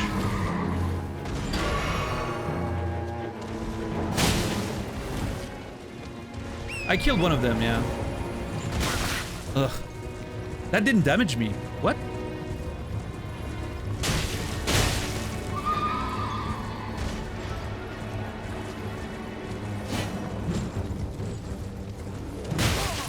Shit. Hiya! The ducking in real life helps, guys. Trust me. Yeah, I'm out of flasks. I'm fucked.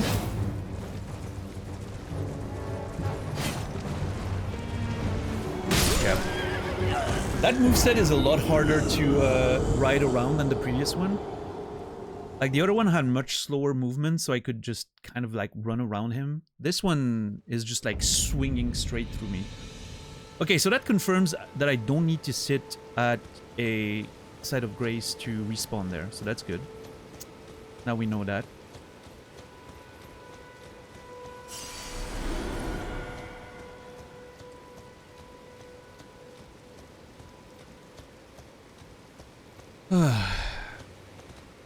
Oh, shit, there's a merchant there. I didn't notice that.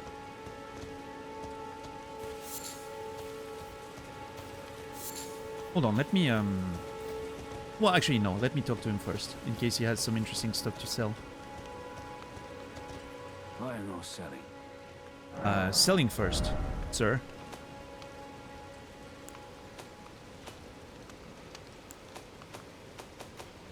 Let's see, do I have doubled items?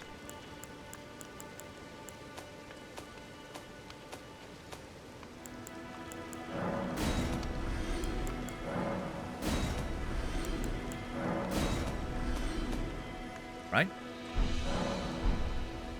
Not finished yet. What do you sell, sir? Ooh, nice. A bastard sword. Okay, that's cool. Some smithing stones. Nice. I want that. A large sword with a straight blade. This heavy sword is usually wielded with 2 hands, but for those with enough strength, 1 is sufficient.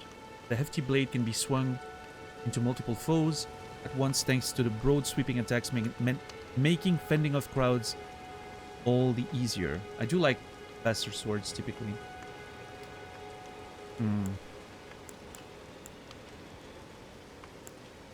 Ranged weapon made from a bow fixed to a stock. Deals good damage, simple to use, but requires reloading after firing. Okay. Great arrow is large as a spear for use with great bows. Monstrous strength. Okay. Yeah, some of those items don't really have any interesting lore, so I'm not... A small wooden round shield. It is light and easy to handle, but cannot offer the damage negation of a metal shield. Its emblem is an ancient thorn design. Though it isn't much, it boosts fire damage negation. This wooden shield actually has better defense than the shield I have right now. Reinforced with metal. Comparatively light for its size, this shield is easy to handle but lacks a true metal shield's ability to negate damage. The iron helmet. An iron helmet showing rust on its edges. Cloth covering the mouth and neck provides some resistance to poison and other irritants. Scale armor. Reinforced with metal scales. The cape covering the shoulders is made with treated rock lizard skin and provides ample protection against fire. Iron gauntlets. Ordinary. Okay. Well-made leather trousers. Beautiful. And a crimson ember medallion. Boosts maximum HP. The Erdtree's old sap becomes ember, treasured as the most precious of jewels in the age of Godfrey, the first Elden Lord. Primordial life energy resides inside. Godfrey, the first Elden Lord. Okay, I'm gonna have to take a note about that. Godfrey, first Elden Lord.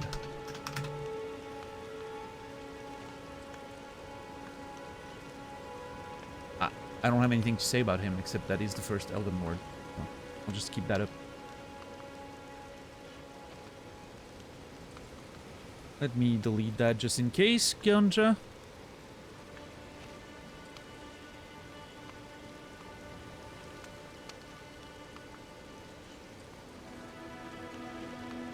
You're good?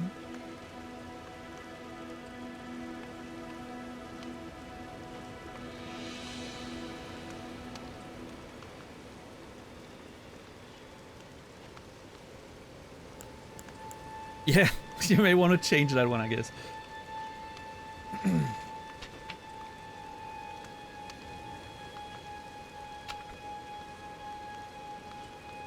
Trim.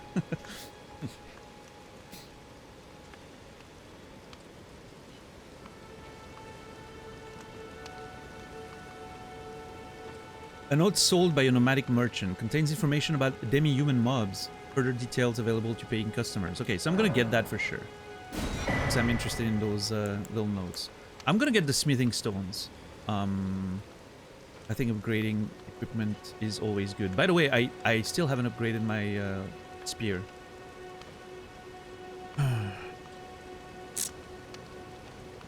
I could fast travel to the Church of LA, but...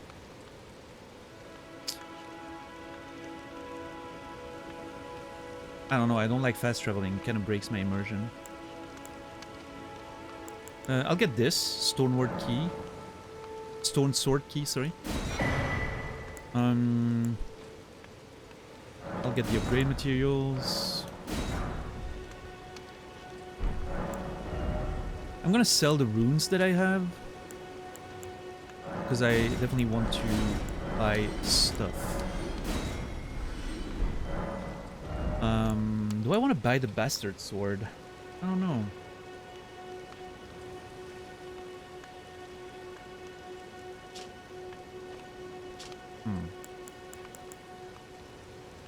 The scale armor. God, why is everything so appealing in this game?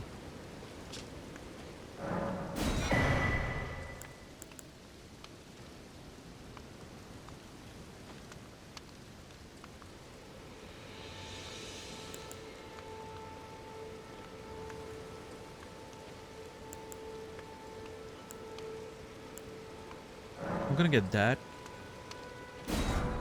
And that. And that.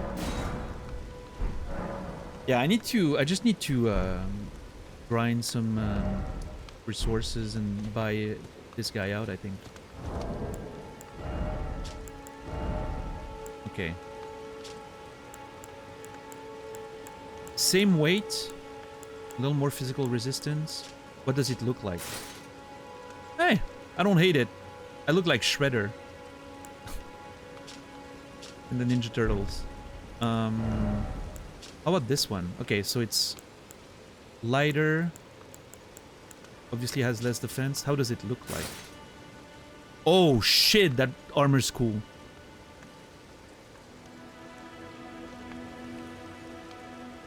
I kind of like it, honestly. We lose the long cape, which is kind of beautiful, but I don't know. I really like the shoulders.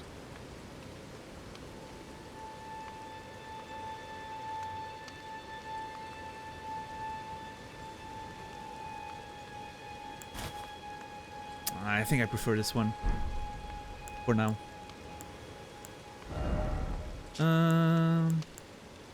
Better shield.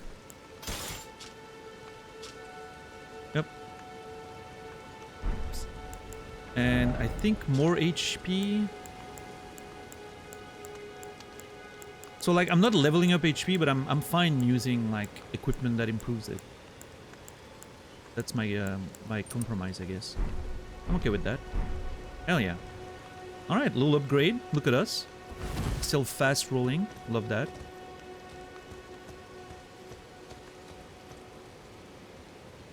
I feel like we just got a nice little upgrade, visually speaking.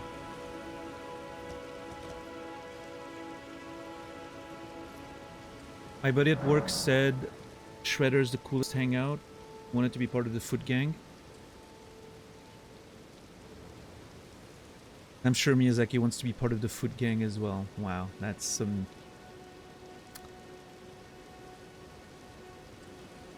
a deep cut right there. Love that.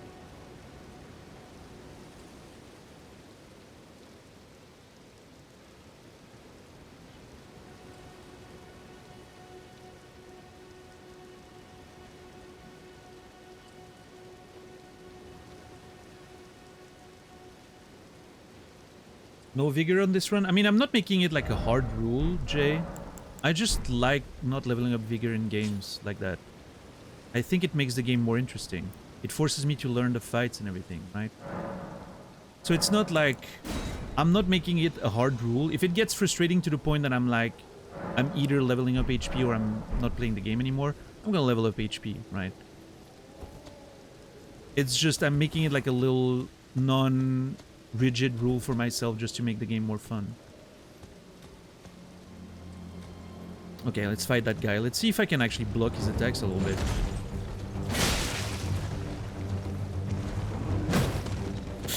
Yeah, that's a lot of stamina damage.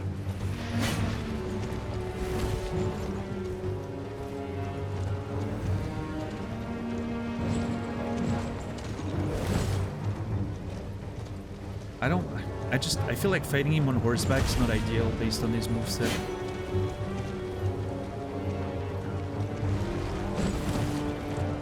I need to not be on his side because of the hip check. I'm gonna get wrecked there. Okay, I'm very glad that I survived this.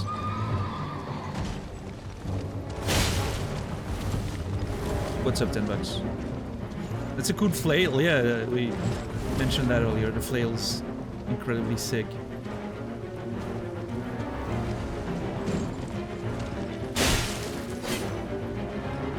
Okay. Hit check. Fuck! I knew it was coming.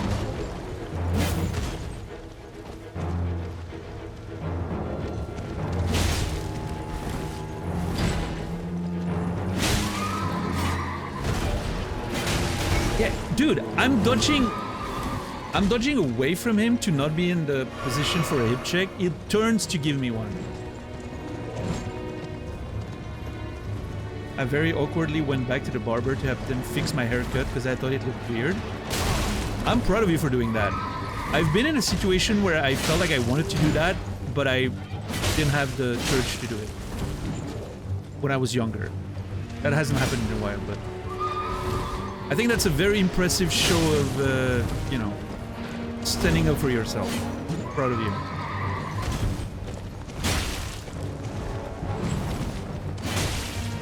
I was waffling over it, you know.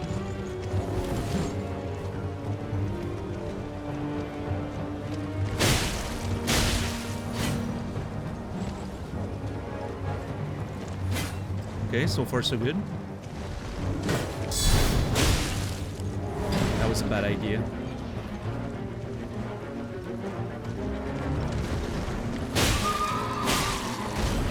Can he hip check the other way?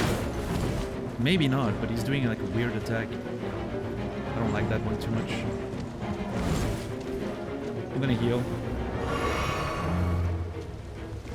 A good barber wants you to be happy. Oh yeah. I mean, returning customers are massively important for a profession like that.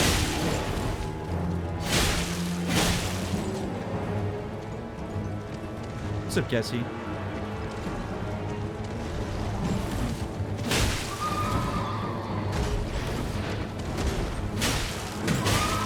Oh shit! Okay, ooh, I was out of stam.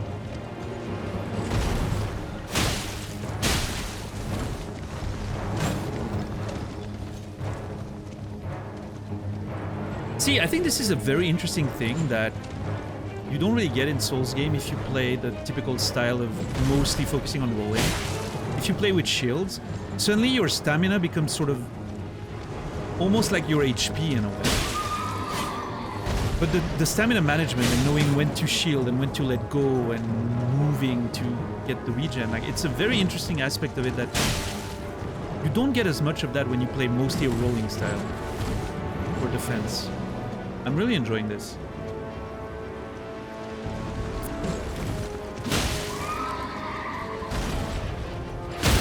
Let's go! No! Come on! Ah, I didn't get the critical. Shit. I was trying to do the same thing we did to the last one, but...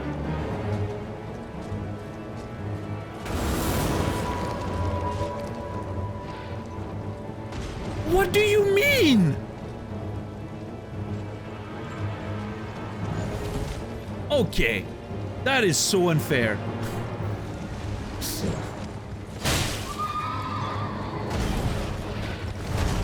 Asshole. Fuck. No, I don't want to die now. I was so sure I was gonna win that fight. Oh shit. Okay, let's focus. I need to lock in, chat. Sorry. Shit. Can see crap.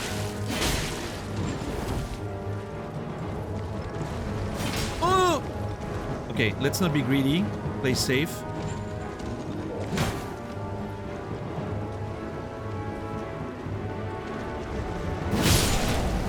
Oh my god, I almost died. Oh.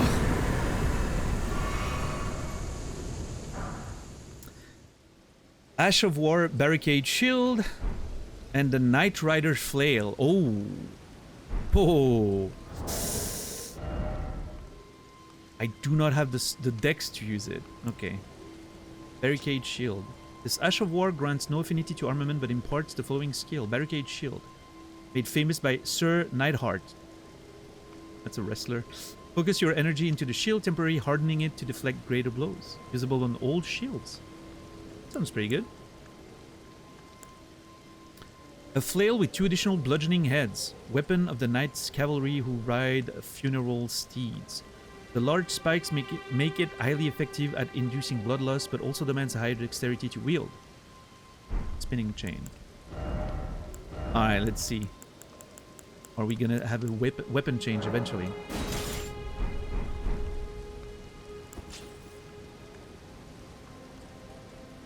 What is that puny thing? It was a huge weapon! I was so excited to have a big ass flail. I feel emasculated right now. I mean, it still looks kind of cool, but it's so small. I wanted a big-ass fucking, you know, two-handed flail or something. Ah, sorry about my tiny balls. It's okay. It's just...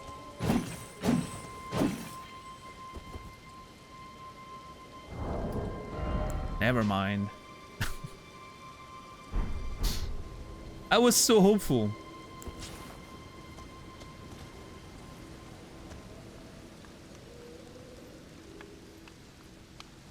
It's about how you use them. Trade again? Sure. That's what they say. Do I want to buy the bastard sword? Maybe. I don't care too much about the gauntlets, I don't think. Even though I eventually want to get them too. Yeah, let me get the bastard sword and probably the crackpot. You're not the first streamer I've seen disappointed by the size of their flail. It's a constant torment. Nogger. Happiness keeps eluding me.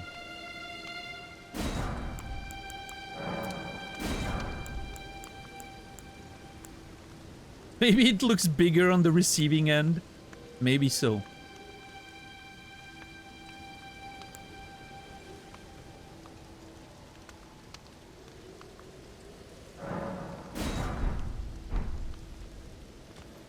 Alright, let's see. What does the bastard sword look like? Is it gonna be tiny as well? No, see, that's a good size for a bastard sword. Actually, I really like that sword. Just a simple, medieval, effective design. Good size. Very cool moveset. Hell yeah. I like that.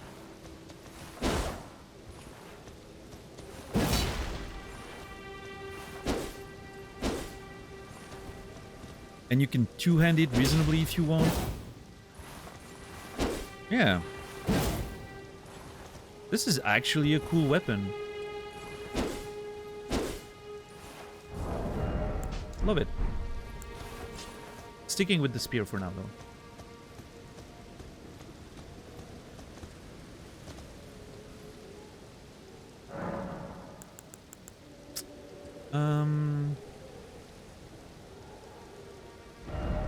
So, okay, can I put barricade shield on my shield then? I can.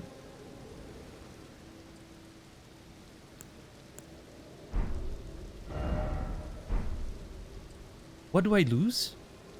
Parry. Do I care about parries? Not so much.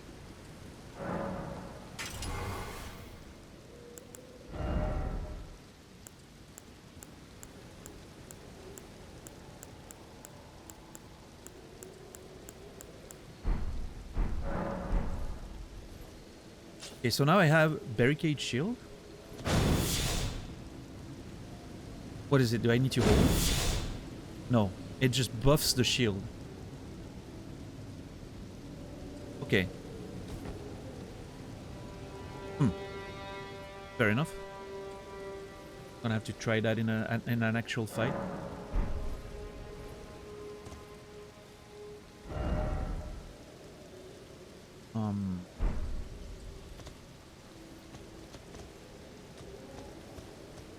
So there's some stuff up there, I'm assuming. There's some stuff up there. Man, this place is a lot bigger than I expected. Like, there's a lot of paths right now.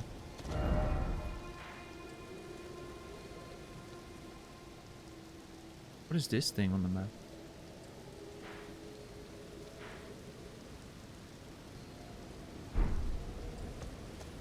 So Castle Morn is in that direction, I'm assuming. Because that's where the guide, the Grace is guiding me. Let's see.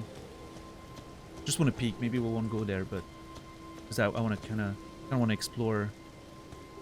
I don't want to just go in a straight line. This is just not my style. Okay, yeah, that's probably the castle. Oh yeah, there's smoke coming out of it, probably due to the rebellion that's happening right now. It's a big ass castle.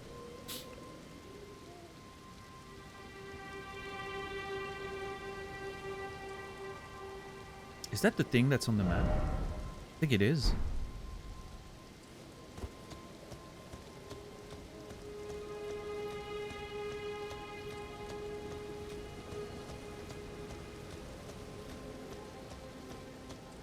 What a cool view.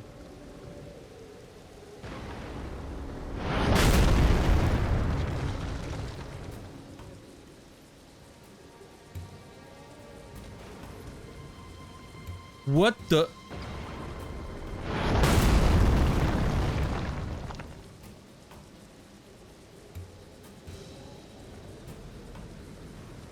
Is that a giant?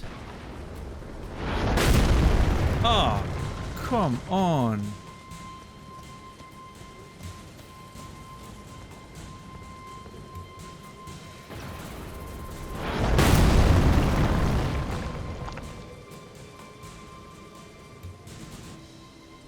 Oh, there's a grace up there? Question mark? Oh no, I thought that was a grace, but I don't think it is.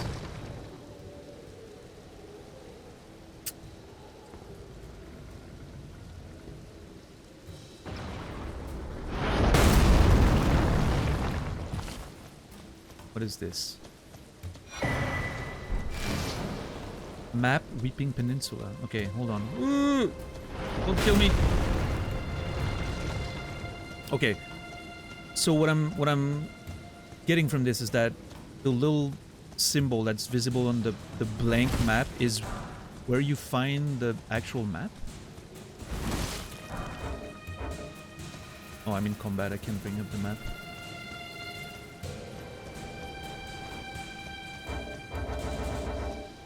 Get me out of combat, please.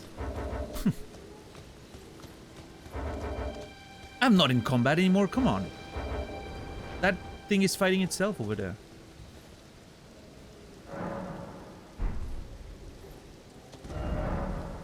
New map has been found, Weeping Peninsula.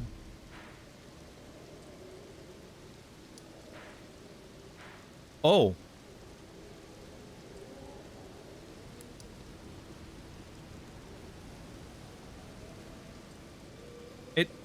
It looks a lot bigger than I expected.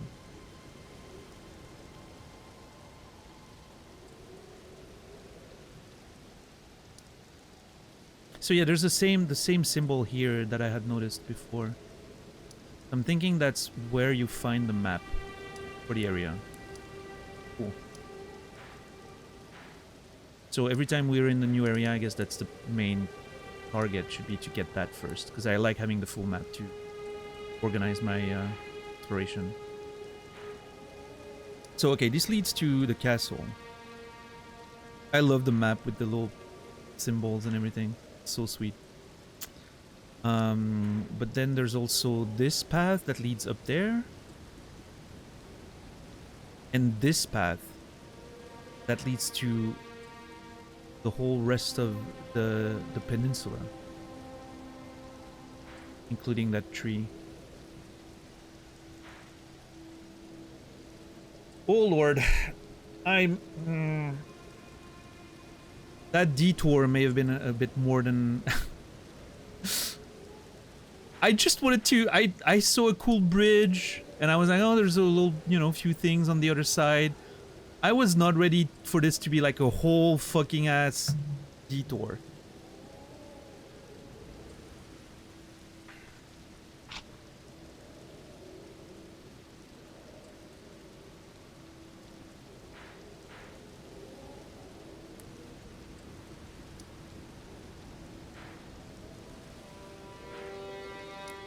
Hey, I mean, like I said, I'm letting myself fall to the spirit of adventure. So we're here now, may as well enjoy it. We'll return to Limgrave soon enough.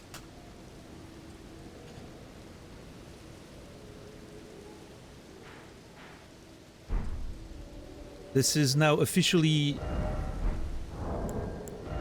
our Weeping Peninsula arc. This is like anime, you know? There's different arcs. We had the introduction arc in Limgrave, and now we're having the Weeping Peninsula arc.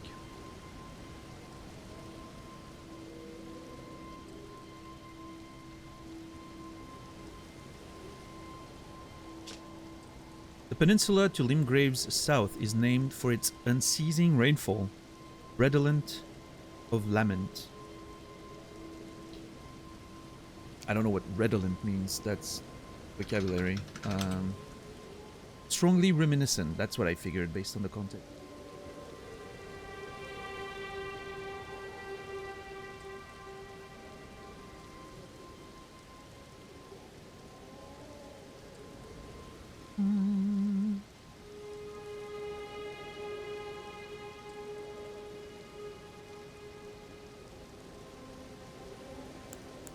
Bug's gonna be fine. Hopefully.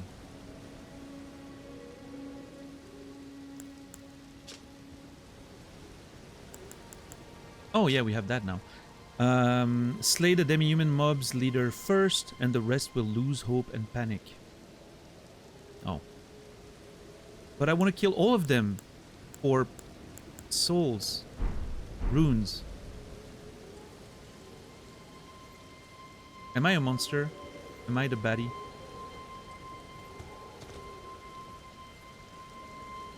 I hope being a tree for however long taught him to some patience. That's actually very astute. Okay, so there's something up there. Yeah, I guess, I mean, might as well explore this first, right? And then either I go to Castle Morn right away, or I you know, want to explore a little bit more of the island first. I don't know what to do. I'm overwhelmed. Let's put a sword here, and a sword there. And I guess we do this first, because this seems small and self-contained. I can deal with small and self-contained.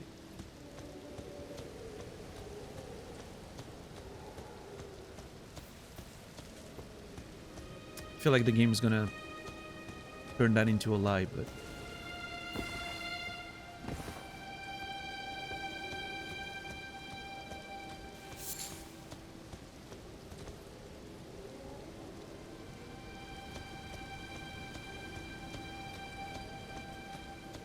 The detours keep growing. Yeah, I mean, it definitely feels a little bit like what it felt like in Hollow Knight, where I'm just like, okay, let me just go take a peek over there, and then it takes me 20 hours to get back to whatever I was doing before. It's kind of cool seeing Stormvale from that far. Oh, that's the starting point. That you there. Huh. Again, like, the scale of this game is very impressive.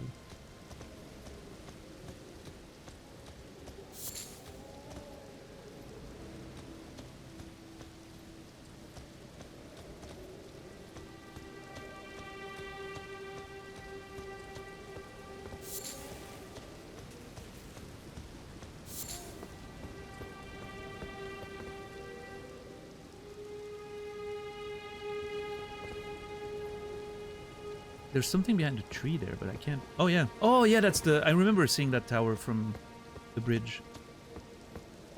That's the one that I thought had like a crystal... roof or something, but no. Yeah. Nice. Speaking of vampires earlier, if I was a vampire, I would live in a building like that, probably.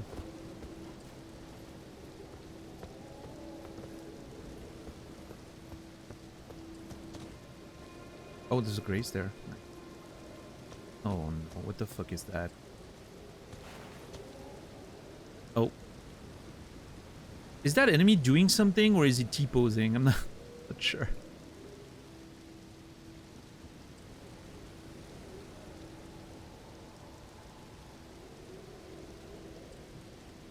Okay.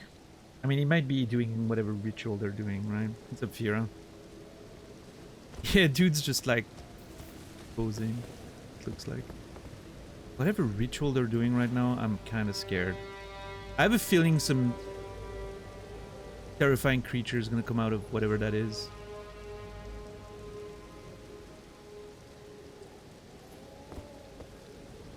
I don't want to go check the statue up there. Man, what?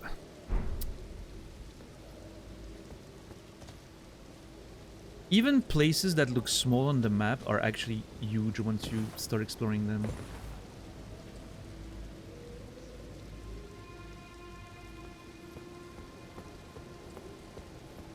Okay, let me go to that statue.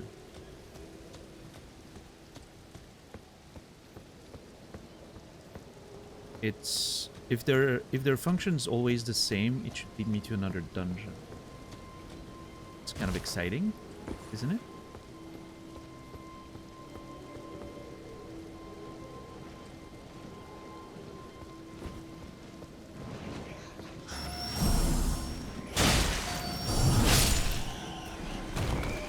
I really wish I had upgraded my spear.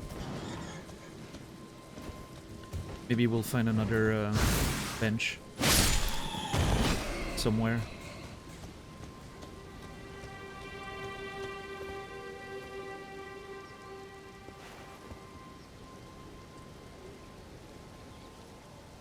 What's that?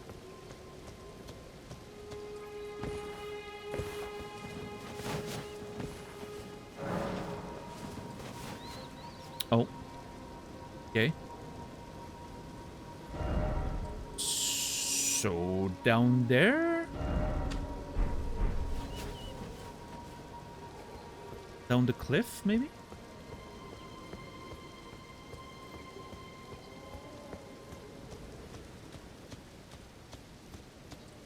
Again, I've mentioned it in the past, but that always reminds me of Shadow of the Colossus. Like it shows you the way, but it's a rough direction. It's not like precisely guiding you there.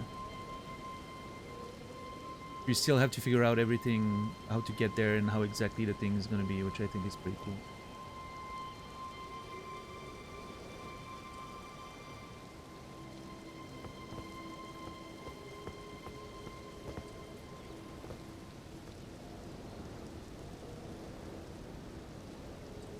Oh boy. Big drop.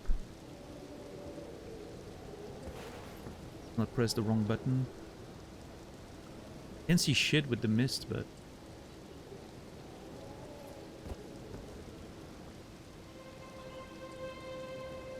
What a beautiful game.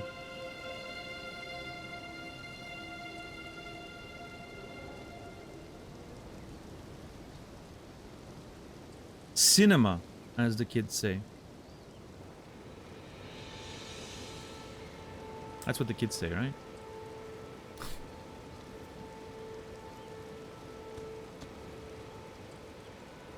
Was that guy just looking at the tree and he died? Oh, well, thanks for the key, nerd. Can't keep up? Yeah, me neither. It's getting harder. $10. Nice way to go. I guess there's worse ways to go, yeah.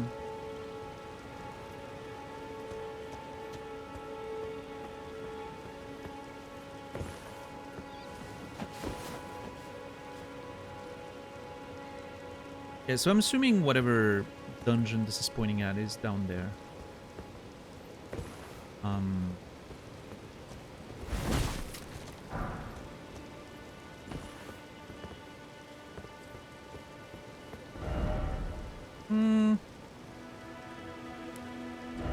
Yeah, I guess let's go there first, and then we come back to there, and we go all the way up to the tower.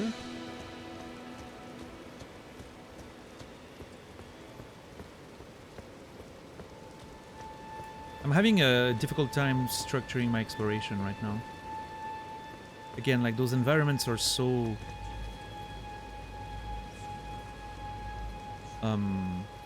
what's the word?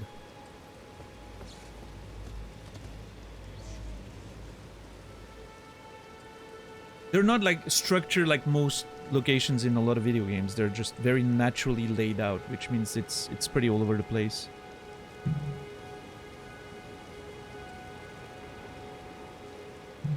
Any cool bosses events since Darrywell? We made it to the Weeping Peninsula. I crossed the bridge. And then we fought, we met Irina. And then we fought a night cavalry, and now I'm exploring, and you know, we're on the Weeping Peninsula arc, I've decided. I'm gonna keep exploring and figuring out this place before going back to Limgrave.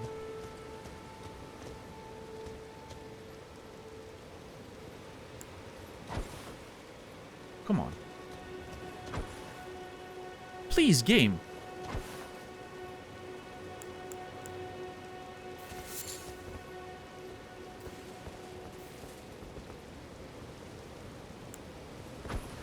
Ah!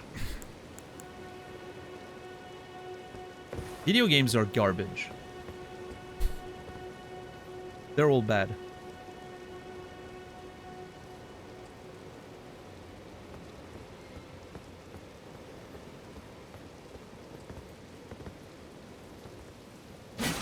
Fucking hell!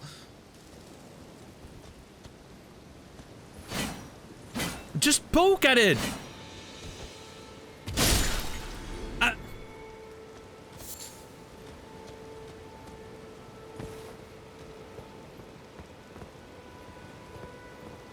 Hitboxes, yeah, that was awkward. Not the game's finest moment so far. But yeah, at least the view is beautiful.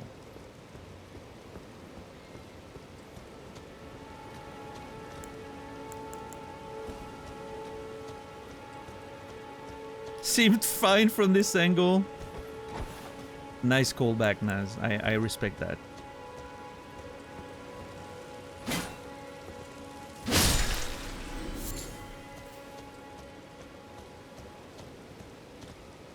Two for one special.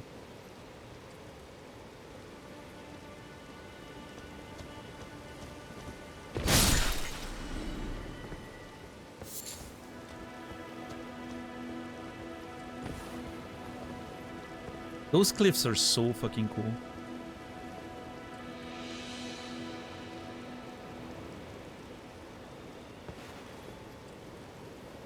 Wow.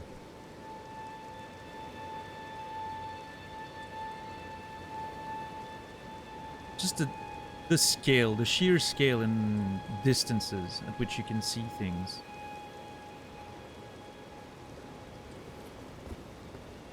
And you know, like that's always the great feeling about the From games is you know you're gonna explore all of these landmarks that you see at one point. And that to me is a big contributor to that feeling of exploration that I love, right? It's the anticipation. It's seeing those things in advance and being like, one day we'll be there, right? We're gonna explore this. It's gonna be awesome. And then you get there and sometimes it's lame, right? But that's part of the deal, I guess. Sometimes the anticipation's making expectations a little too high, but most of the time it's fine. Trina's Lily. Found one of these before, right? Yep. Everyone. Okay, well, there's a dungeon down there.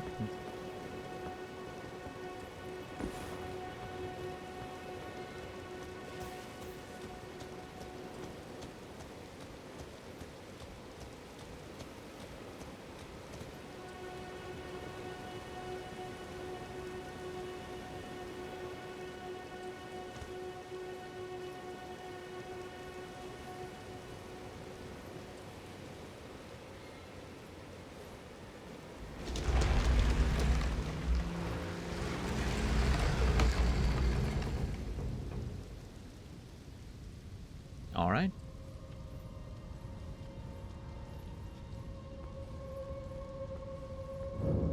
Impaler's Catacombs.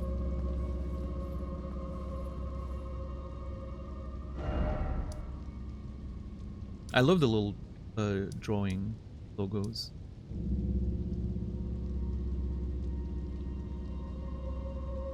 The same as...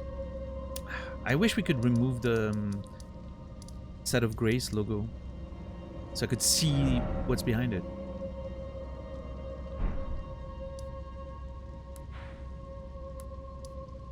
Same, yeah. Yeah, I wish the map was a little more interactive in that sense.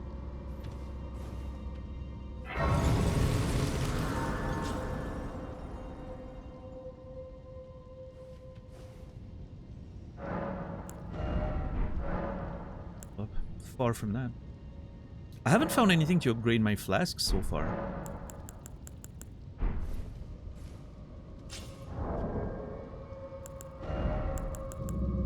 I don't think.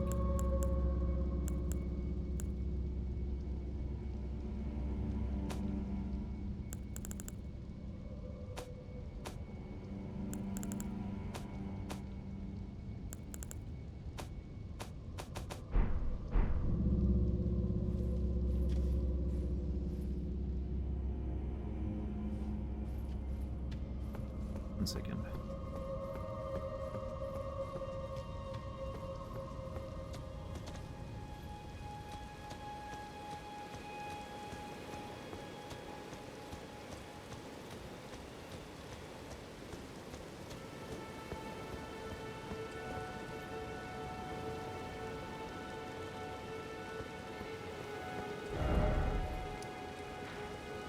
Do I want to... I hate that idea. But I'm like, should I fast travel to the church so I can trade? No, I don't like that. It would break my immersion. I know eventually I'm gonna have to fast travel and you know, play with that, but I want to try keeping the spirit of adventure alive for as long as I can.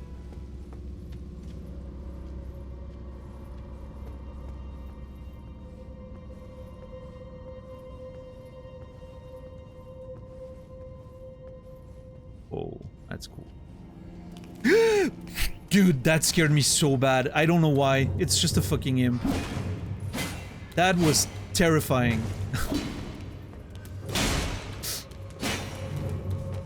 It looked like a, I don't know, like a spider coming up from the thing. Okay, my damage is okay. I mean, I'm still killing them pretty easily, it seems. Oh. Big ass hole. Big ass space hole. Oh, okay. That's there's no going down there. I see.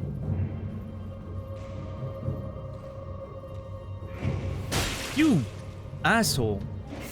One word this time. The Grave Violet. Bye.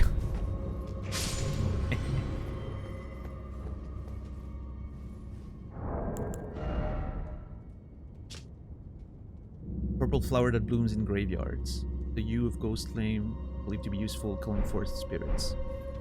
I know we've read that one before, but sometimes, I mean, in this game, there's so many things. I'm gonna have to read certain items more than once, I think, just for the sake of reminding myself of things.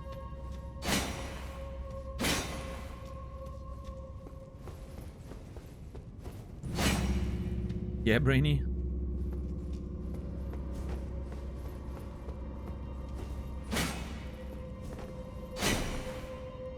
Oh, can do that?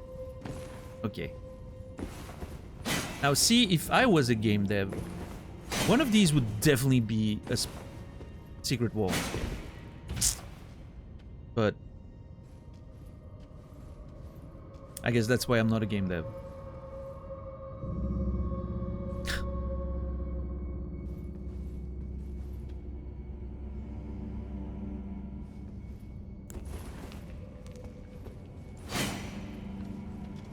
Okay, I'm assuming it works the same way and this is going to be closed. Yeah, okay.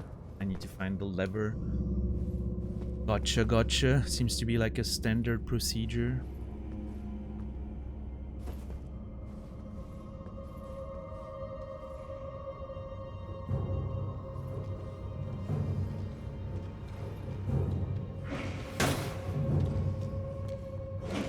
I actually lose HP with that.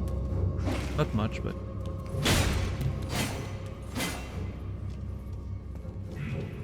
Shit, there's one behind me. Yep. I know it. Fuck.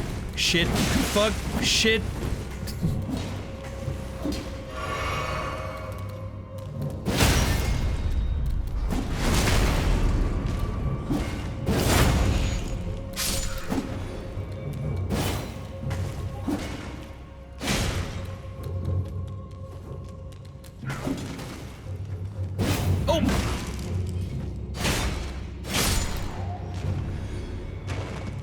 It's rare.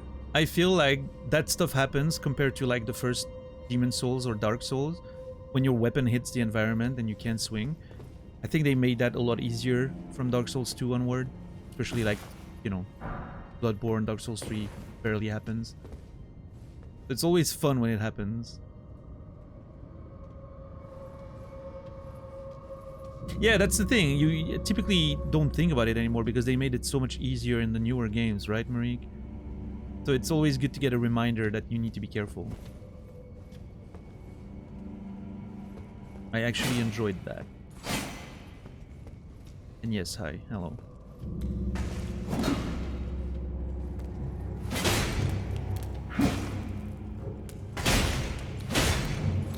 Yeah, I mean, Demon Souls in DS1, you actually had to think about that, like... That was a big factor, I remember.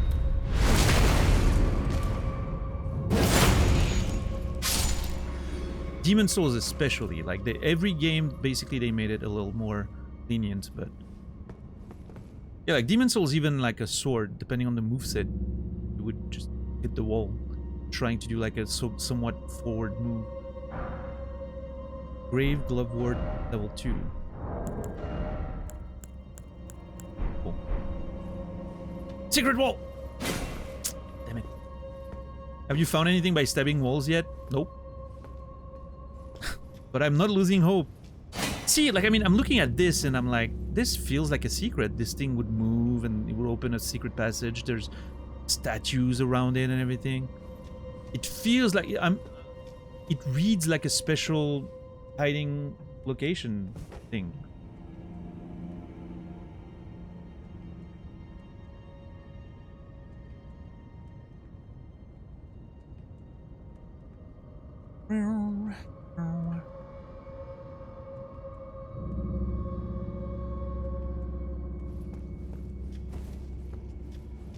Yeah, exactly, Mopo.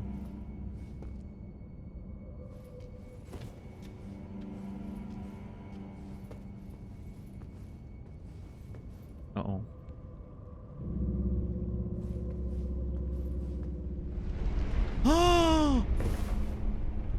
Oh my... Dude. That's why being a slow player pays off. I was like, this is weird. I don't understand what's going on here. And then suddenly Indiana Jones.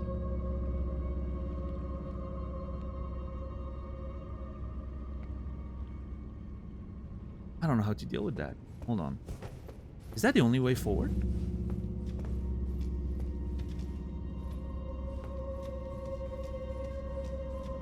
I think it is. Yeah.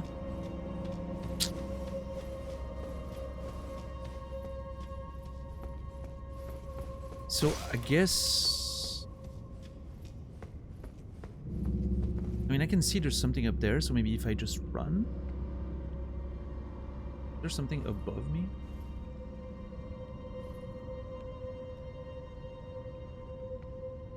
Let me check something. Is there something under it? I don't think so. No, I think that's probably death, right? Never mind. Nope, this is a floor. You can actually go there. Huh.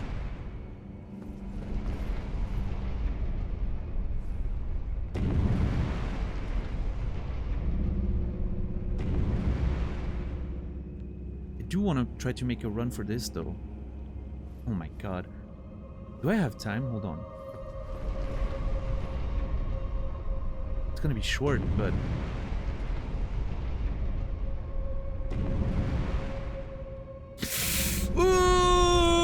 Oh, more than fine. Never mind. Easy. Oh, I love the skeletons. So cool. Ah, how is that not...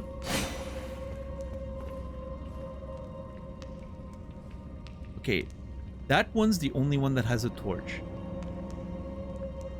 That has to be a secret wall, right? I'm becoming crazy. Oh, can I even do that? Okay, that hit the wall, I'm pretty sure. I don't know.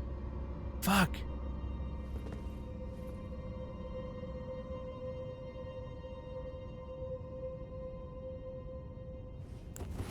Like, the other one has a torch as well, but it's not lit up. That has to mean something.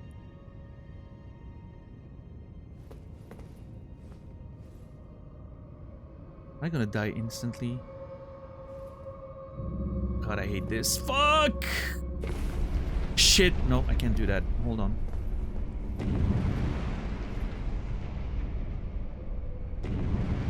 Wait.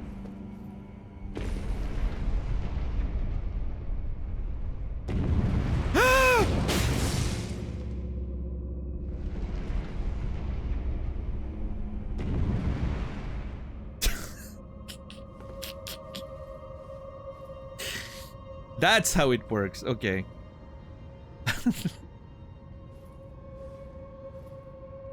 Okay, hold on. I think I know how to manipulate this to my advantage. And then I go. See? God damn it. But that's how you do it.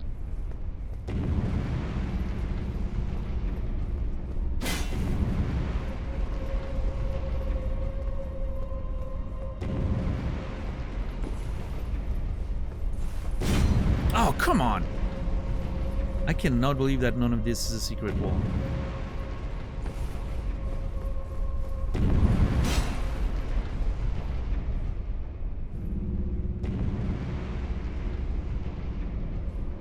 I want to try this one, but I'm gonna get absolutely wrecked.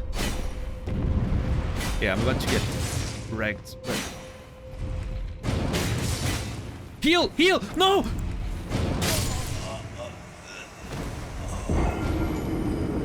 I was on the wrong fucking item. Oh. Typical.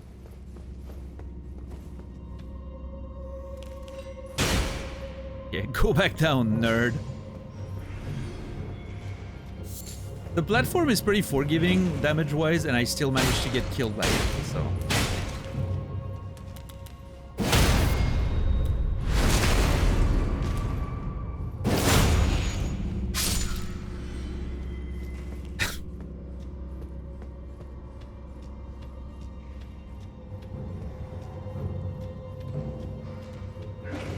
The absolute state of my gameplay.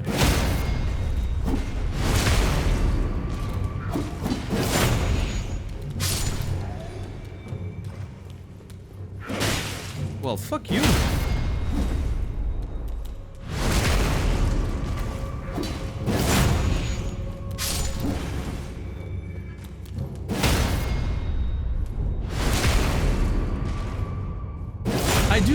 I will say, I do love a little sort of death trap dungeon kind of vibe, you know, with having to deal with contraptions like that and all that. I think it's kind of fun.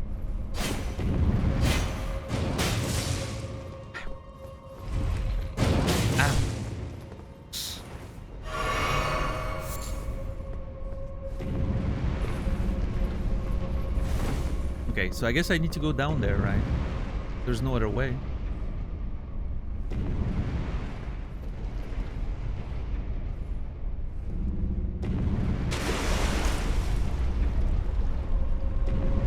If that thing comes down to okay. I was about to be really upset.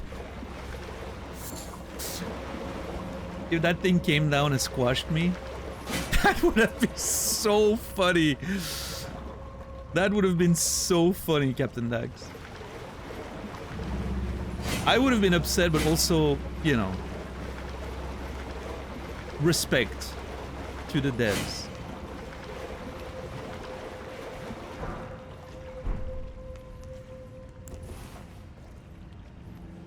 Yeah, I mean, I'm really surprised that this is apparently actually the way forward, right? Because it really looks like you're not supposed to go down there. I can imagine a lot of players just being kind of stuck, like they're looking at that and like, oh, I don't know where you go. You know? Another win for the little what are they called again?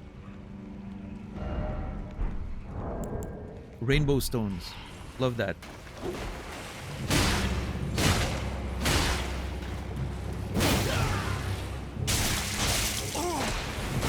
Shit.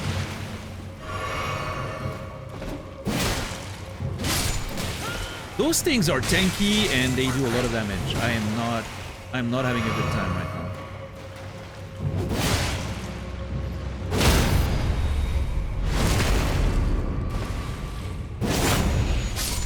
Yeah, Dax. But at the same time, I don't know, I think it's interesting to keep you on your toes, right? Even if it feels kind of unfair. But I know what you mean. Most players would probably not like that. I'm the weird exception that's like, you know what? This is helping me feel like I'm on a terrifying adventure. More of this.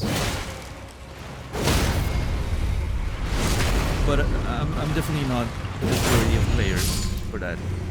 Are they just respawning? Like, what's happening here?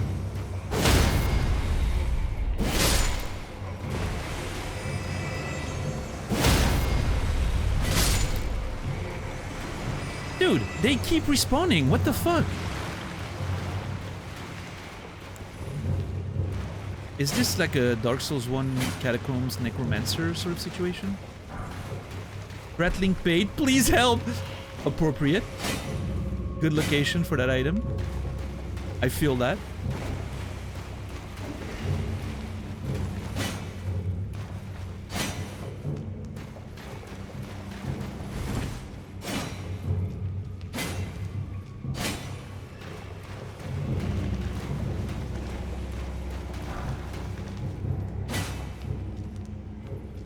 Dude, what the fuck is this place? Ugh! Ah! Oh my god, that's a lot of them. Yeah, no, sir, please, thank you. Yep.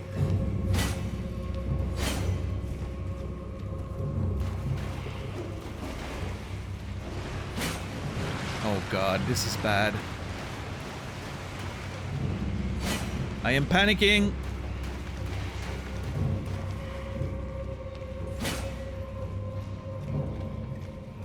Don't panic, chat.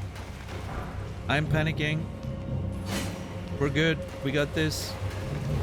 Okay, I'm leaving. I am not a fan of that place down there. Hopefully those things do not climb ladders. Okay, we're good. I'm also covered in... Oh my lord, I'm covered in shit. Blood, but...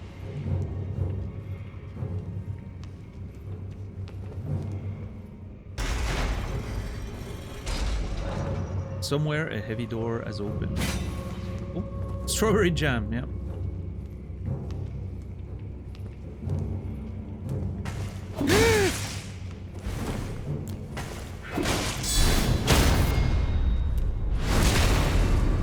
Asshole.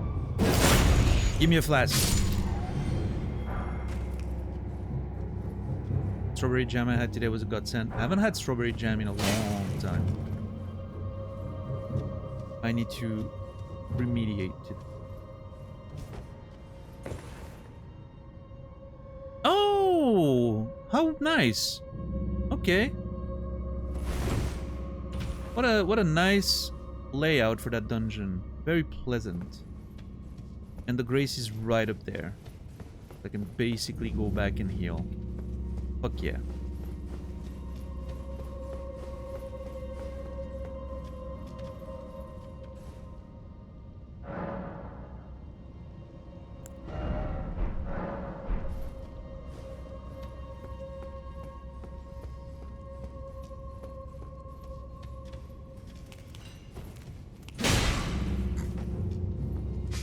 I find it so funny to push them down like that. Makes me happy.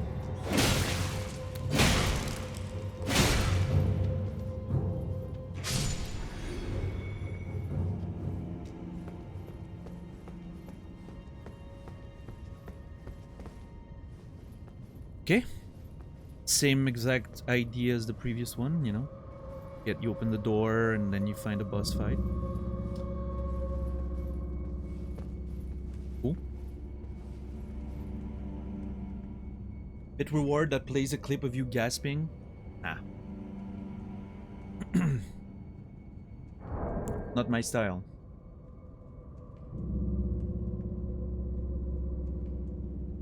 I'm not that kind of Twitch streamer. A good idea in itself. It's not for me.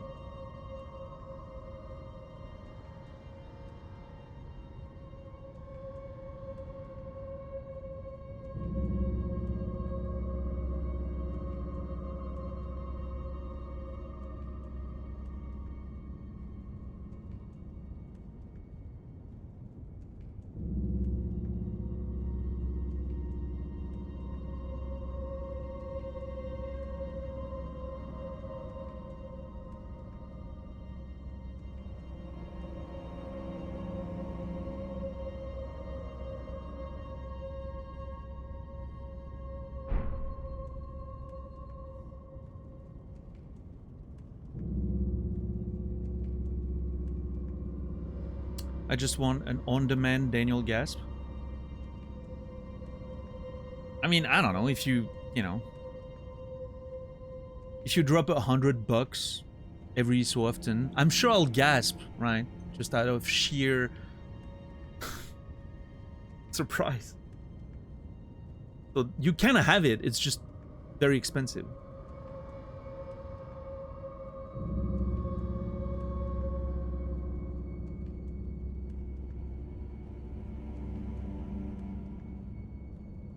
Which is the way it should be.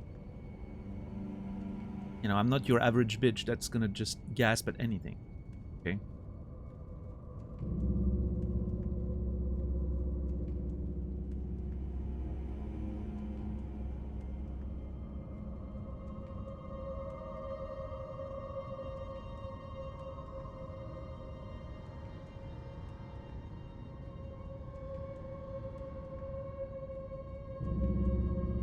This cloak is sick. Yeah, I like that armor. I really like our general look right now. It's working well for me. Alright, let's see what's in there, ladies and gentlemen.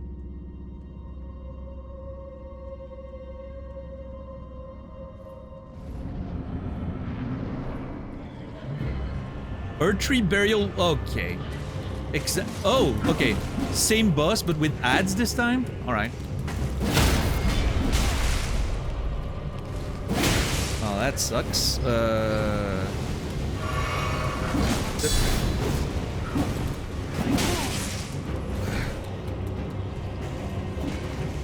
The ads are definitely making that fight a lot more complicated.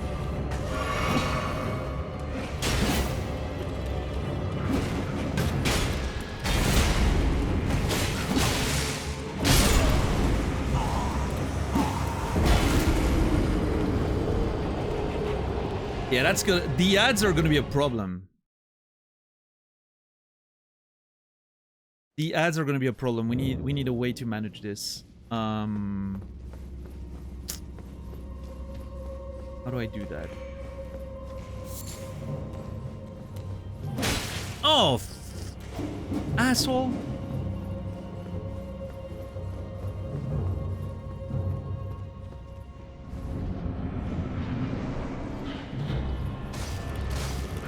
What if I brute force the main boss? Nah, they're too fast.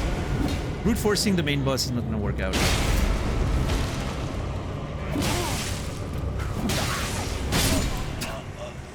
I got stun locked.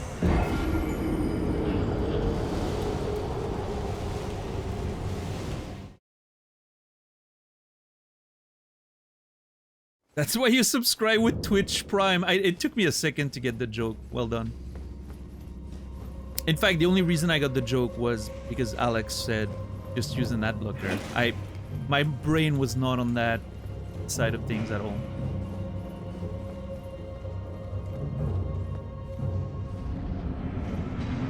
Yeah, no, this fight's gonna be a little bit of a problem.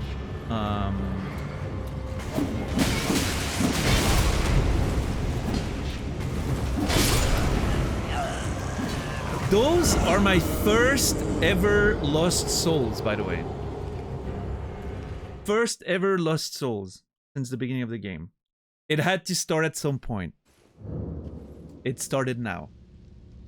Now we're free. We can accept, you know, the runes, whatever. Jesus.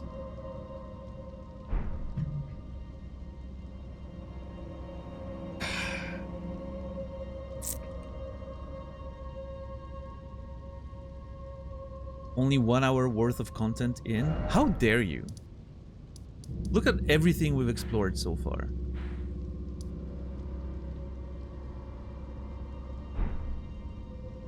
Alright, well, that boss fight's gonna be interesting.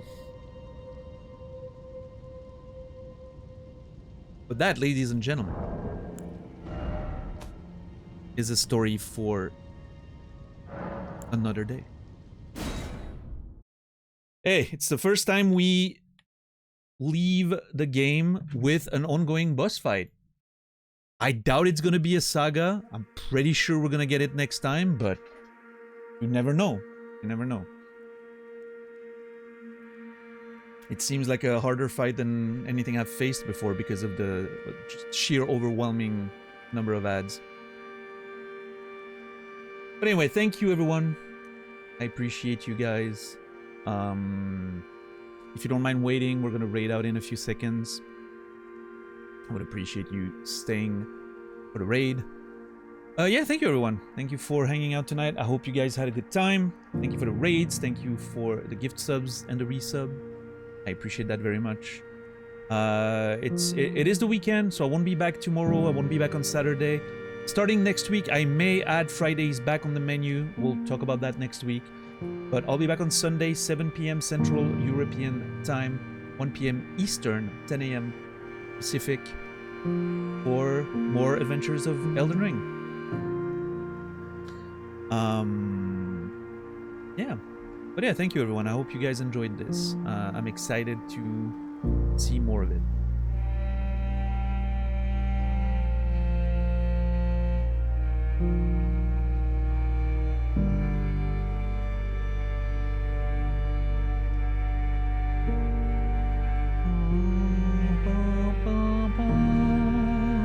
Trying to find a raid target. 1 second. Oh yeah, and we on Sunday we should have an active Discord. If everything goes well over the weekend and I find all the time I need to work through all that stuff, we should then be ready to engage in that sort of stuff. Yeah,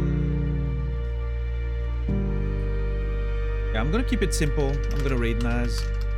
Naz is playing Elden Ring Convergence mod, so for all you Elden Ring nerds, probably gonna be a good time. Let's go say hi to my buddy Naz. Give him some love. He got Dark Souls 2 hitless yesterday. What a professional gamer. And now he's starting a more casual playthrough of Elden Ring Convergence mod. So I won't be watching personally because I don't want to risk spoiling anything. But I'm sure you guys will enjoy that content a lot. I wish you all a beautiful rest of your day, evening, or night. Pickle Plays, thank you so much for tier 1 6 month. I appreciate you. You will be remembered. I wish you all a beautiful rest of your day, evening, or night. I will see you guys on Sunday. And until then, remember me, and I will remember you.